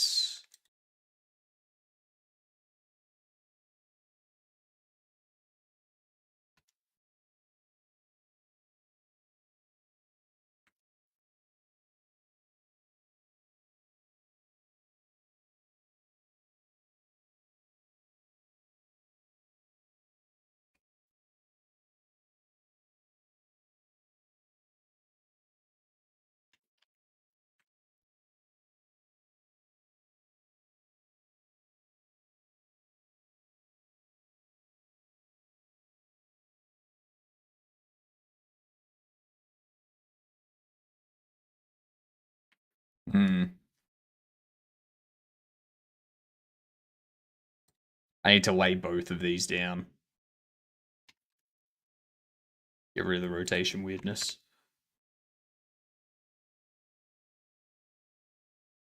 That. Paste that. And then this goes 45.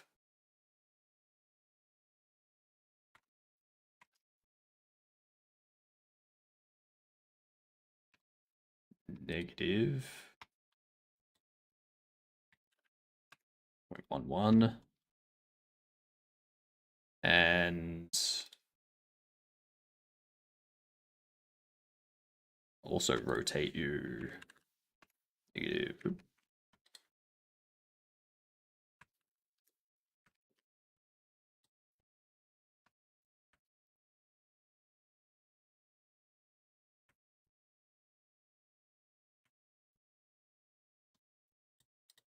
All right. There we are. That's easier. That's just easier. All right. Then we need the star.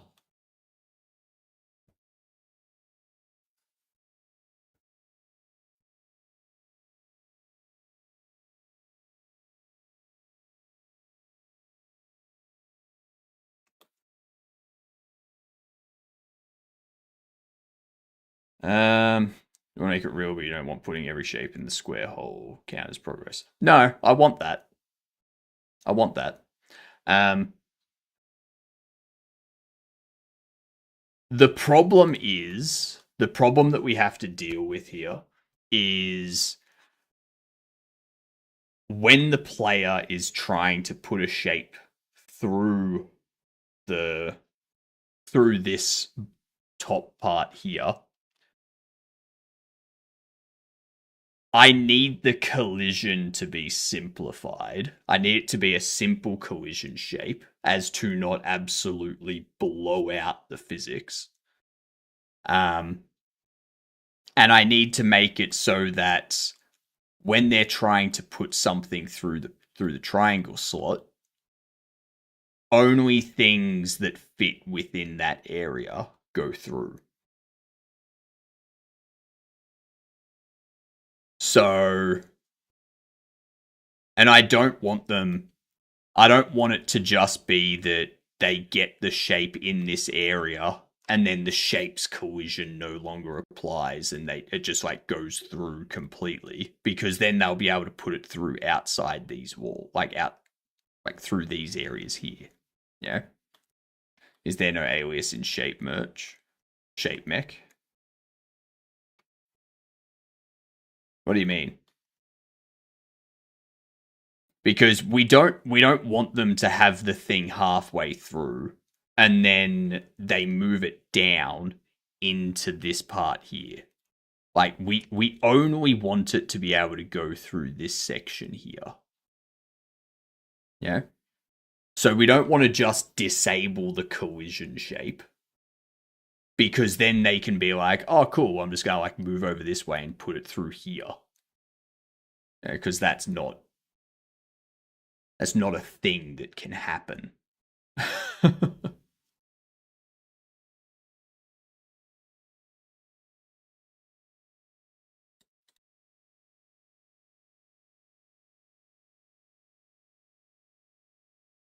No, R-Blane, everything can go through the square hole.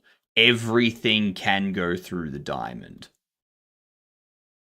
Some things can go through, the circle. Yeah.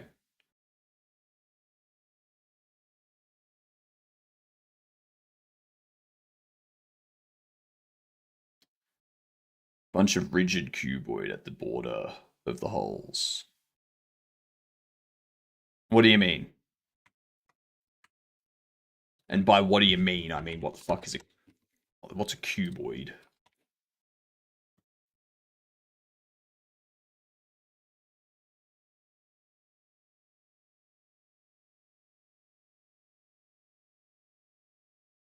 So you want a bunch of rectangles.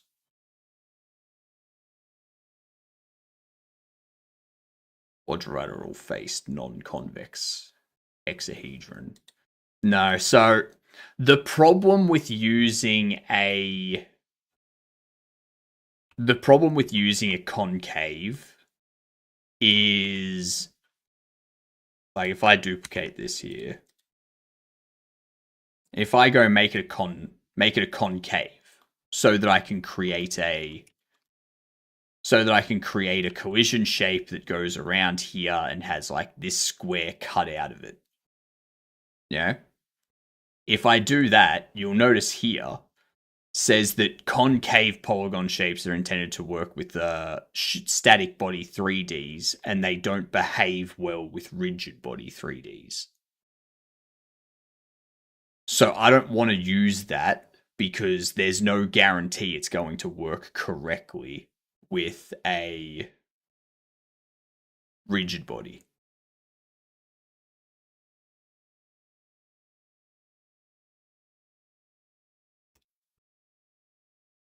So we can't just do that. My thinking is that I just break it out into a bunch of convex shapes. You make it a rigid body and disable gravity on it. Well, no, I can't just no. I need gravity on it.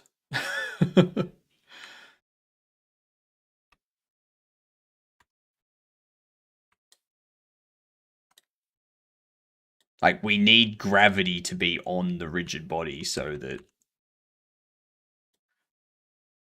we have that.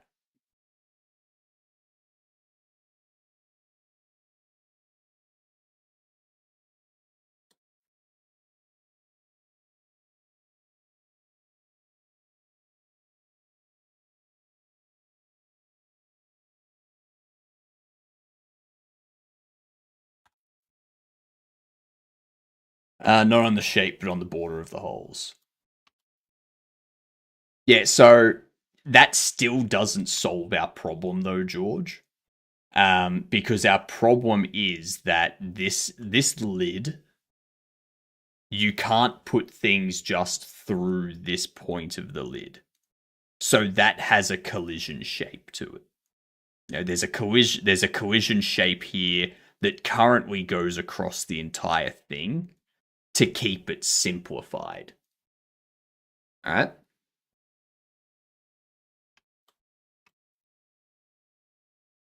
So that way you can't just be like, I'm going to place it through here because the collision shape stops it. Yeah.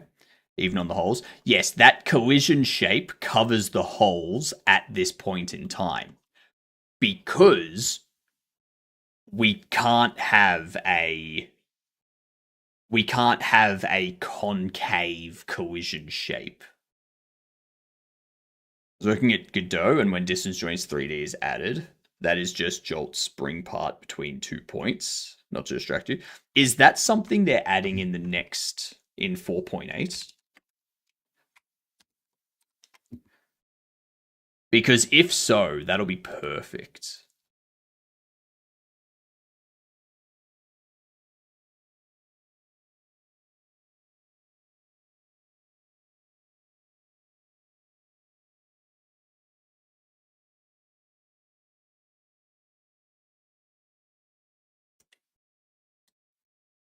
Because that's what I was looking at doing as a custom component, Almic.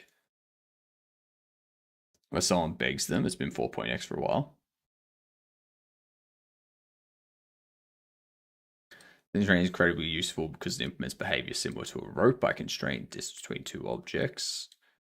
Distance constraints behavior cannot be replicated with the existing joints. Correct.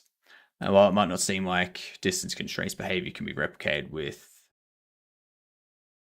While it might seem like the distance constraints behavior can be replicated with 6 degree of freedom joint, there are important differences. 6 degree of freedom, if you set linear limits of x, y, and z to negative 1, 1, then the bounds of the constraint act like a cube. 6 degree of, if you set the linear constraints of x and y to 0, linear limits of y to negative 1, 1, bounds of constraint act like a cone pointing down.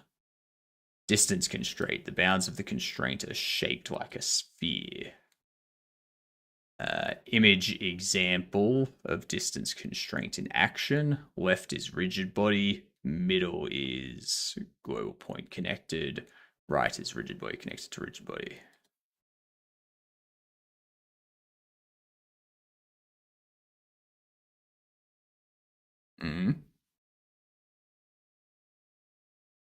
Creates a cross at the points which are being constrained, then draws a line from point A to point B. The line starts distance min, distance max. Parameters linked straight which are exposed.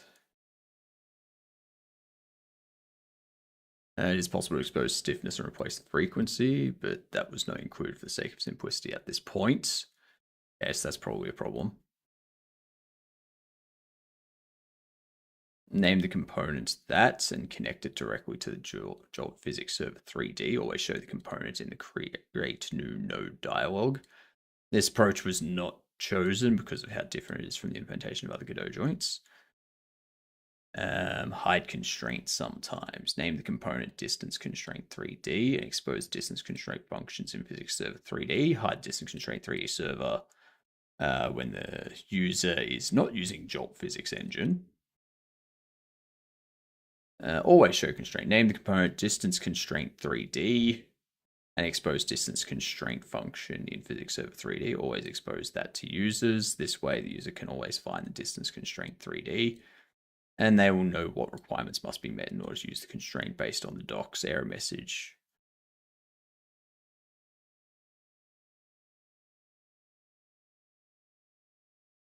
Okay.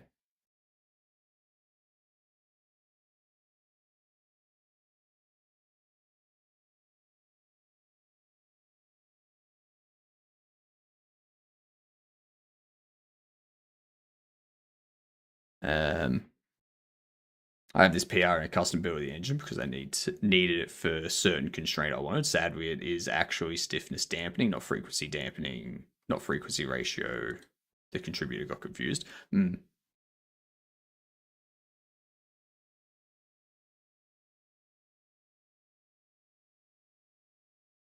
we need feature parity with Godot physics? Is everyone okay with merging this? Jesus Christ.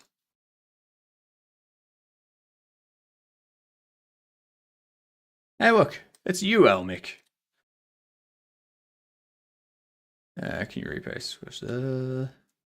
Changes look good to me now. I'm not marking it as approved yet because I think someone should take a look at it to see if it's okay to not use the body A and body B parameters in that.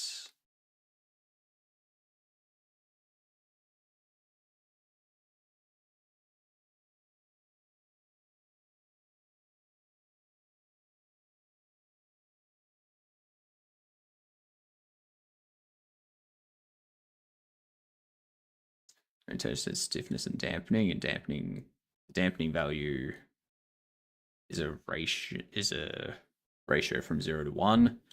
This isn't correct. That should only apply to frequency and damping mode. The doc should not mention frequency damping. I should also not mention that 0 damping disables the spring. 0 still has valid springs and most stable. Yeah, that'd be interesting. Anyway, not worried about that right now. Not worried about that for the moment. We need to figure out how we're going to actually have this be possible to complete.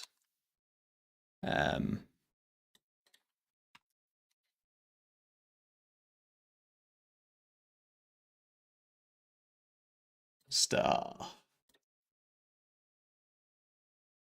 You are diamond. You're going to be star slot. This needs to be changed to be a convex. We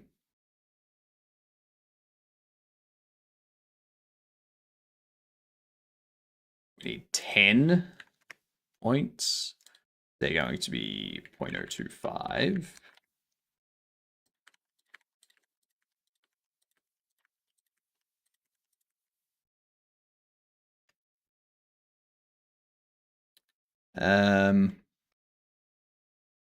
You're going to be negative 0.0375.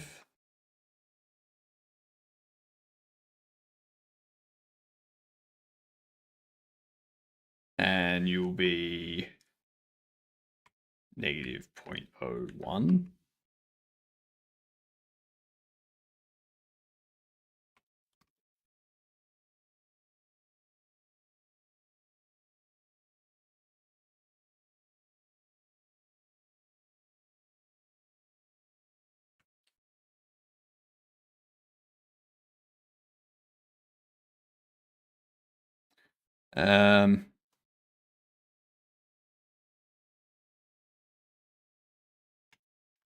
Get rid of that rotation. And have this go.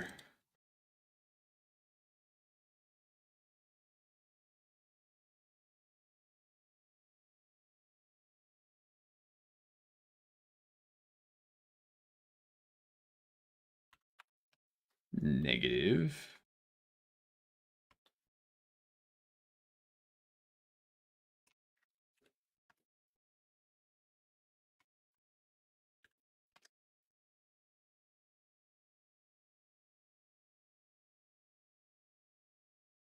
Why am I bothering doing that?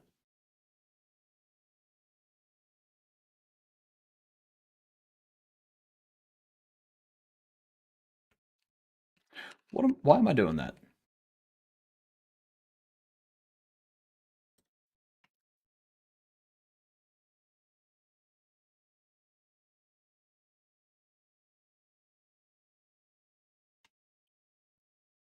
These can all just be this. They can all just be squares, because this is just to determine if it's in the area of that slot.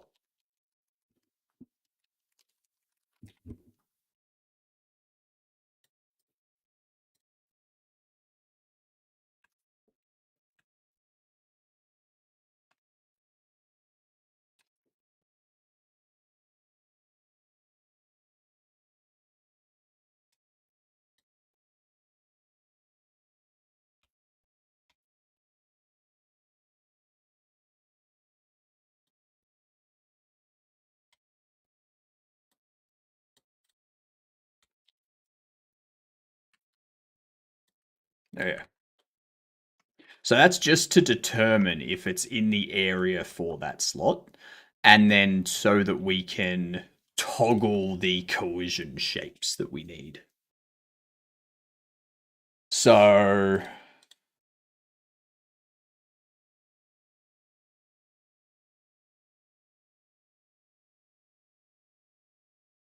problem is, I think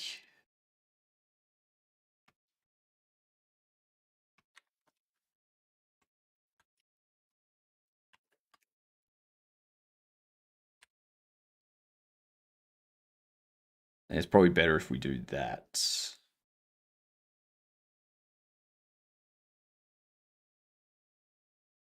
That one there I can probably change up a bit, but that's fine.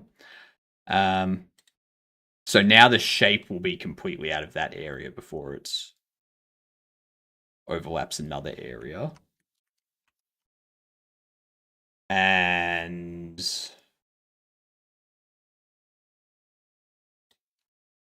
what that will mean is lid collisions will be an array of collision shape 3D.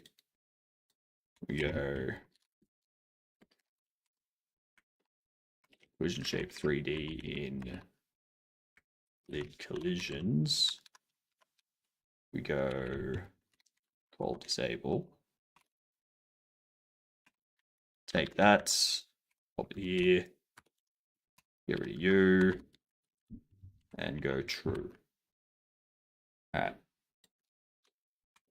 Now I can create a bunch of collision shapes that are all disabled. And then when a collision gets in this area, we disable this general collision shape. So we disable the default when the shape gets in this area and enable all of the other shapes. But I need to BRB for a minute because I need a wee break. So here's words BRB.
I'm back. It's okay. Oops. Dropping everything. Tips.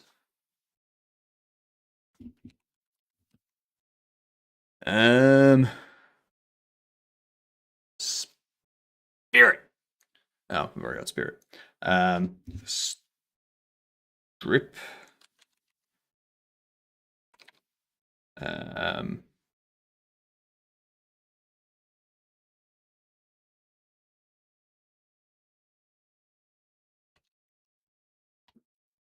Iris. IRIS. Pits. Nice. Lovely. Lovely. 2 levels. Going to level 3 on the next ads. Wait, level 3. Oh, yeah, that's right. We failed the other one, didn't we? Yep. I remember. So, what I'm thinking, we can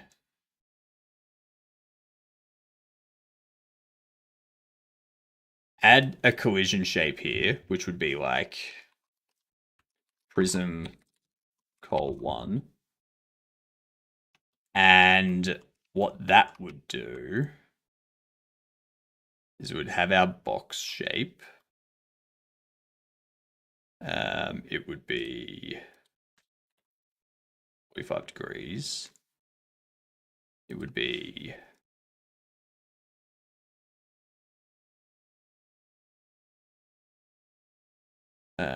point.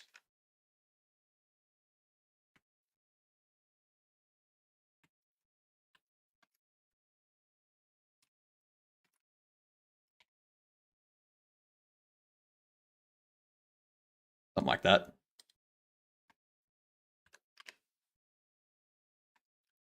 5. About that wide, roughly.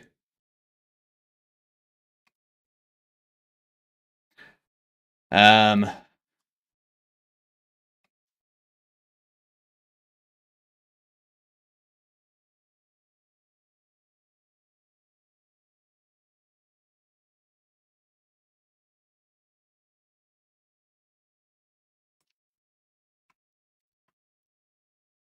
it's actually better if we go that way.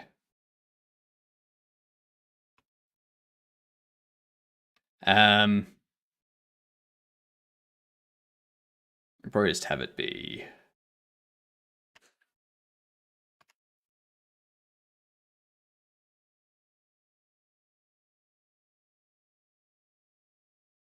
how thick is that?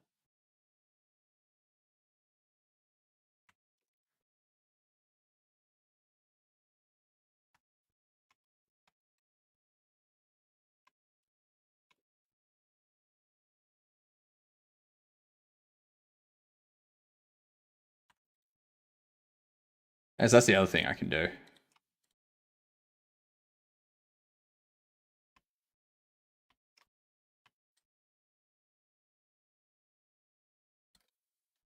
No.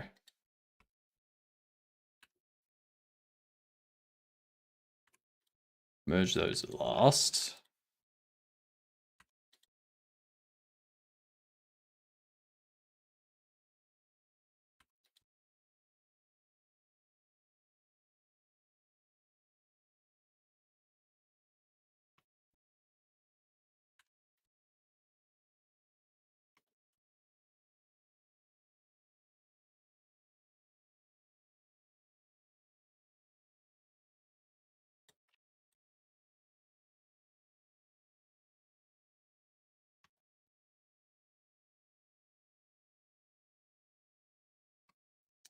Um,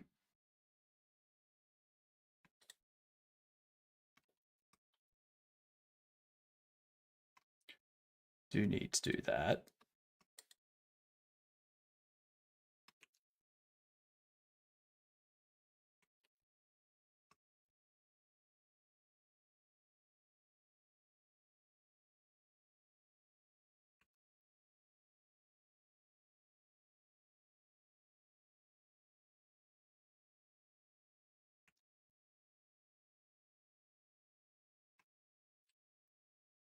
No.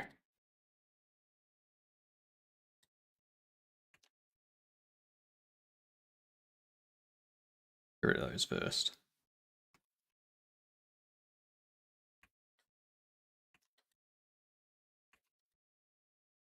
Why can't I dissolve those edges?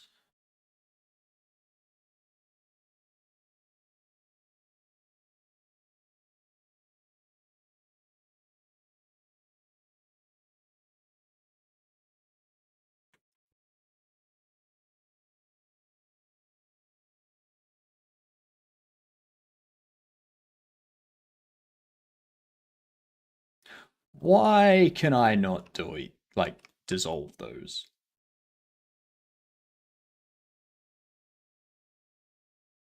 Because that connects to there, which connects to there. That connects to there, which connects to there. So dissolving that should just straighten that edge out.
Okay.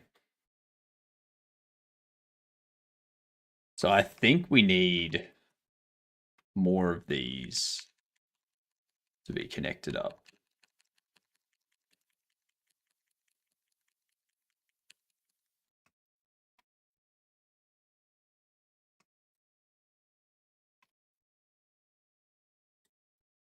So I think we need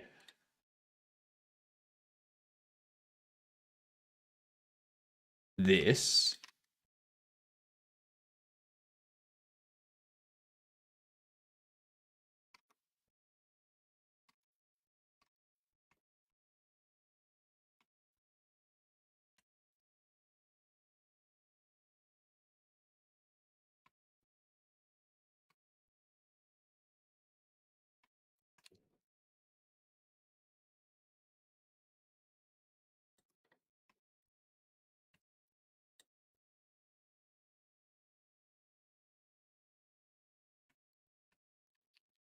Didn't cut.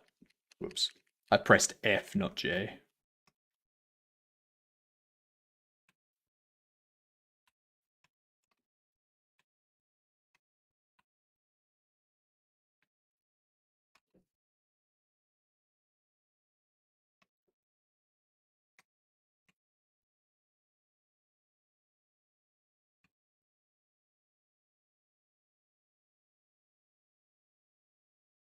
Why?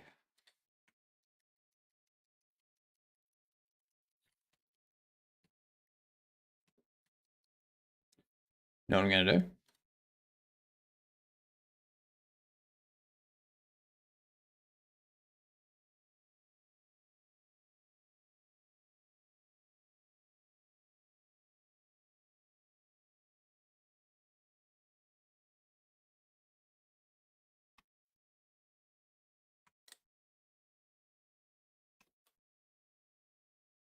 We duplicate those.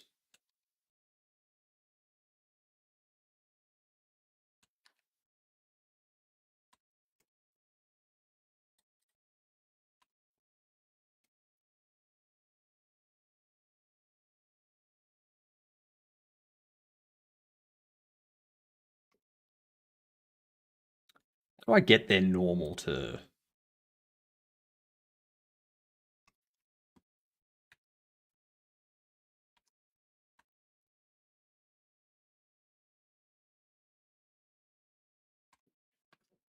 Let's do that.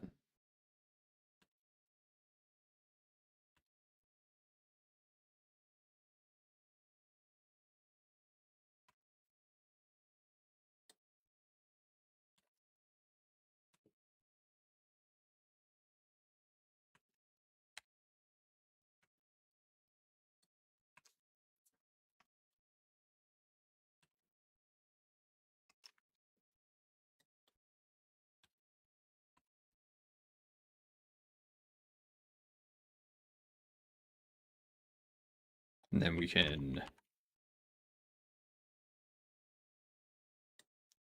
flip.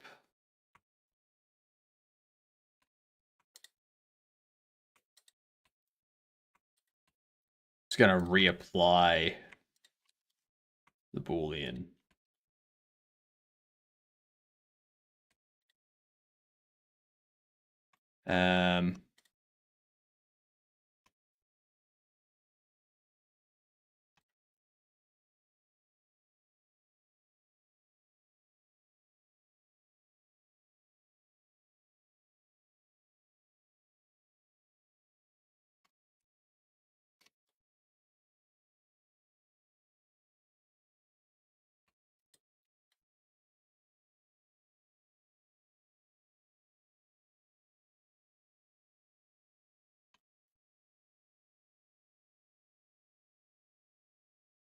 All right.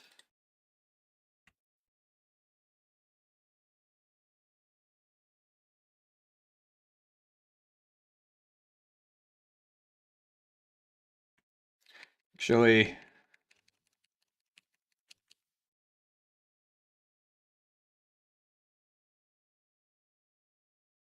what I could do,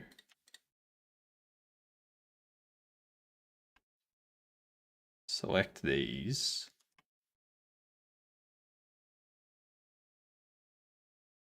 And then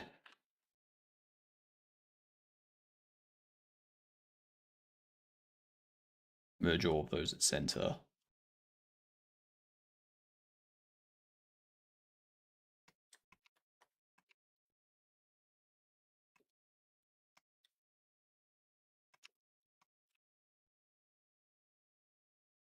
And all these merge at center.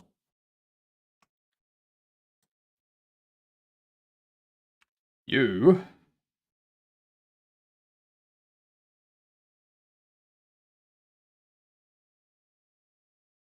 there we are. Voila. You, we can rotate X.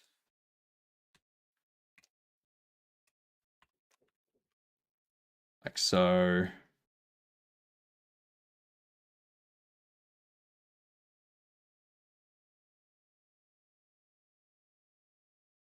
And then we have U, Boolean.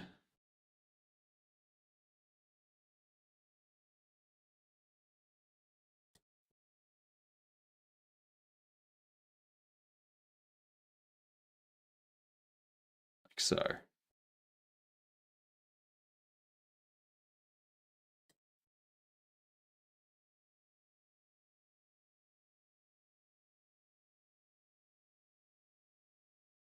All right.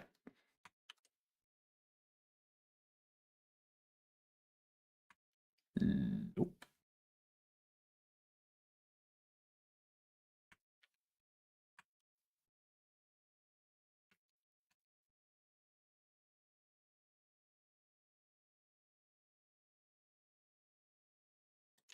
These ones need to be recalculated.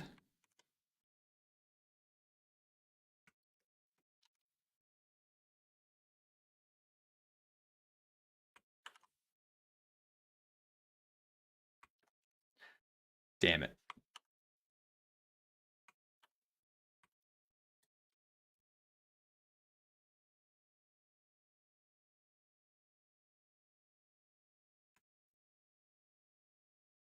So I think our main issue there is going to be that.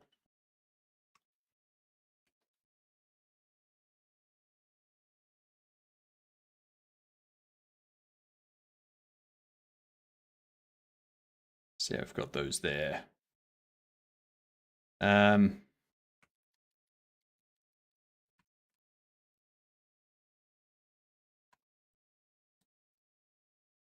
screw it. You can stay like that for the time being. Your UV like that. And what we can do,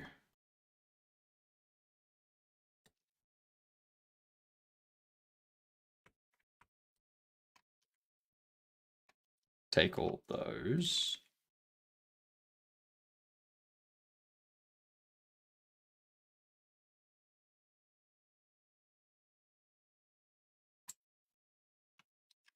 Duplicate them.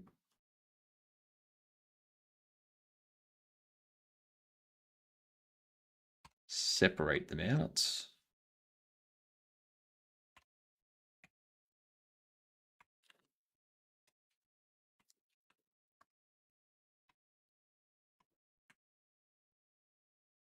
By the rotation.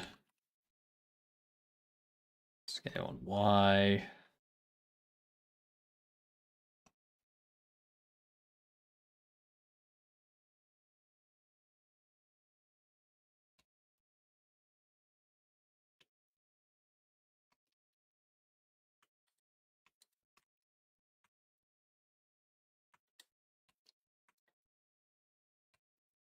All right.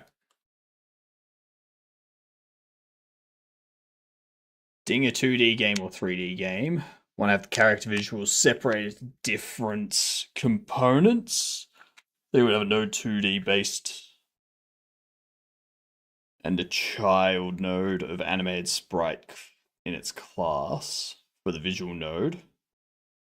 They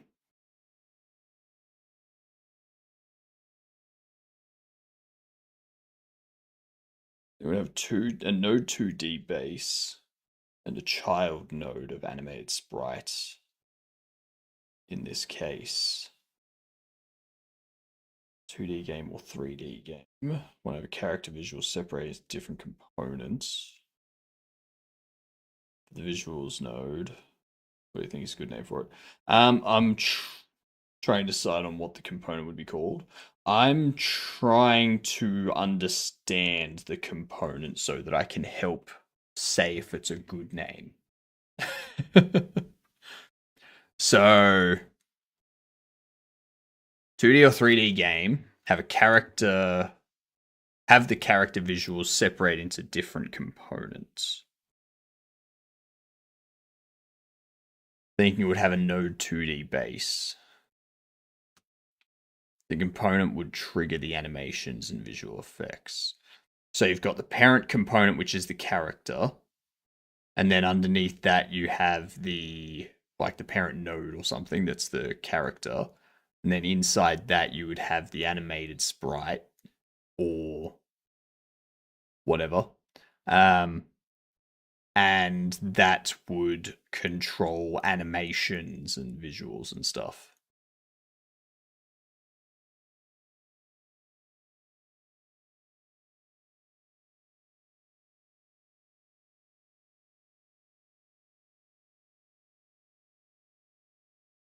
Okay. So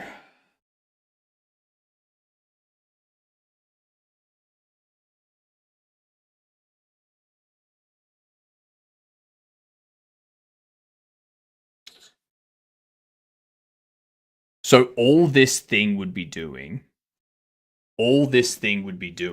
is controlling what animation is playing on an animation 2D, like an animated sprite 2D, and loading the correct frames of a sprite sheet into those animations.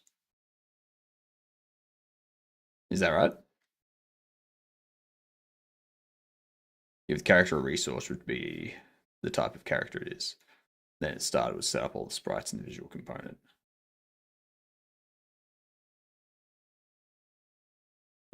But this component that you're creating, all the component that you're looking to create is the component that controls the animated sprite 2D.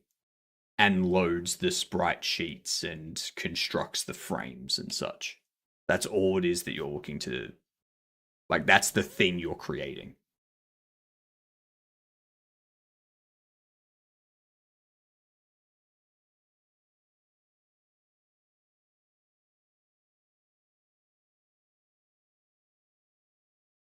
Yeah, so the character would have this component sort of thing.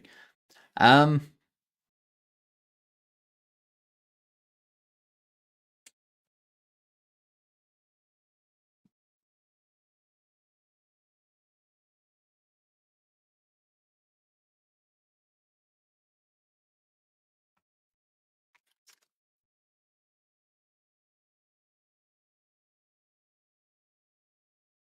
what about equipment?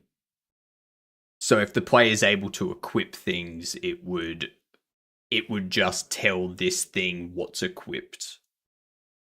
And it would go, all right, that's equipped, so I need to display that.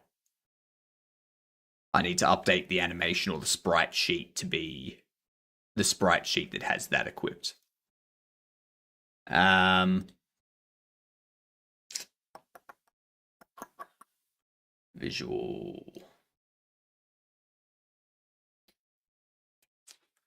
Visual controller or visual manager?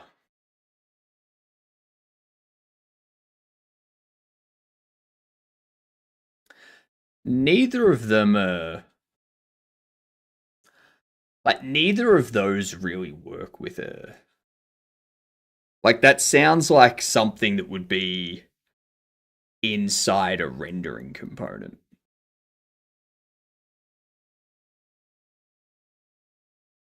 Not necessarily like inside a renderer core. Maybe if you had like maybe if you called it like a character visuals controller or something. Character visual controller or something like that.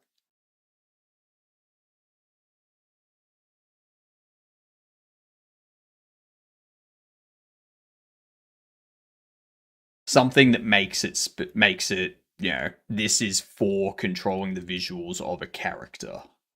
Yeah.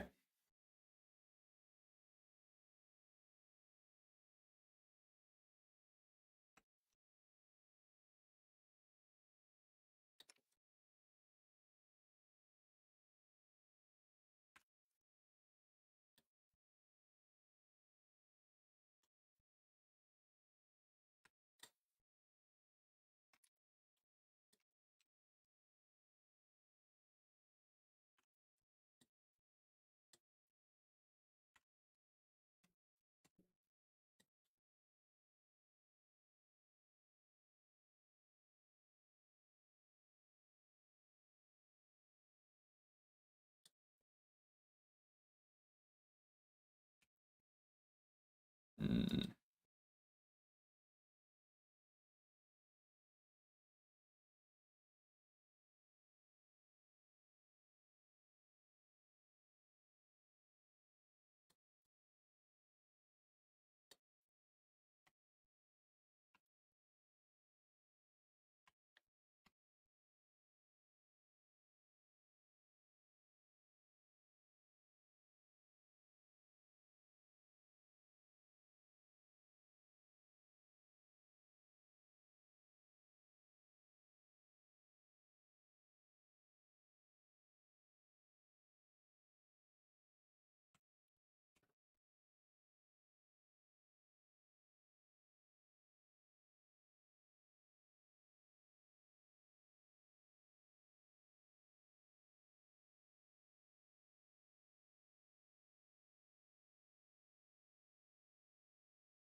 We've also got that.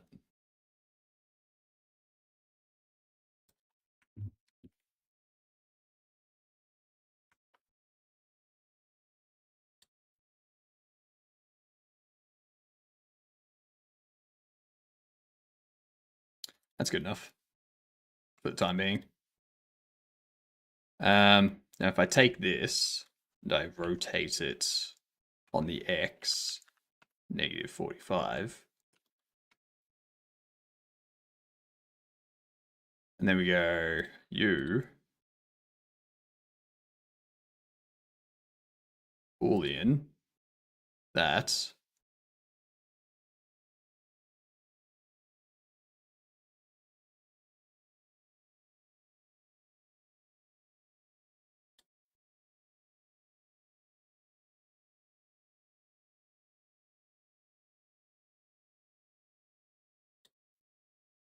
like that. Delete that. Pop in here.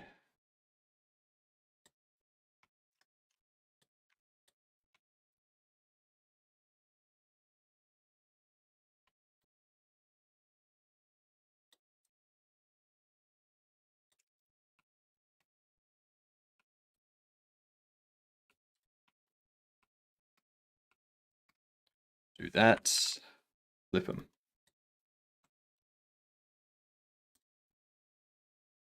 That feels much better.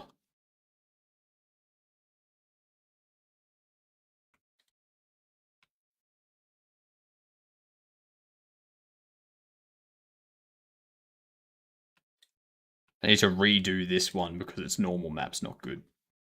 Normal map is bad.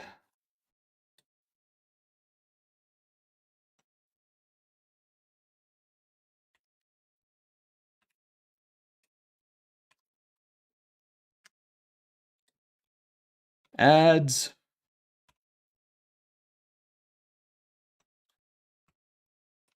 Addy ads. Are we doing words? That is the big question.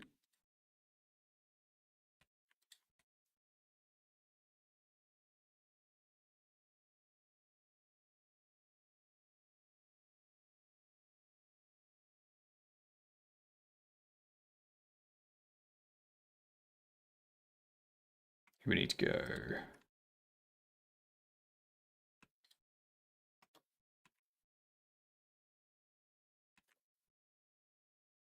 Like so. Merge those at center. All right. All right, words. Get these words underway.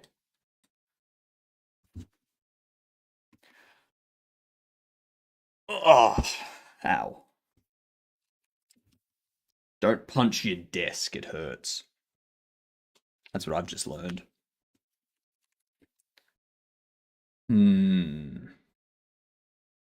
Ah, that's the big word. I see the big word.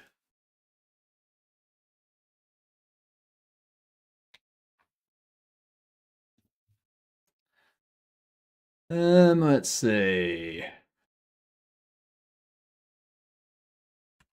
That one. Too bad there's no F because then we could have beef. There we go, Arblaine. Nicely done. Bold. Nice, nice.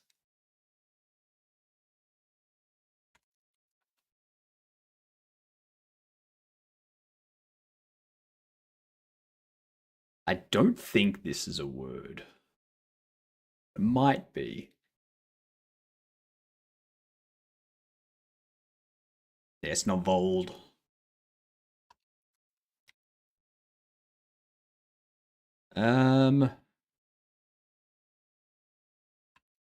That one.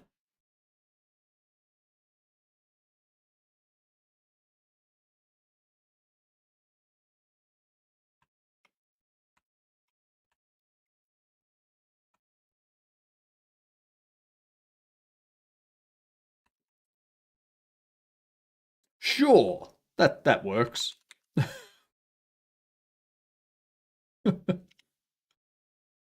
Bode.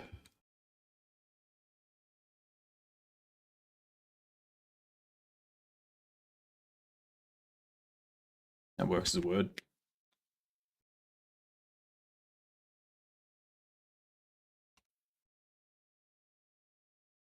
Nice.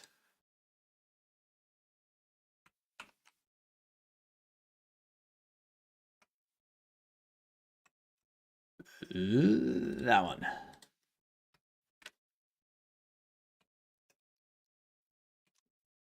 Dissolve that.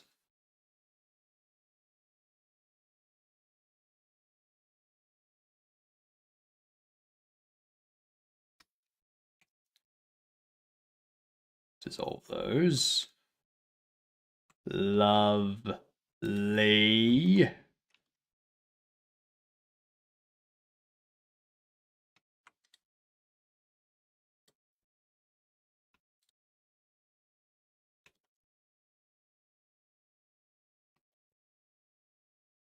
Do that. Mark as seam. Unwrap.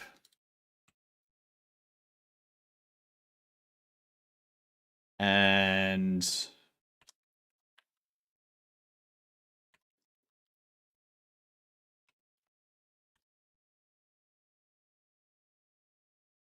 yeah. And then we do Boolean top.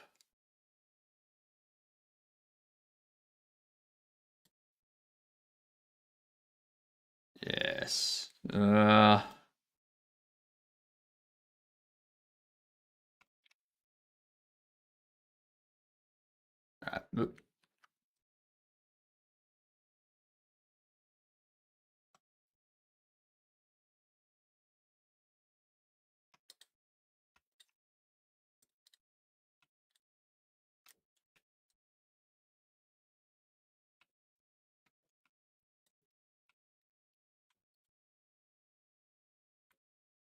Whip those.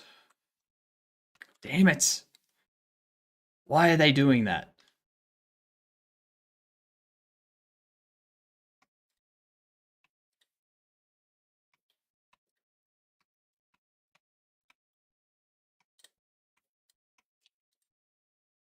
I think I need to reset the vectors. Or maybe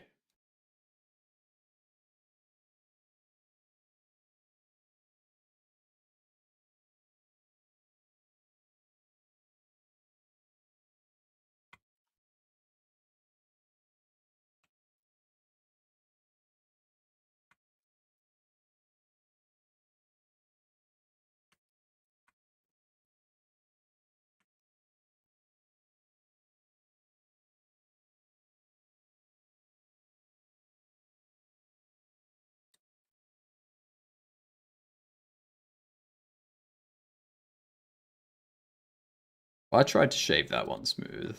Yeah. Okay. So I think it's because they were shaded smooth. Yeah. I think we need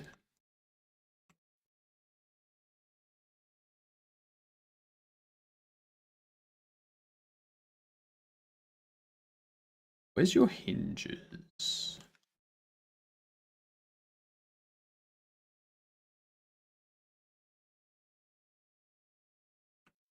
Um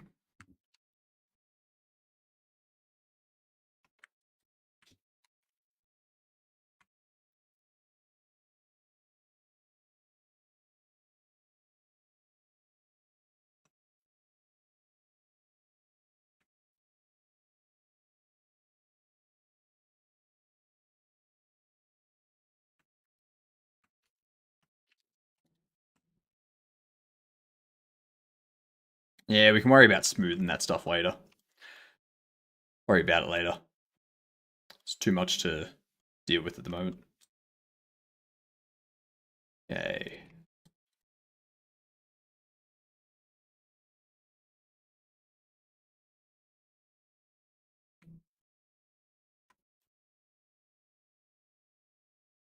Because I see that they do have the hinge.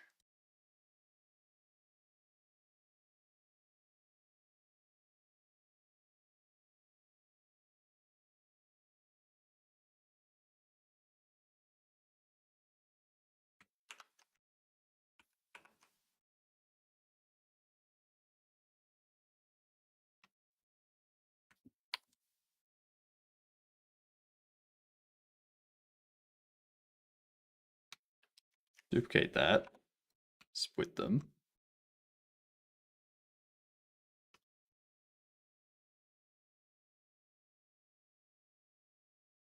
And then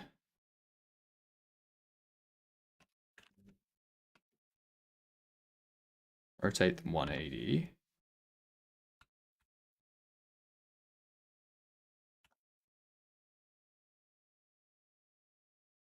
Sweet. Done.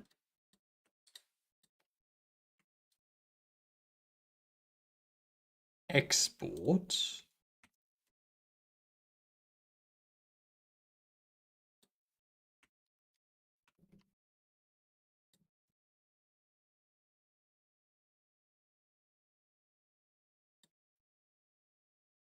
Moon slot. Star slot.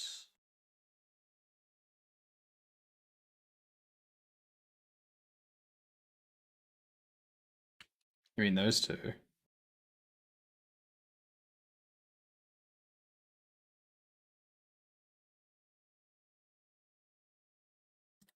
That's all right. Don't need to worry about that. All right. That's why I opened that in the first place. God damn. The whole reason I opened this in the first place was so that I could figure out the distance here.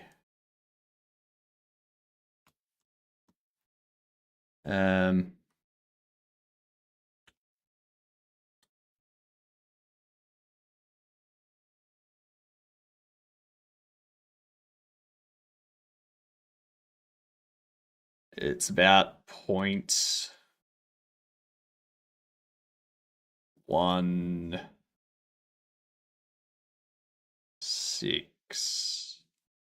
something or other. Let me see. We have that value. We have this value.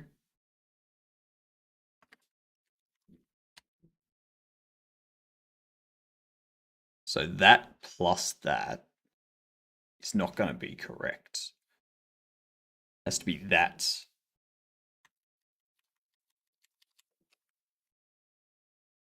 Minus that.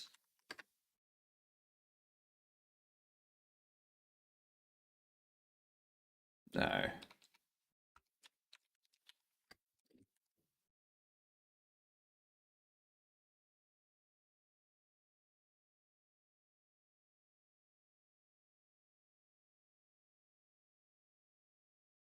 Yeah, that minus that. Yeah. So 0.21213. 21213 is how big that is. Now, if I was to draw a straight line,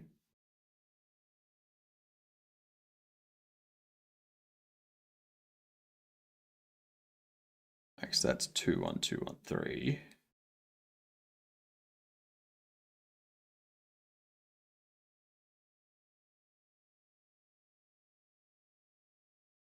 It's 14982. So it's not quite 1.5, but I think 1.5 is close enough.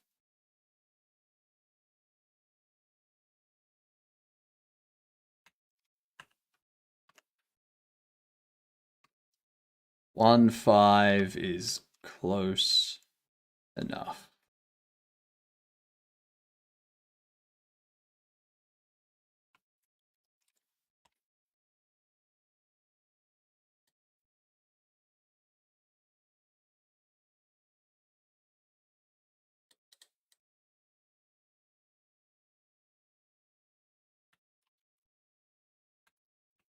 Can't move it. We can move it to 0.9. 0.9 is fine for that.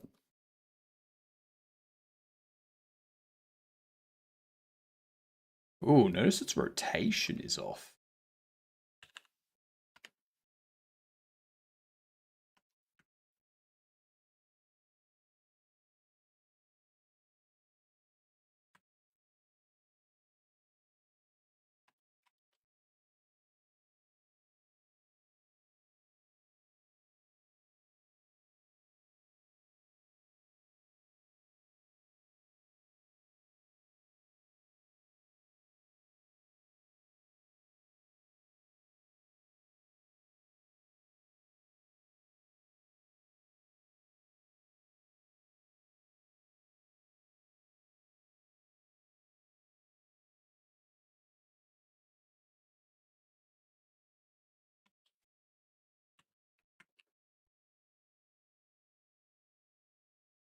was really hoping that would be 45 degrees.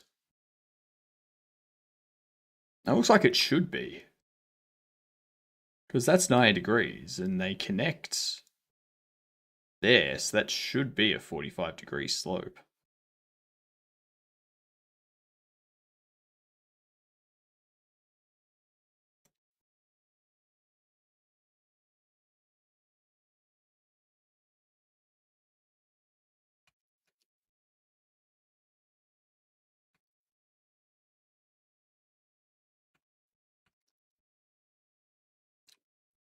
What up, Cabretti? You can also turn on edge measurements in the mesh edit overlay. Top right square box. Wait, what? What?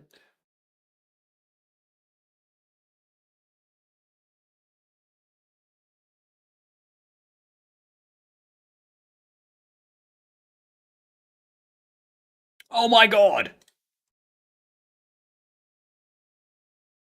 So yeah, that's good if I want that. That is good if I want the edge length exact. I think the main thing I was needing was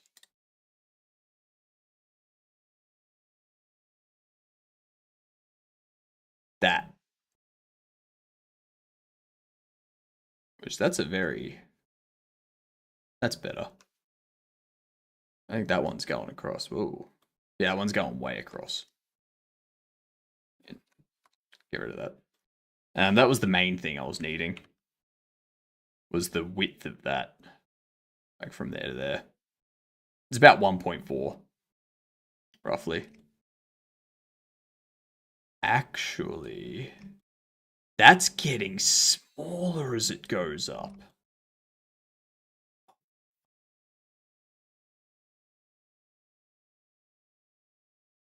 So it is 1.5 down here, but up here it's not 1.5. Ooh.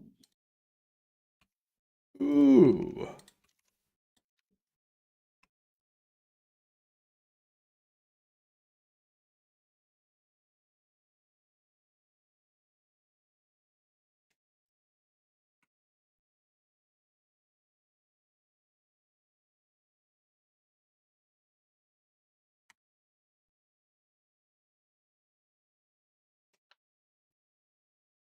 Is it an angle? No. Measure. Yeah, that's a bad typo right there, Johnny. Why did they put the T and the R next to each other?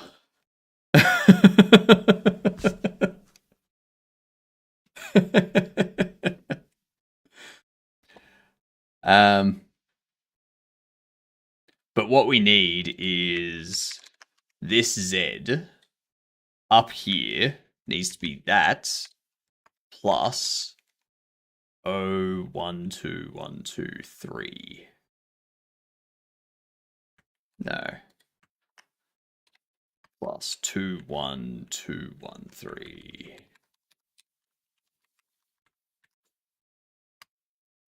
That's what it should be. Because if I do that, now I get the measure.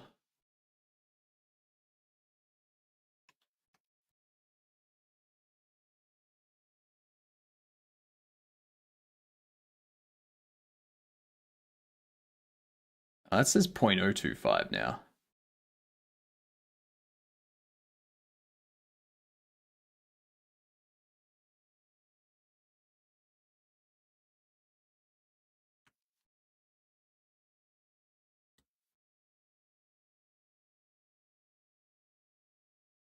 Zero two one two.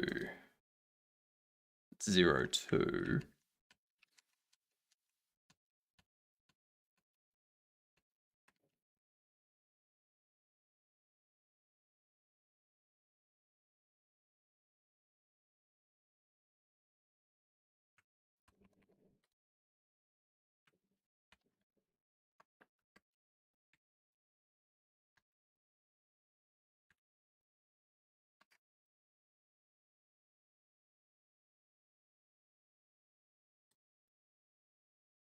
0.212.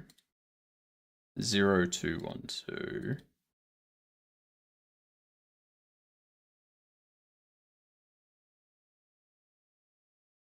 So that should be fine now.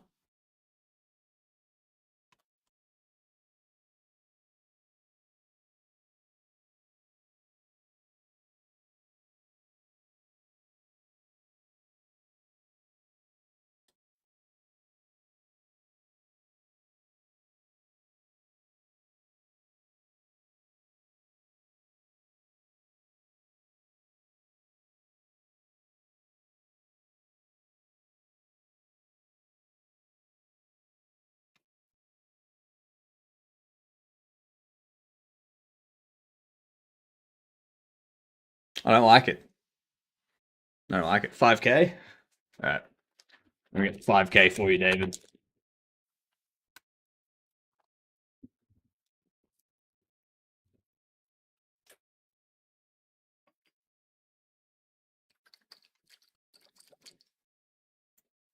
Check sideways. Make sure there's no like lean to them or something.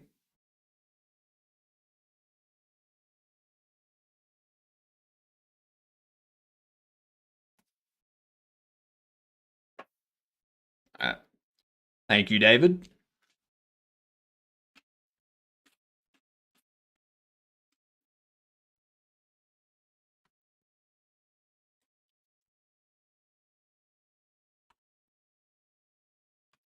Two five.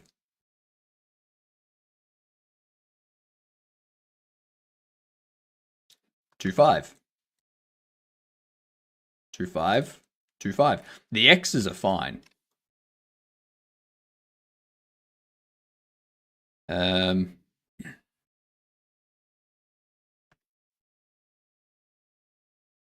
the Y's the same.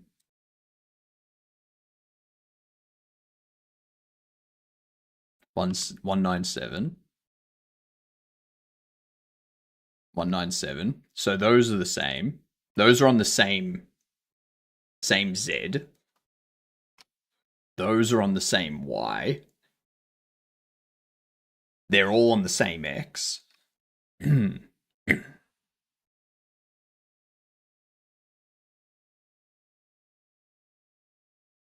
interesting.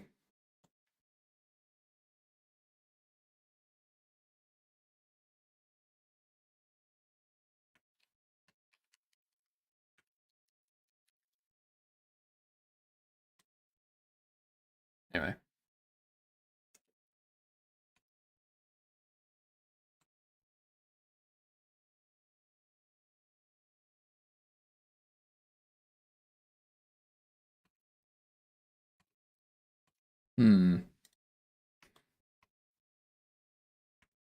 Anyway. Doesn't matter. I was trying to figure out why this one here, why the rotation. It should be a perfect 45 degree. That's because we've got that there. That should come out to here at like perfect 45 degree.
It's very interesting.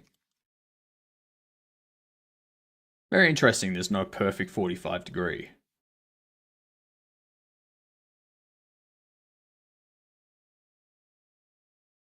Oh well.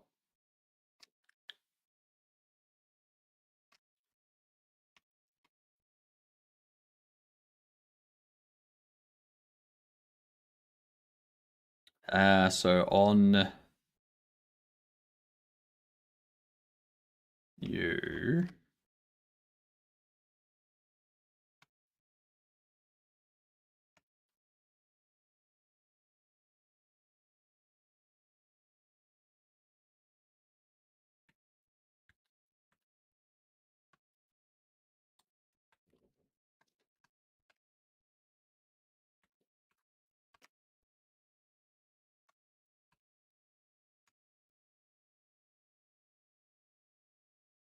I think I can just do that.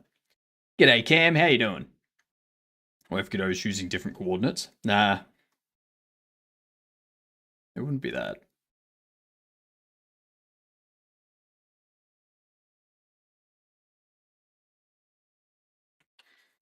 I think that'll be fine.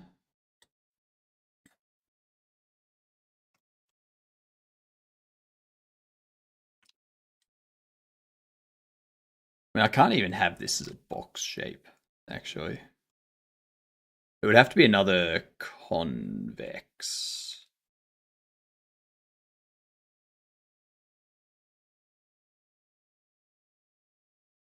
Hmm.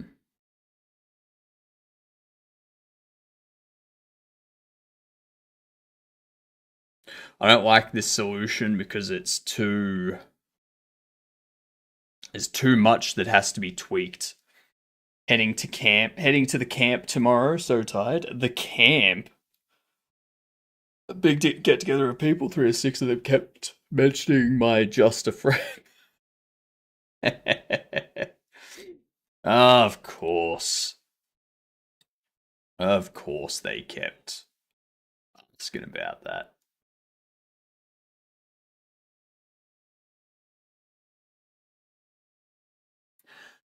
Um,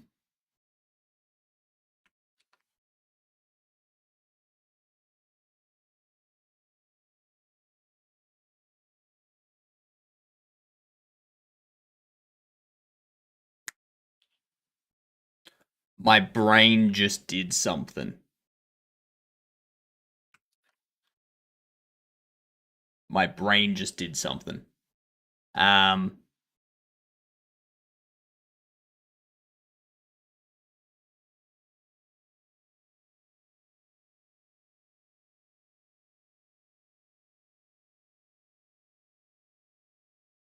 you.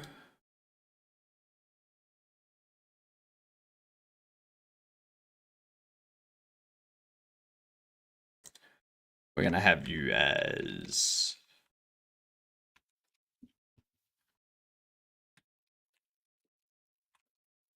bold collision.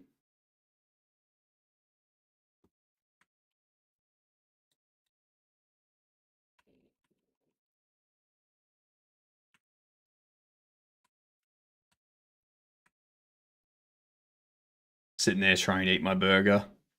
Everyone remember last summer how those two acted with each other?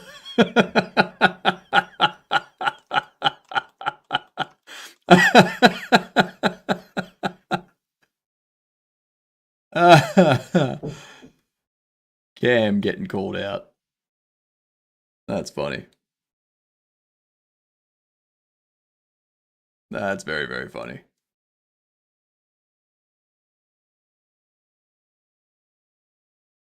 Pop these in place here.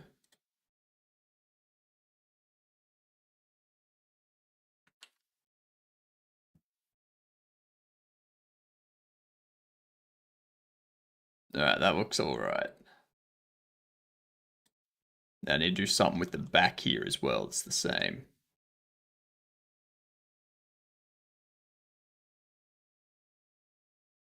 So if we have this create that tri-mesh there.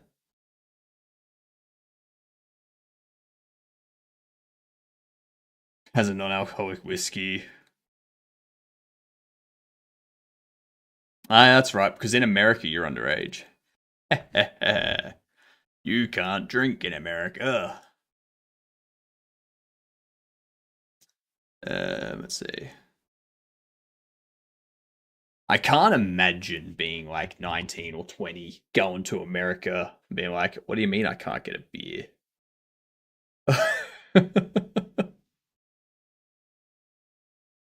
This whole is like looking back at childhood, you know. Yep. It's a shape box. It's a child's puzzle. It's meant to be easy. Let's see. We've changed this to be old collision. Go pop. Pop.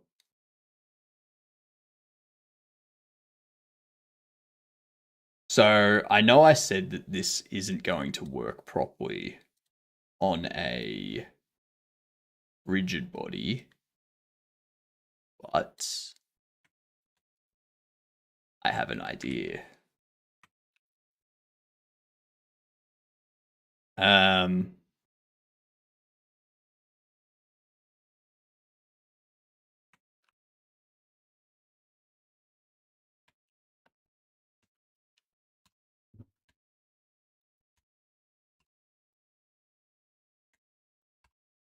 Yeah, we'll do that there. Do that there. Big boy! G'day, you get dunce. What up, Fanny Slam? What up, Cabretti? What up, Yo Chick? What up, Woolbed? How's things going? Multicolor me. Yay! How was your stream, big boy? I'm just figuring out how to get these puzzles set up and working. But it's not like it's work. Like we're getting there. We're figuring it out. You know, playing around with new prototype game. Nice. I am setting this up here so when we change these, we go get parent freeze.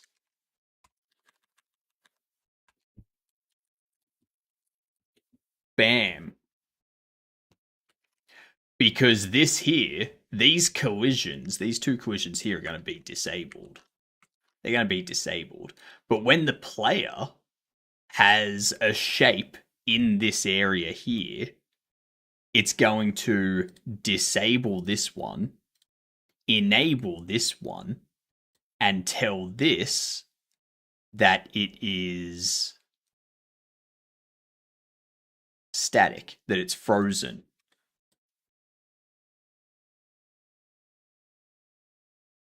And then when we take it out, that is no longer frozen. That is disabled, and that is enabled.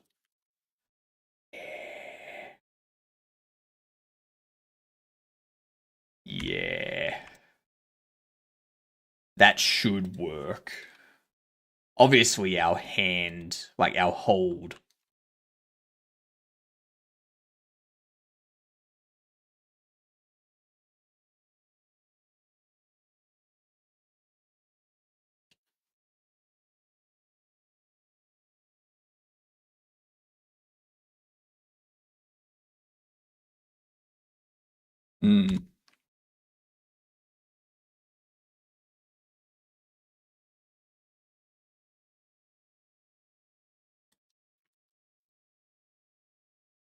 That's a shape block with a shape type.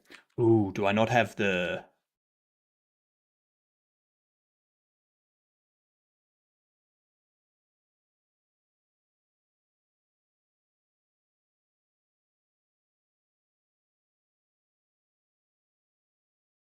See what we're doing?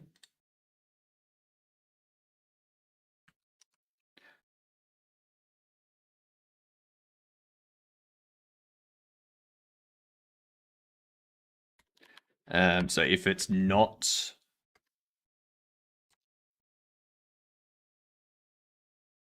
The shape block is not...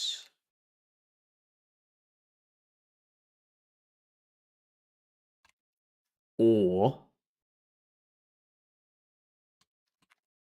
Accepted shapes does not have block shape type. I need to come up with another game prototype, like something I can knock out in like a year or so, put out next year while I'm still making this thing. Because this is going to have a lot of secrets and whatnot that I don't want players to see. So, yeah.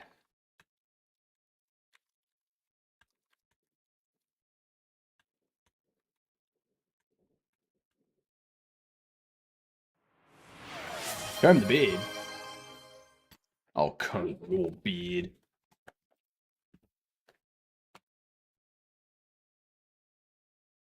Ah.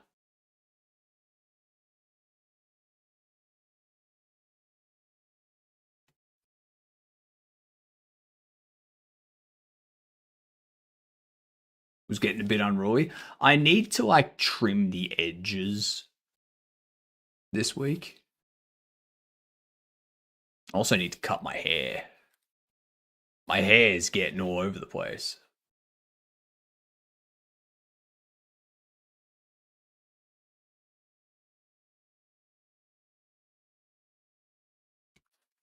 But I think I need to like trim the hairs down here as well. So that the beard can grow longer.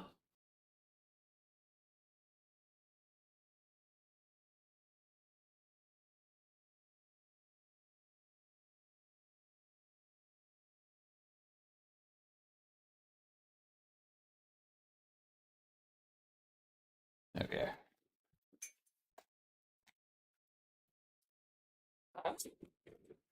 Perfect.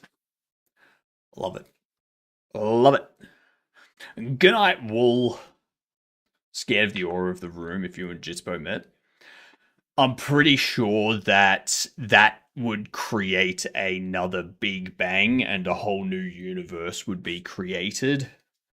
And this universe would just collapse. Collapse in on the pressure of the new Big Bang. Sounds like a hairy situation. Oh, it's a very hairy situation. Very, very hairy situation.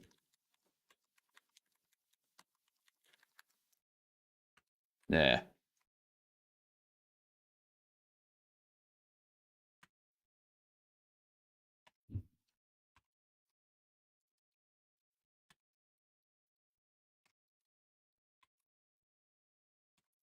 Shape ended.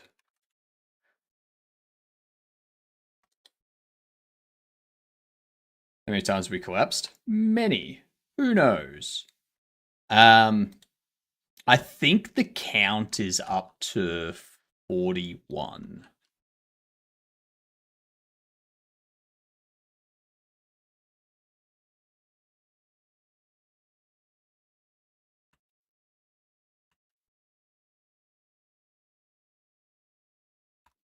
You know what?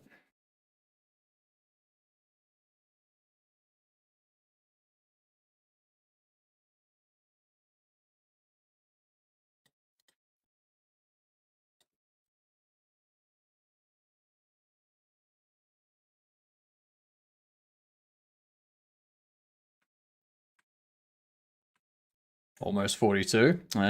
You see how the answer, you see how 42 being the answer is like, it makes sense now. Because if the number of times we have collapsed is 41, then that means this universe would have to be the 42nd. And when this universe collapses, then that's the 42nd time that it's collapsed. And then next it's 43. Whoa! Wow!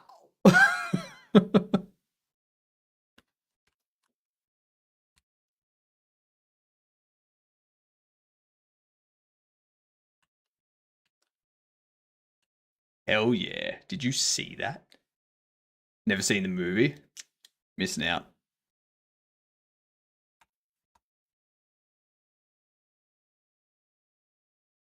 I think the only problem is your margin. We need the margin to be down at like 01.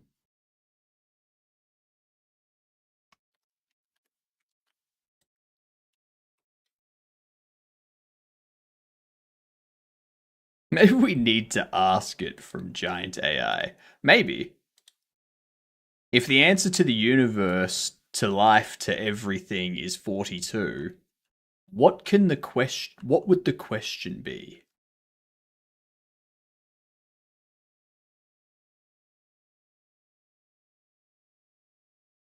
See that? Bam. Loving the game named Crikey, It's an Emergency. That game is the game that we won most educational game in Journ Jam last year.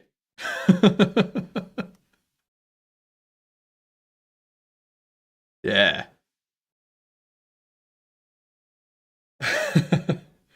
Bet someone has put AI against each other to answer the meaning of life.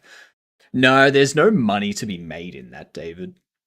There's no money to be made in that. We're too busy pitting AIs against each other to try and hack each other in order to do something. I don't know. Shape placed. Attempted to push back a variable of type object into that. Okay, so 32.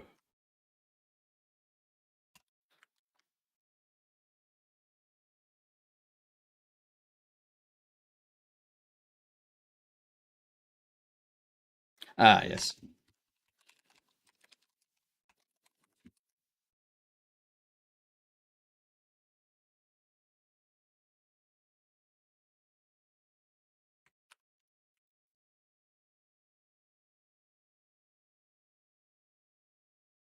Troubleshooting for hours is not. Yes. Yes, I know.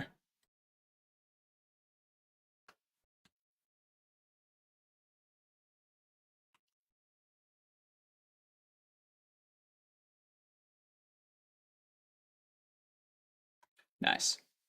I need to fix up that spring sort of thing. Briefly watch 5 seconds of a Trump versus Biden AI debate, and you could pay to make them say or prompt something. Got out of there before the poison took hold. Yep. Smart. 120 and 2.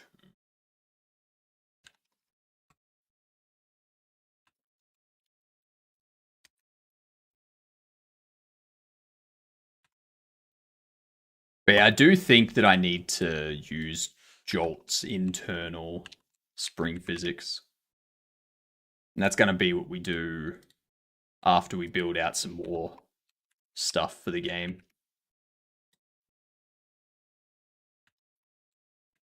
Take a break from the math and the physics stuff.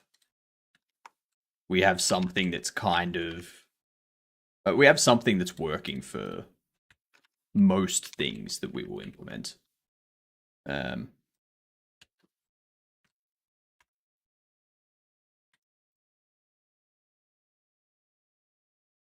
see what happens here.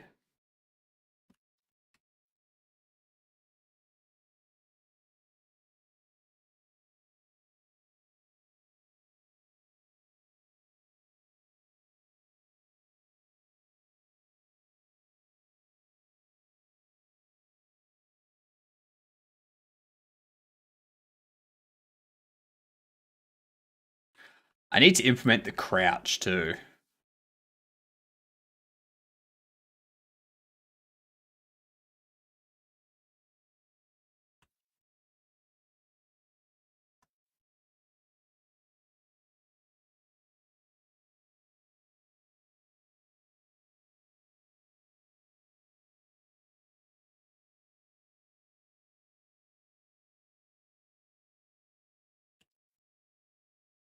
Oh, because rotation is locked. Oh.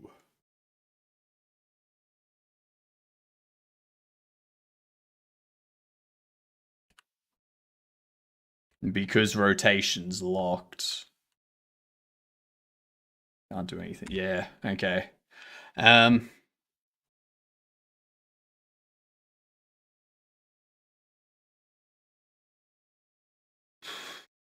Because rotation would be something I want to control. I could use middle mouse to adjust the depth.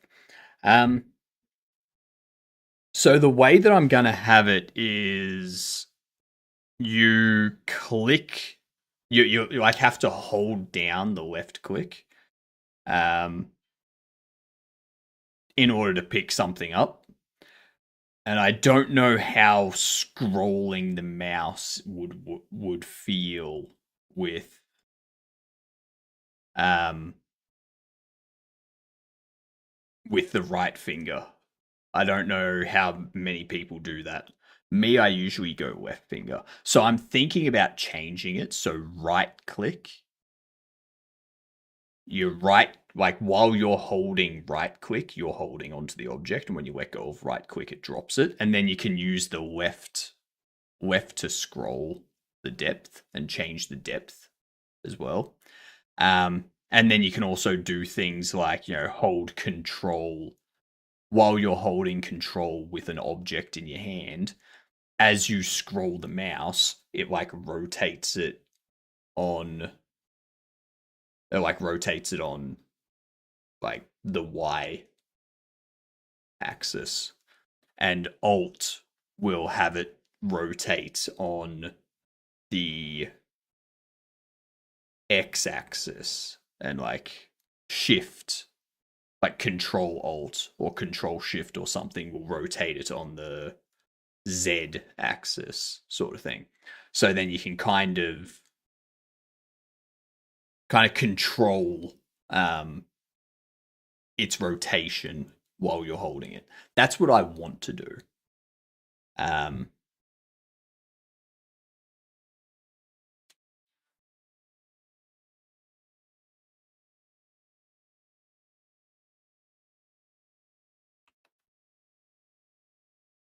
what I might do for now.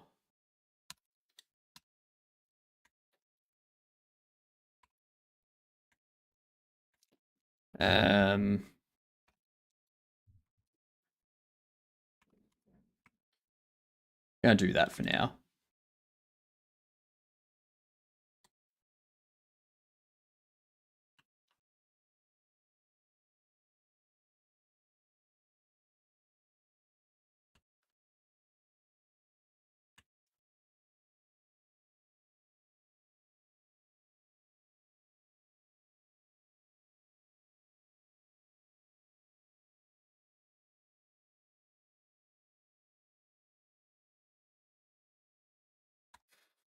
Hmm.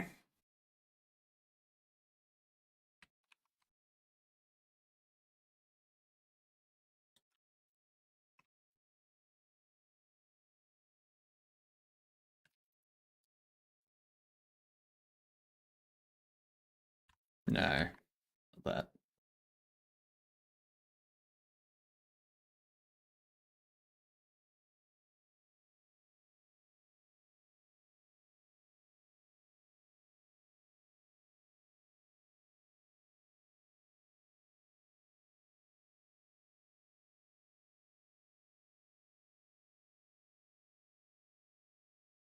Hmm.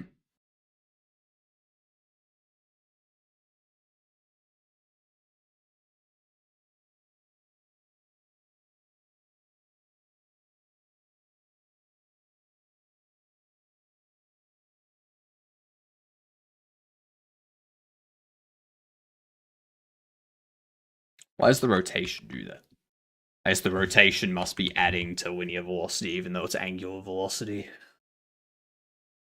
I guess the angular velocity with added force in a certain point would cause it to freak out.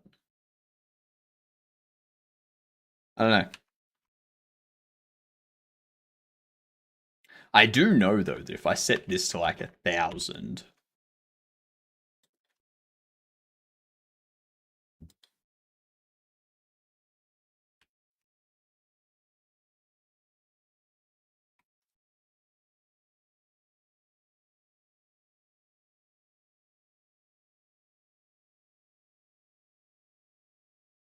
it stays pretty well where I'm holding.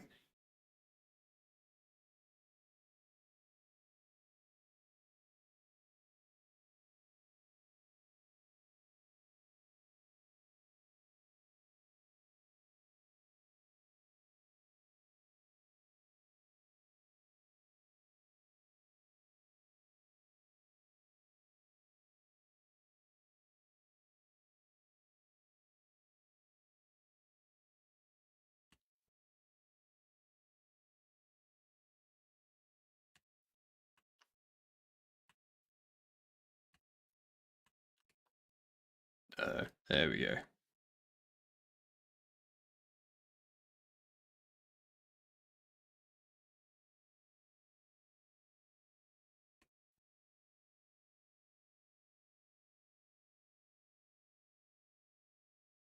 Whoops.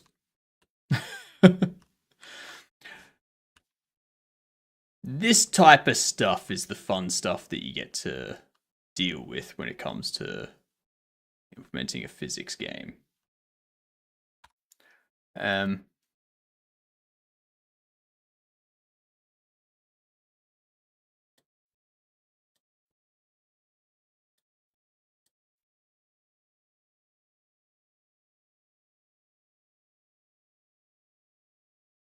Good thing this player isn't a surgeon. They have that shaky hand. Oh, hello. What up, witch? I totally wasn't lurking and then got a jump scare because my voice started up again for the 4th time. Welcome, you gidunts. How's things? What's happening? We have some physicsy bits. We have some physicsy bits, and I'm just working on our different slots here. So our rectangle, everything can pass through that. Our cylinder, multiple can pass through that. Yeah. Tell us all about your journey today. Was it an entertaining journey? Excuse my mouse clicking. It's very loud, I know. You're making game again. I saw.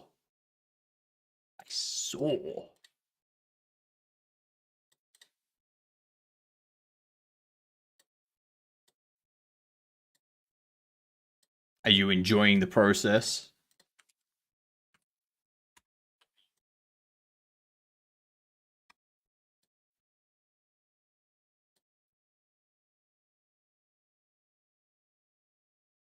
One time I seek buttonless mouse.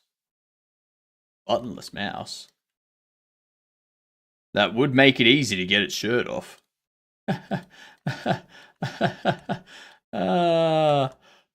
Buttonless mouse. Full of excitement about it? Lovely. Oop. Oh, I screwed that up. Screwed the pooch on that one.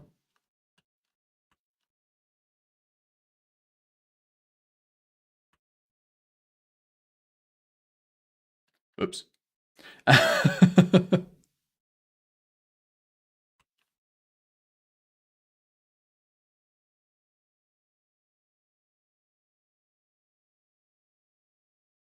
Welcome to the pain that is my physics attempts.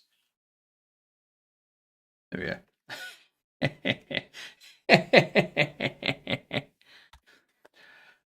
I mean, it kind of works apart from the absurd physics of all this.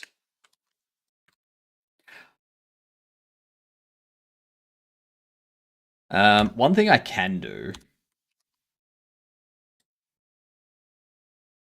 Go. Print debug. Puzzle completed.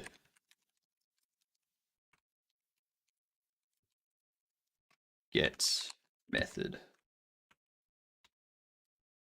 Let's see, it should say that it was completed in a creative manner. Enjoy dinner. I'm probably gonna be getting myself lunch within the next hour.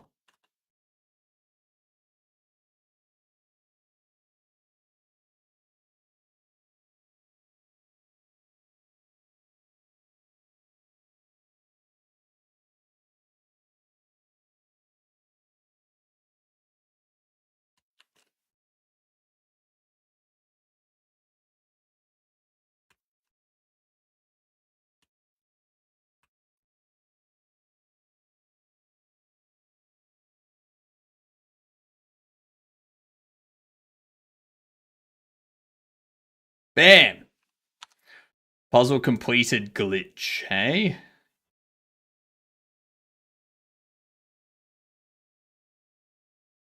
Shapebox complete method expected one argument called with 0. Ah, yes, of course. Of course, it needs to be method.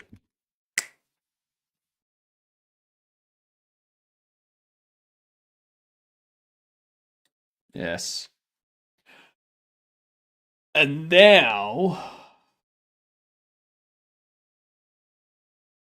let's see. If we have that done,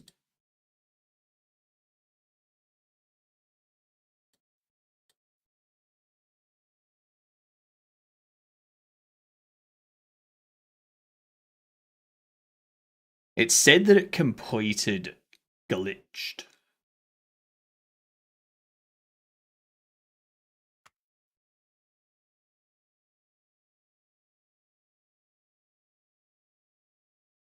But that's not correct. I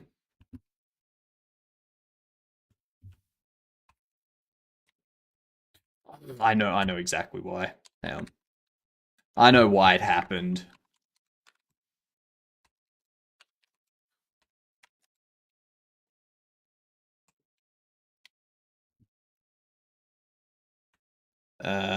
Correct. That is completed false. Good. Good. So the reason why it failed is because this block detector. No, actually, no. It is detecting. It is detecting the correct values.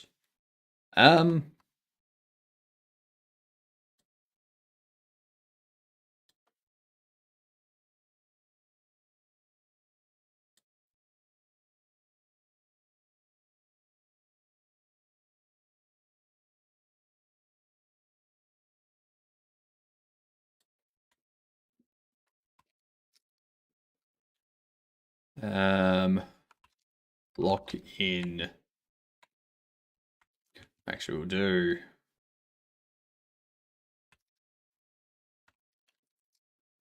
shape type keys get node shape type placed in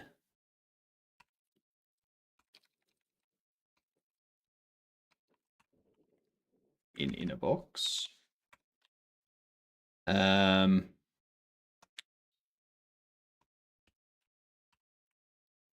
That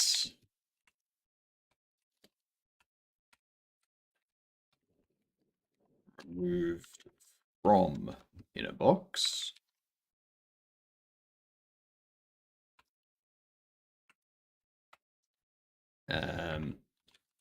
Past box top.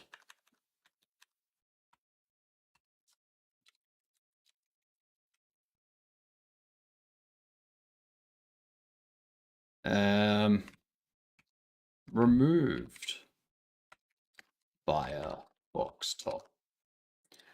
Now, I think the main problem is up here. We say that it's glitched if the shape slot doesn't have it.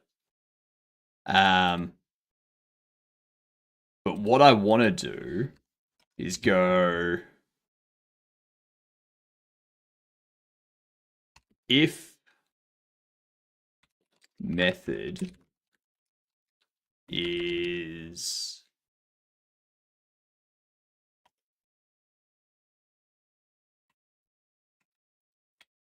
glitched. Actually,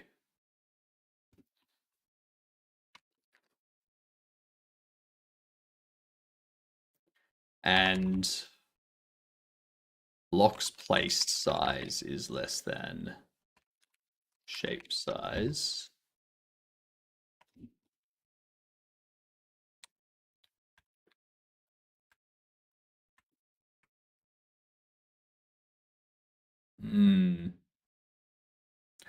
This is gonna be interesting.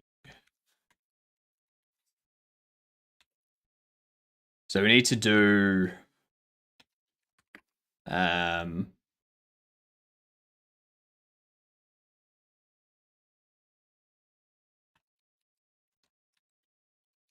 glitched. Actually, box glitched.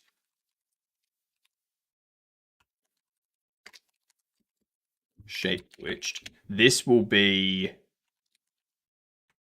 blocks placed size less than shapes size.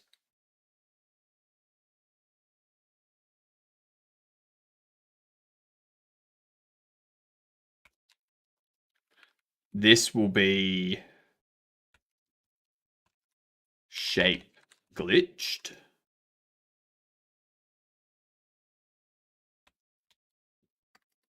Equals true.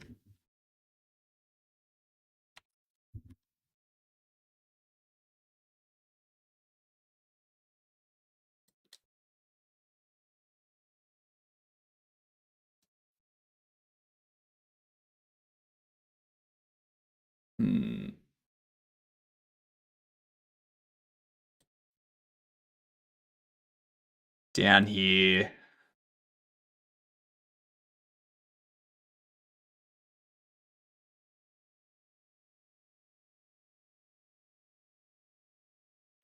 we go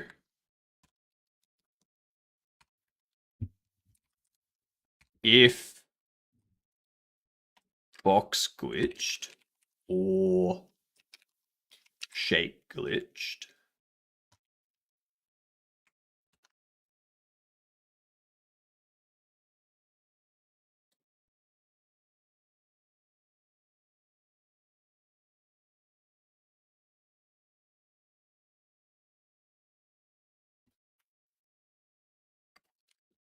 Or counted shapes is less than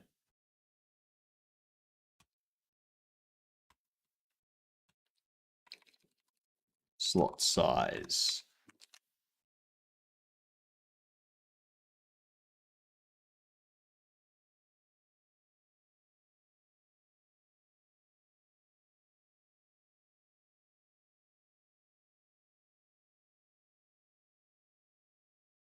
All right. Let's see if that fixes things.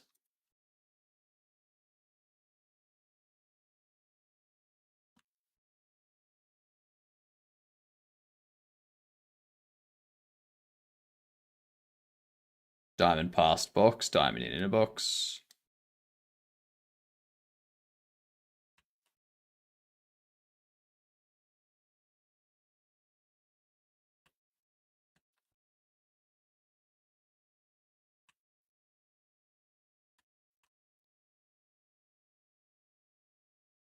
Whoops.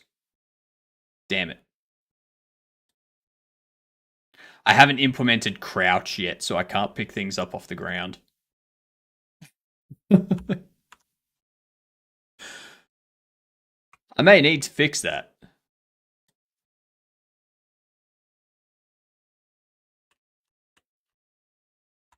Sure, that's also have you rotate before. Have you rotate -44. So the reason why they start up like this is because starting them up like this forces these hinges to be correct. So makes the hinge joints work properly. Before you could see that they were only falling forward, that they were only falling forward to like here, sort of thing. But now they go all the way down. So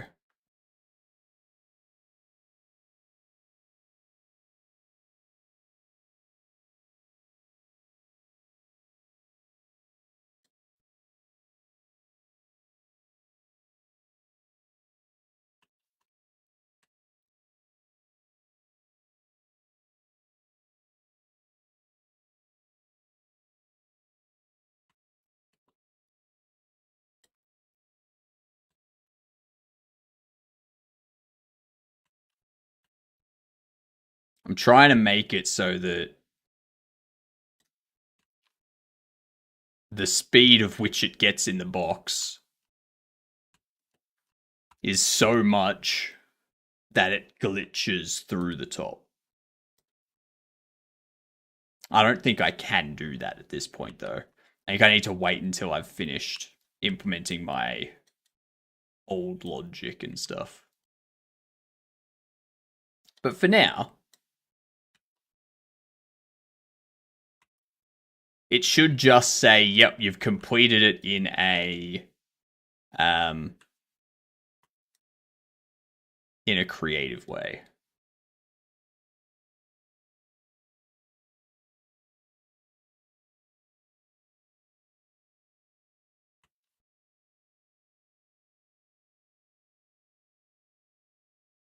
Now it says puzzle completed glitched.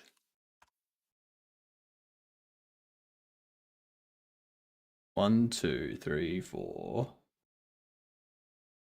5, 6, 7. So it has prism twice. Prism past box, prism removed via box, prism past box, prism in inner box.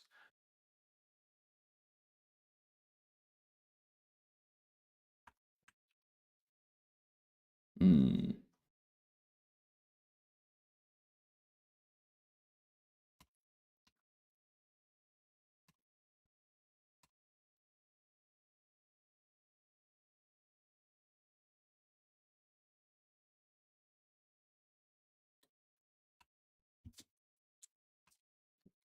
Print debug.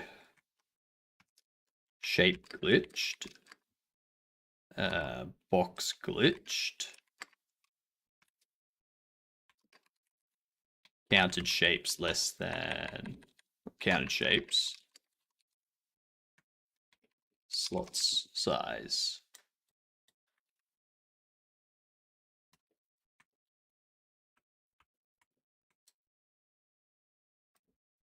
See what happens now. Ooh, actually, that's going to be marked as...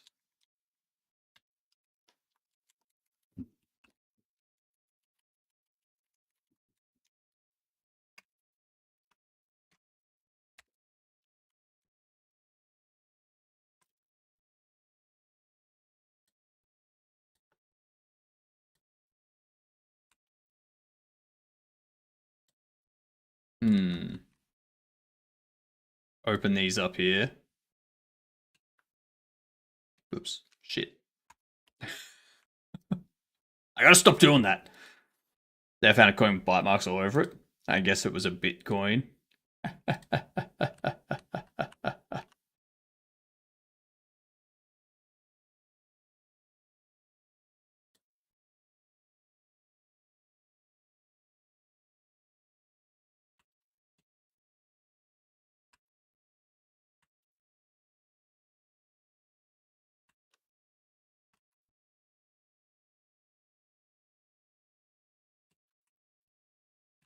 Damn it, it's on the ground.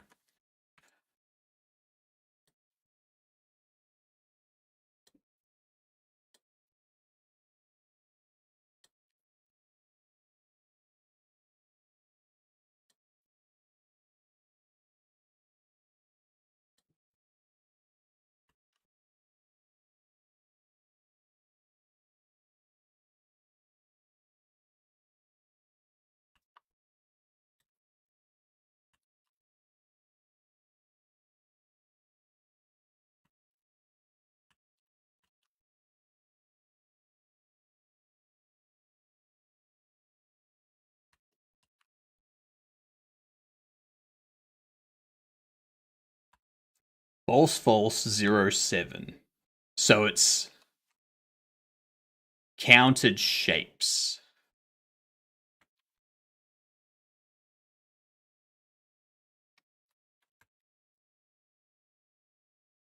No.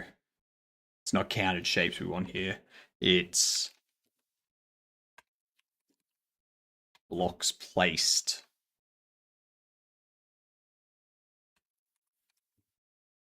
Size.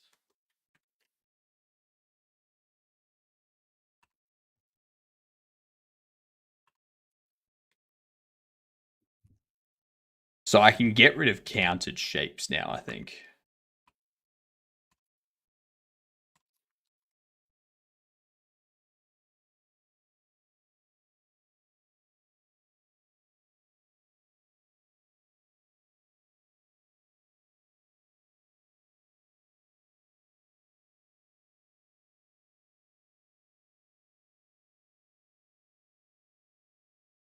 Yeah, that should work now.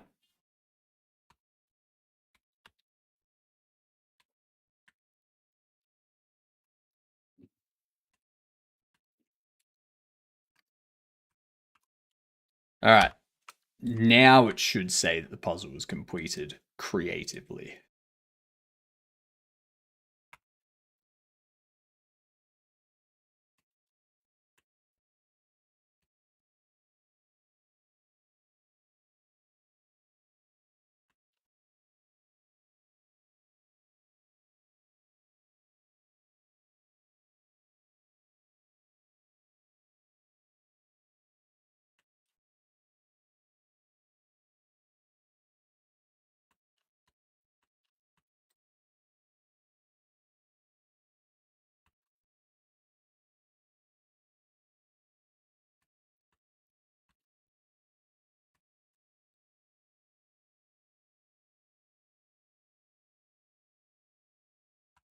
Now it says puzzle completed intended.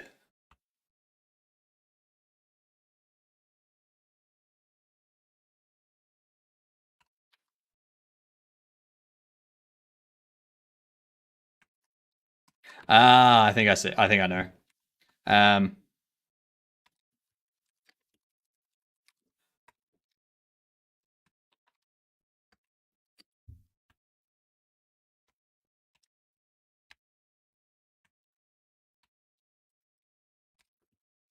counted shapes plus equal 1.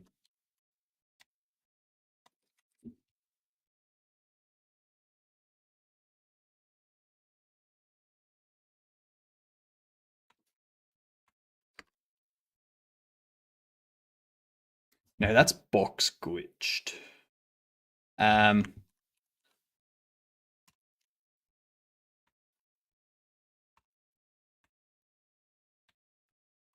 I can go. Um,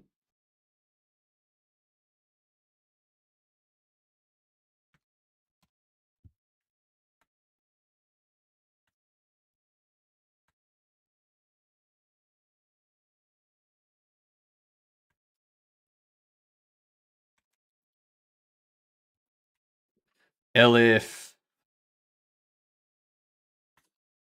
blocks placed size is less than counted shapes. Or no, if counted shapes is less than that, you go method puzzle completed creative.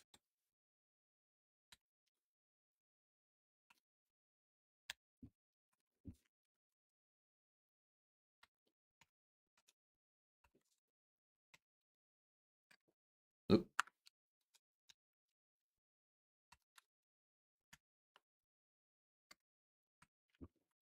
Okay. Okay. We should be okay now.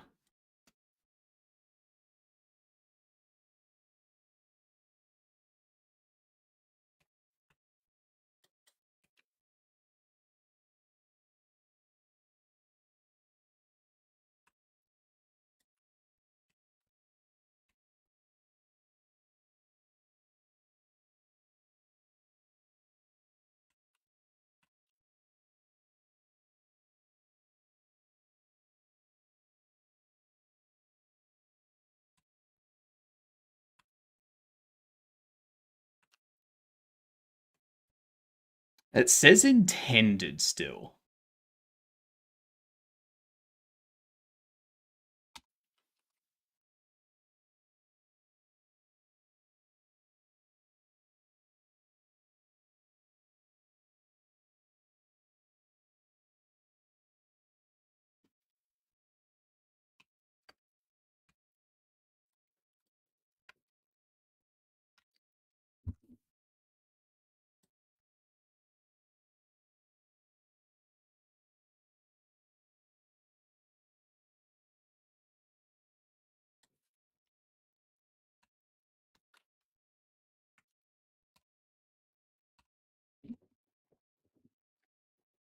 Hmm.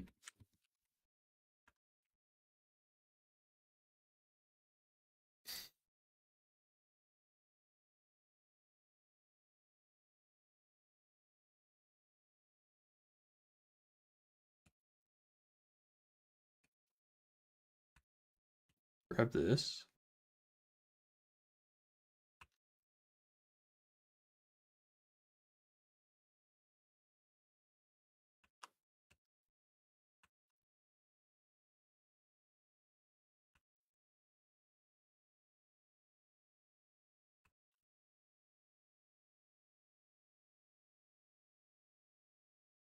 Seven, seven, seven. How did it count 7? What up, Demicky?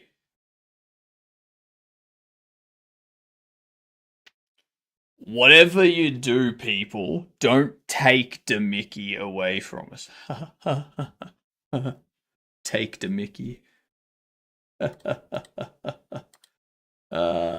up, Julian? How you doing? What were you doing today, Mickey? Give us the deets. Looking rather impressive. What's happening? Trying to get this puzzle to track things correctly.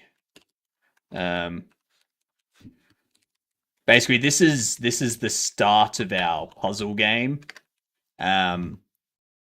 There's there is one intended way to complete a puzzle. There are multiple creative ways to complete puzzles, and then there's also glitched ways to complete puzzles. So if you manage to glitch a puzzle, then it's like, yep, you glitched that puzzle, let's move on. No floating head, but a rainbow floating head. Of course, you can make me a blue floating head if you want, or a white, or a black, or a green, or a yellow, or an orange, all that kind of stuff. We're building them. Takes twice the brain to solve them. I know, right? It's so annoying. But I'm currently just trying to figure out why this is.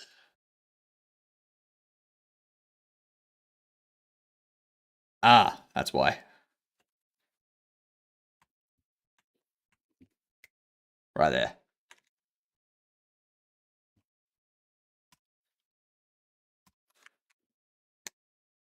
Excellent.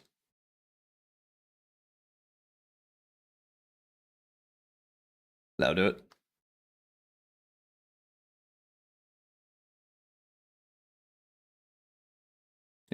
Blocks placed is less than counted shapes.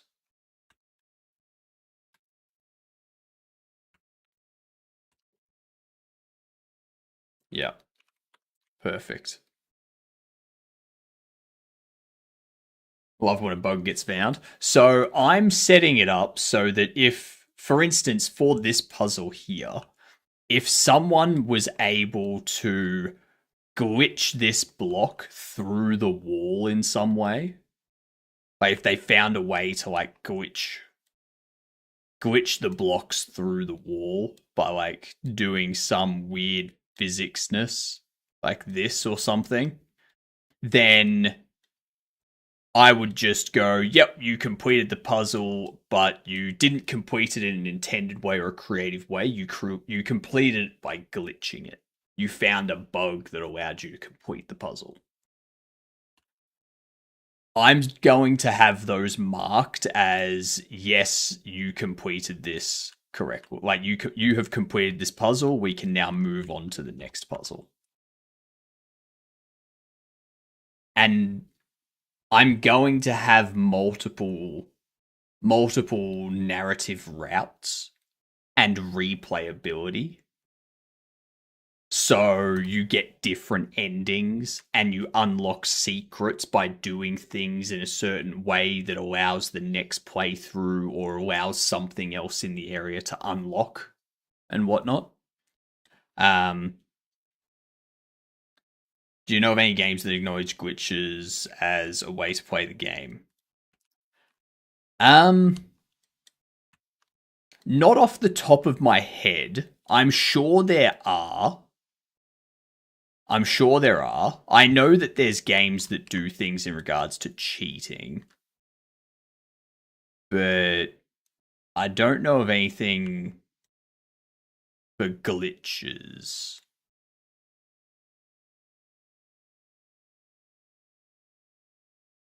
Creative! Yes! Yes! Watch Dogs, you hack things to glitch them. But is that actually a glitch? Is that hacking things to cause a game glitch, or is it hacking things to cause a programmed glitch? Are you actually glitching the game, or is it just something that's pre-programmed?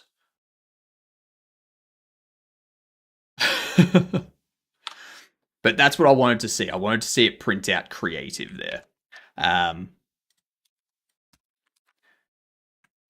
So I think we have that puzzle working.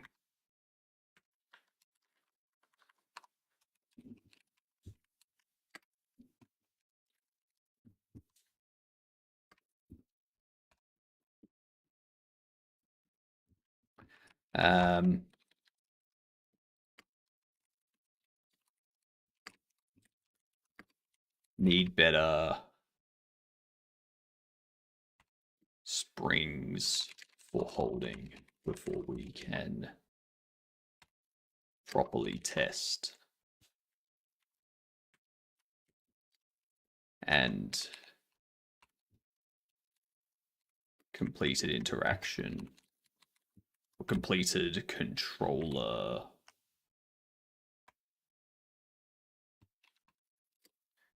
Completed inputs before we can probably test. Let's see.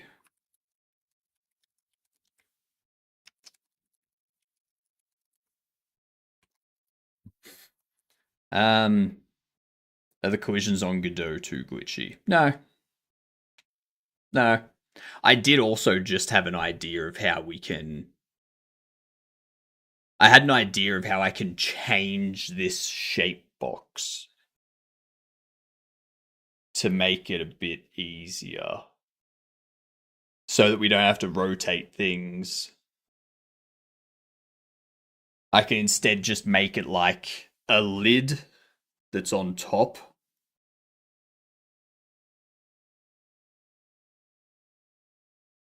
Or like a flat wall. And you gotta like pop them through the wall sort of thing.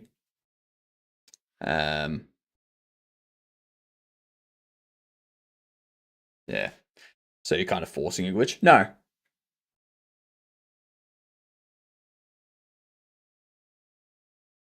So when it comes to a physics game, Lemus, there is always some sort of weird physics glitch that people are able to cause. You know, whether it's like causing two things to like get into a state where they're constantly interacting with each other until they like explode out and have like a really big velocity that allows it to go through a wall or something. Yeah, stuff like that. Um, like if people 3D physics in game engines can always be messy if two objects collide and then stay inside each other. Exactly. Exactly. So like if I was to move these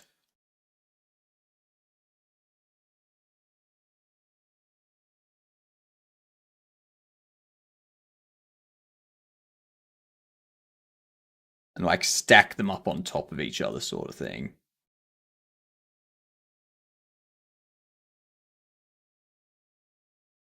Damn it.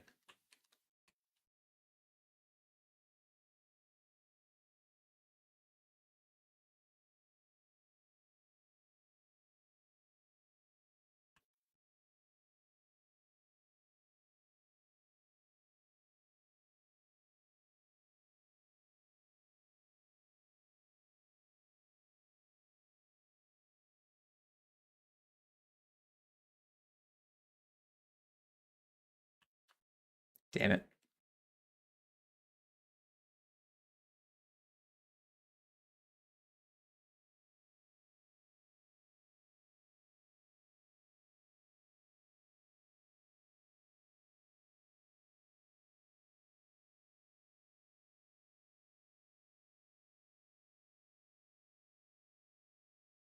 There we are.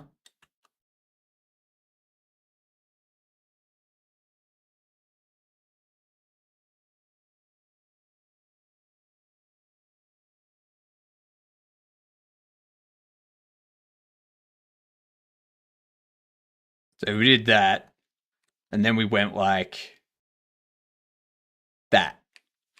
So if the player did something like that, but the lid caused something on top here. Damn it.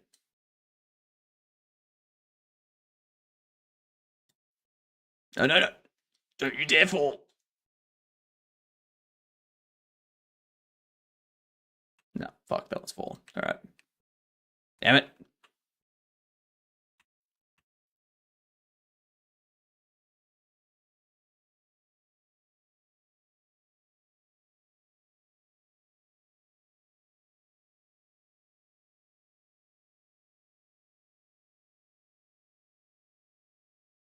Yeah. Something like that. And then that caused the... Oh, jeez. Uh-oh.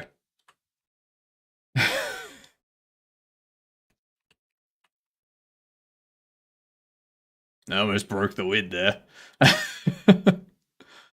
Yeah, if you did something like that and you caused a shape to like glitch through the wall or something, and it got into the box without going through these slots, then we'd be like, "Yep, you glitched it." And I want to have certain things that happen only if you glitch a puzzle. So, like, have a certain ending occur only if you've been able to glitch, like, 10 puzzles. Or something like that. And be like, yep, that's an ending. So then people have to, like, try and figure out how to glitch these things. Okay, I did the gravity mechanic. I need to fix it. Because I don't want that oscillation when you move things around. Because that makes it very difficult to like place things. It makes it very difficult to try and place things through the box. Yeah.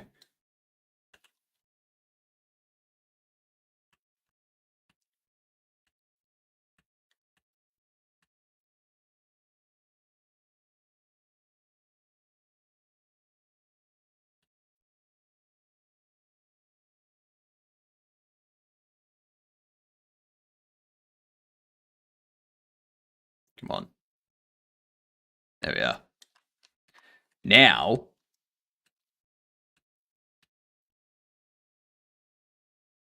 I can place this one through there too. Bam! I like the wobbly holding. It's pretty cool. It's not like it is an interesting interaction. Like I do agree it is interesting to watch it happen. But when it comes to trying to put things into a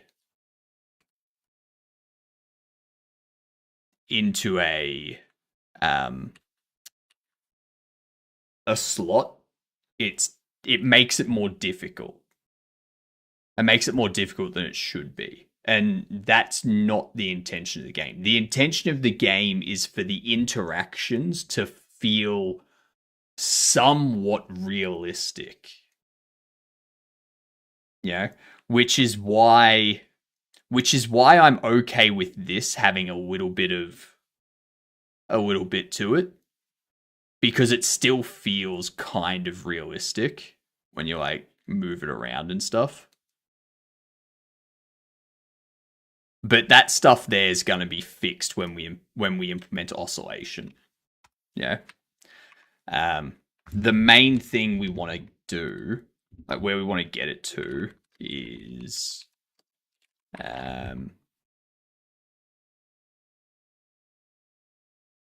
this. So this is how I want stuff to work at some point. We have a weak spring, a weak spring that bounces a lot. We have that's the weakest spring. This would be the weak spring, which bounces a bit but not a whole lot. And then the medium spring would bounce even less. It'd have like one back and forth sort of thing. And then we would have the strong spring, which would just go straight to it. And then we would have the strongest, which would be like a slower. It's pretty solid visual representation. Exactly. The reason why we don't have that now is we don't have this. We have no frequency implemented. And it's also a very simple implementation of a spring. It doesn't do this stuff. Yeah. Doesn't do this stuff, doesn't do this. It's, yeah. So, yeah. If we can get it to that, and then like obviously the bigger the mass, the same damping and spring constant we had is now has a little bit of bounce to it. But if we up the spring constant, it's now got even less. But if we lower the spring constant, then it's now back to being a strong spring. But if we increase the damping, then it goes back to being a strong spring. And you'll notice that this damping here at 0.9 looks a lot different than the damping here with the spring constant down. Not a lot different, but a little bit. Have you tried typing those values into the spring parameters? I'm curious. Like the 4 and the 7.9. I guess what I'd need to do is drop it down. Kind of.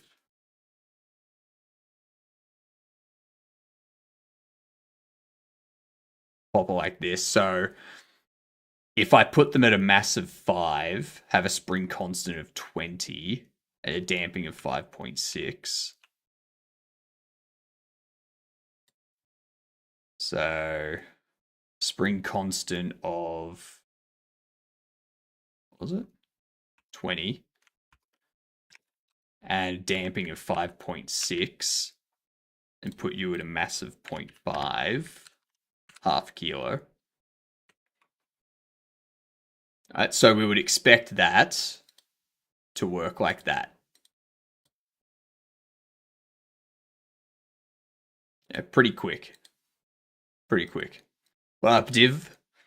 You research for something when you don't know how to even start. For example, building your own Lisp. What things to Google for? So you can start with just like when you're talking about Lisp, I assume you're talking about like a language and like a language server thingamajig. You can go like building an LSP. To build a language server protocol, and then you got like this stuff here.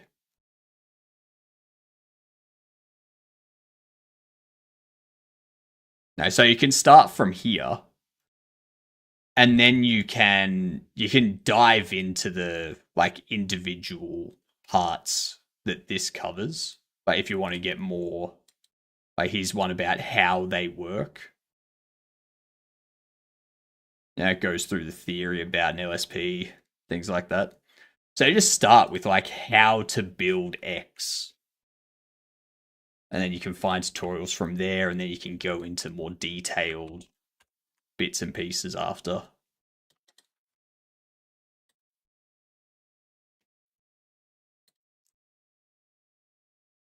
But the idea is to avoid falling into tutorial hell. See, I can't even pick this up now. I can't even pick it up. If I go 40 and 10 points, or 11.2.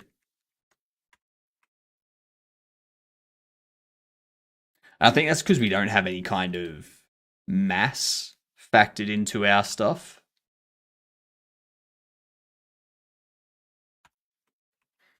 So if you have a look at the stuff we did the other day, Almic, notice that we have no mass.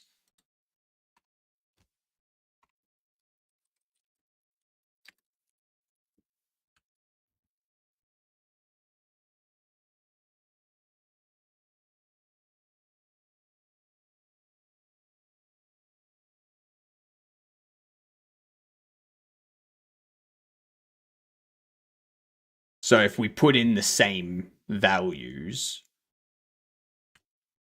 then like our mass is half. And I assume that the values, like our stuff works on a 1 kilogram sort of thing. Use of the parameters newtons, which is essentially the force to overcome gravity, which does factor in mass. As the website is showing meters at a larger scale when we want centimeters.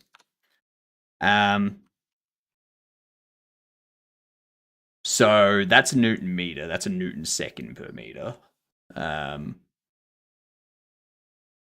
It could be. It could be. So that would mean I would need to go, 256 for something that's half a kilo. So we just multiply everything by 10.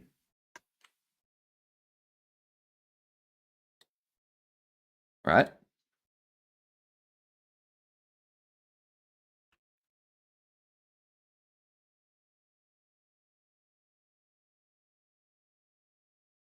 But then we've got that oscillation there. And that's kind of what we were talking about, was we need to factor in the natural frequency side of things to get rid of that sort of oscillating at the end.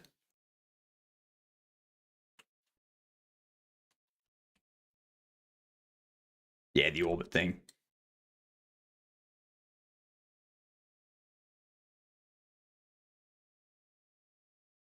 But then there's the other aspect of it as well, where I would want something so that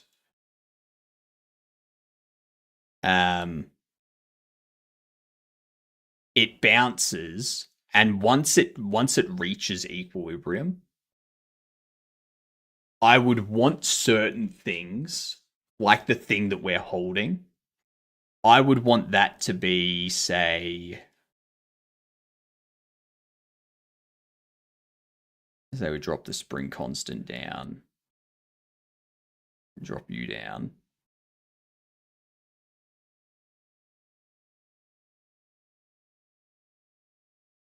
I would want it to get there. So I would want the spring to get to there. And then I would just want it to basically move with the hand, not do anything, unless the only time I would want the spring to expand again is if I was to pick something up and do that. Then I would expect the spring to expand. Yeah. And then I move away, and then the spring does its thing where it moves back to equilibrium. That's the kind of that's how I would, that is my 100% ideal scenario.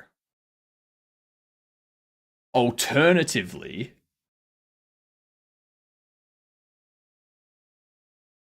because obviously it will always have some sort of trailing to moving around. And I'd be fine with that. I would be fine with the block trailing by like a tiny, tiny amount, if it meant that I could have that sort of thing. Yeah. Giga big stiffness. Let's go 2000 and 560. Let's just multiply it by another factor of 10. Let's see what happens, Kesame. Something quick just for dev without getting into code. You may want to set linear damp on the object in the editor properties. That should help kill the orbit. So there is already linear dampening.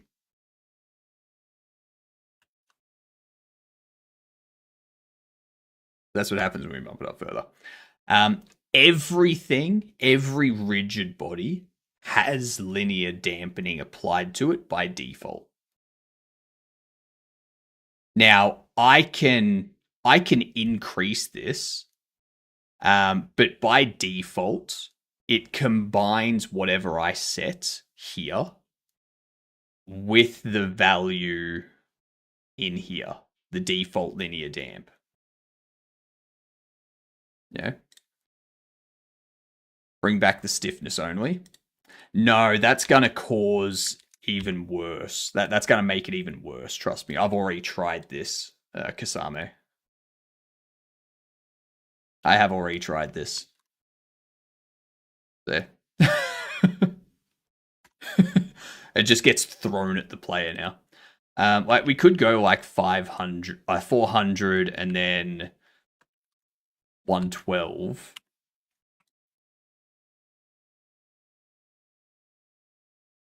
Turn off the default. I've got those. Yeah.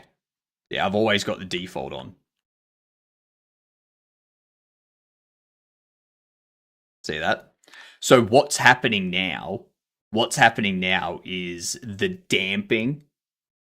The damping is overpowering the spring stiffness and pushing it away from the spring's target. That's what's happening.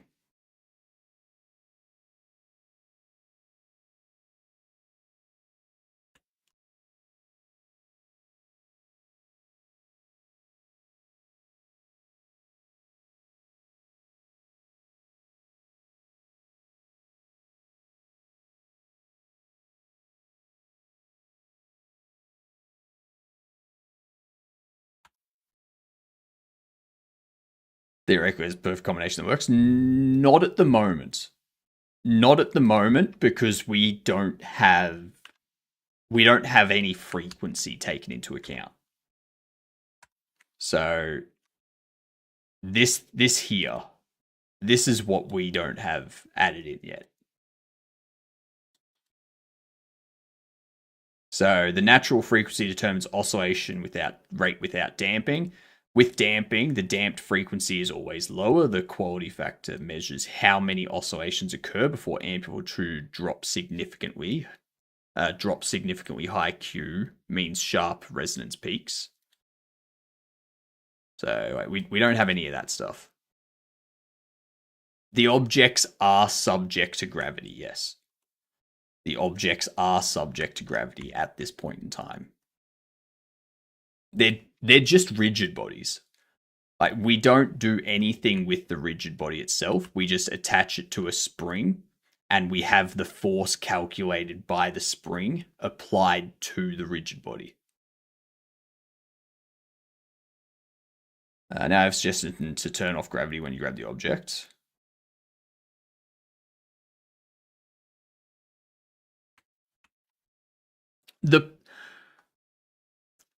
That's gonna be really weird though. If I turn off gravity when I pick up those. So in here I can go gravity scale 0. And then we drop it and we go gravity scale 1.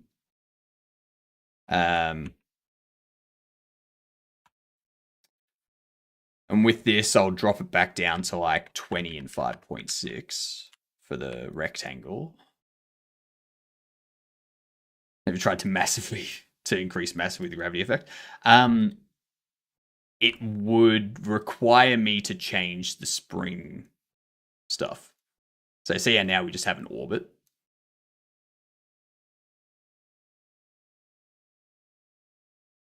And the orbit is slowly getting there. But it's going to take infinitely long to get there. Like, Because you see how the orbit's getting smaller and smaller, but it's going to keep getting smaller and smaller, and it's never going to quite reach 0.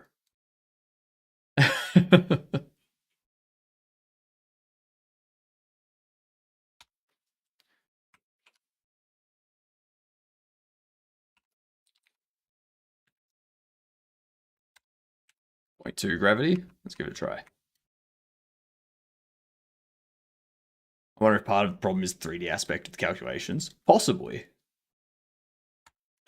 Like, it's the calculations definitely aren't like the full spring damper mechanic type stuff.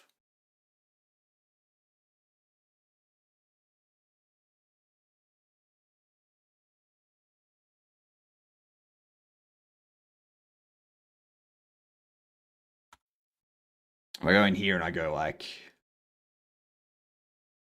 if I set this back to 256,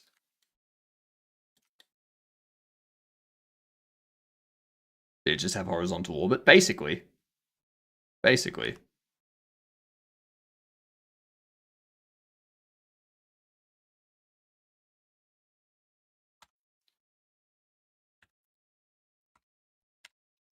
128.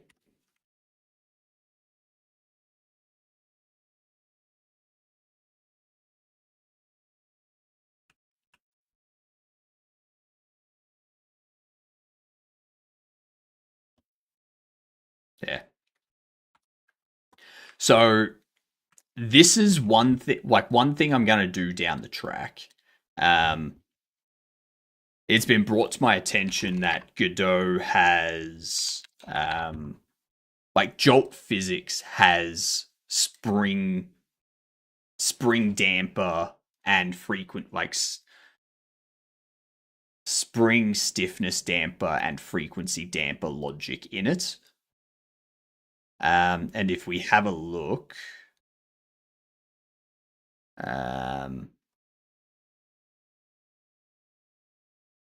here, there is someone that has a PR open to add this type of distance constraint logic. Specifically the one on the right. Like the one on the right would be what we'd be going for, like the end of the spring. So rigid body 3D connected to rigid body 3D. Left is static body connected to rigid body 3D. But you can see how like it's nice. It does some stuff, and then you can. It's basically exposing the same spring logic that we're trying to implement at the moment.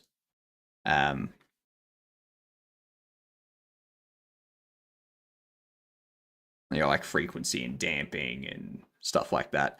But also Almec, as you said, Almec, there's this stuff.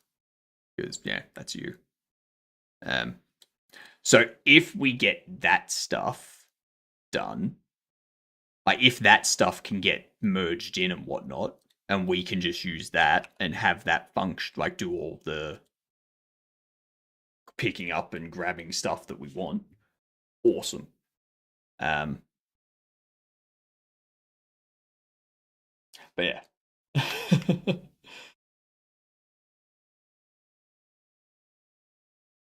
We got the logic of the shape box being completed and how it was completed done. That's tracking everything correctly, from what I can tell. We can't really finish that until we have our remaining controls implemented. Have a good sleep, Demicky. Until we have our remaining controls implemented and our,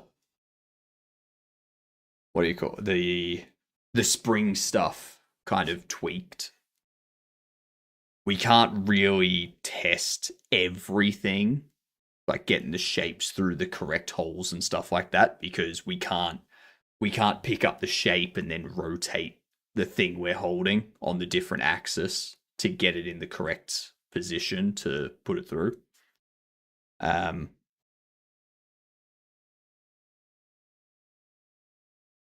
But yeah,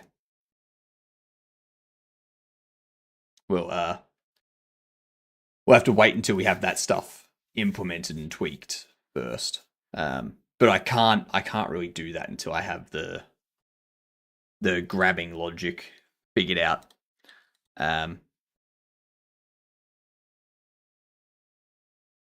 So yeah, we might do more work on this in like a week or two. See if we can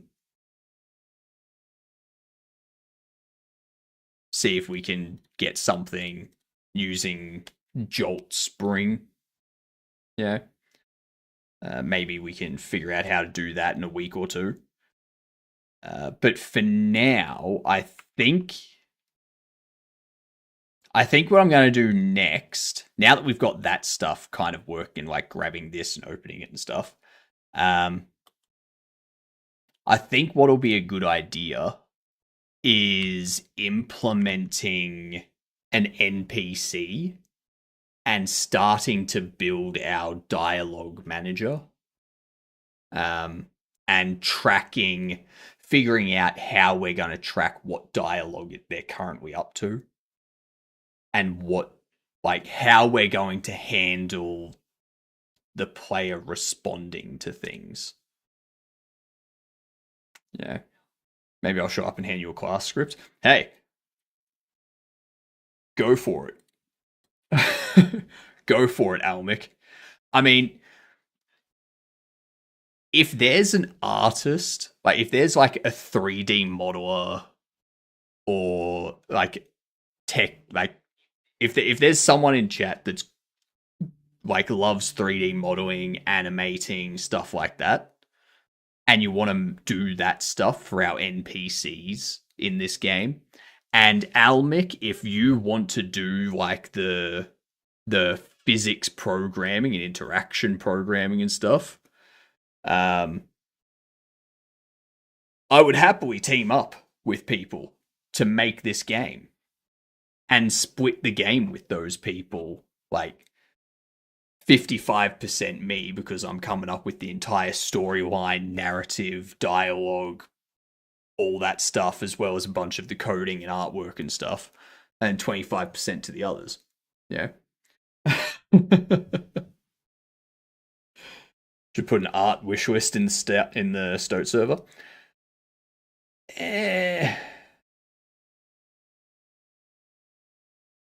Maybe.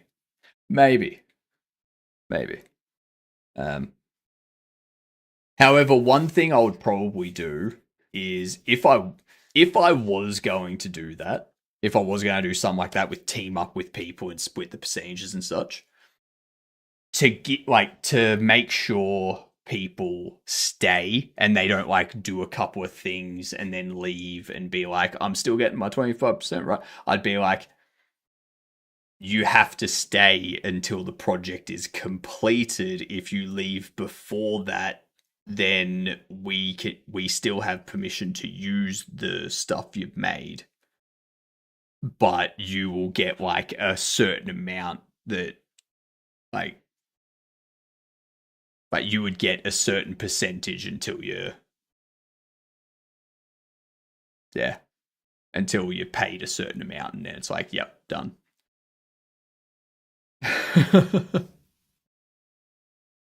Yeah. Anyway,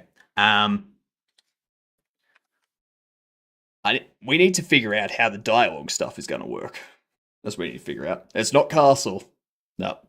What was the hint? It's 6 letters. The secret word is 6 letters, and it's mostly used when talking about structures. Yeah.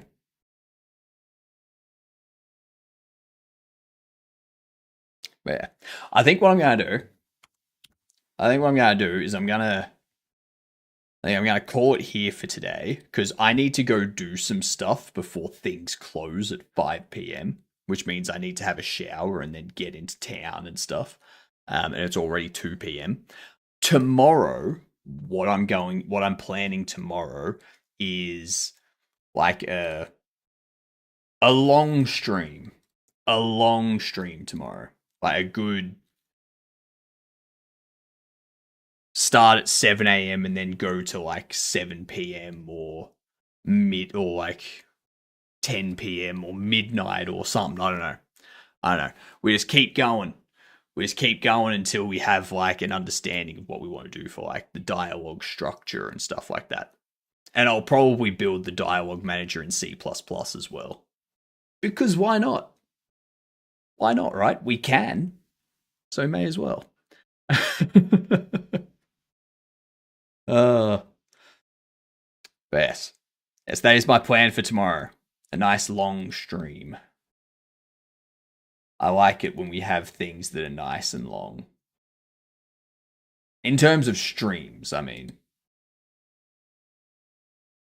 When you're me, you have to put up with things that are long too often.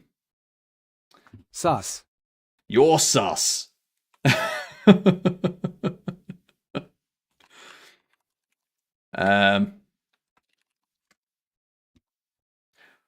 Will the hint be better next stream? I am going to come up with a better hint. I am going to come up with a better hint for tomorrow. That is the idea. We're going to go say hi to another interesting Aussie that's doing... They're making... It says Squid Day in the chat, but they're clearly working on an octopus. It's clearly an octopus. So feel free to also have... Feel free to have "that's an octopus" as the raid message that you use.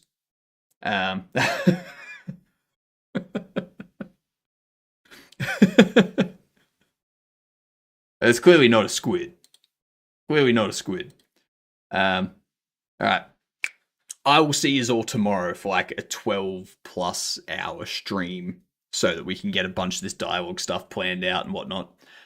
We might even talk about how to set up a local LLM that I can use as like a chat bot and stuff on like a Raspberry Pi 5.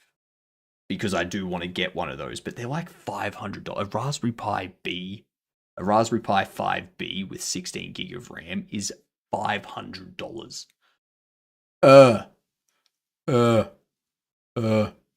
right. See you tomorrow, you good unts.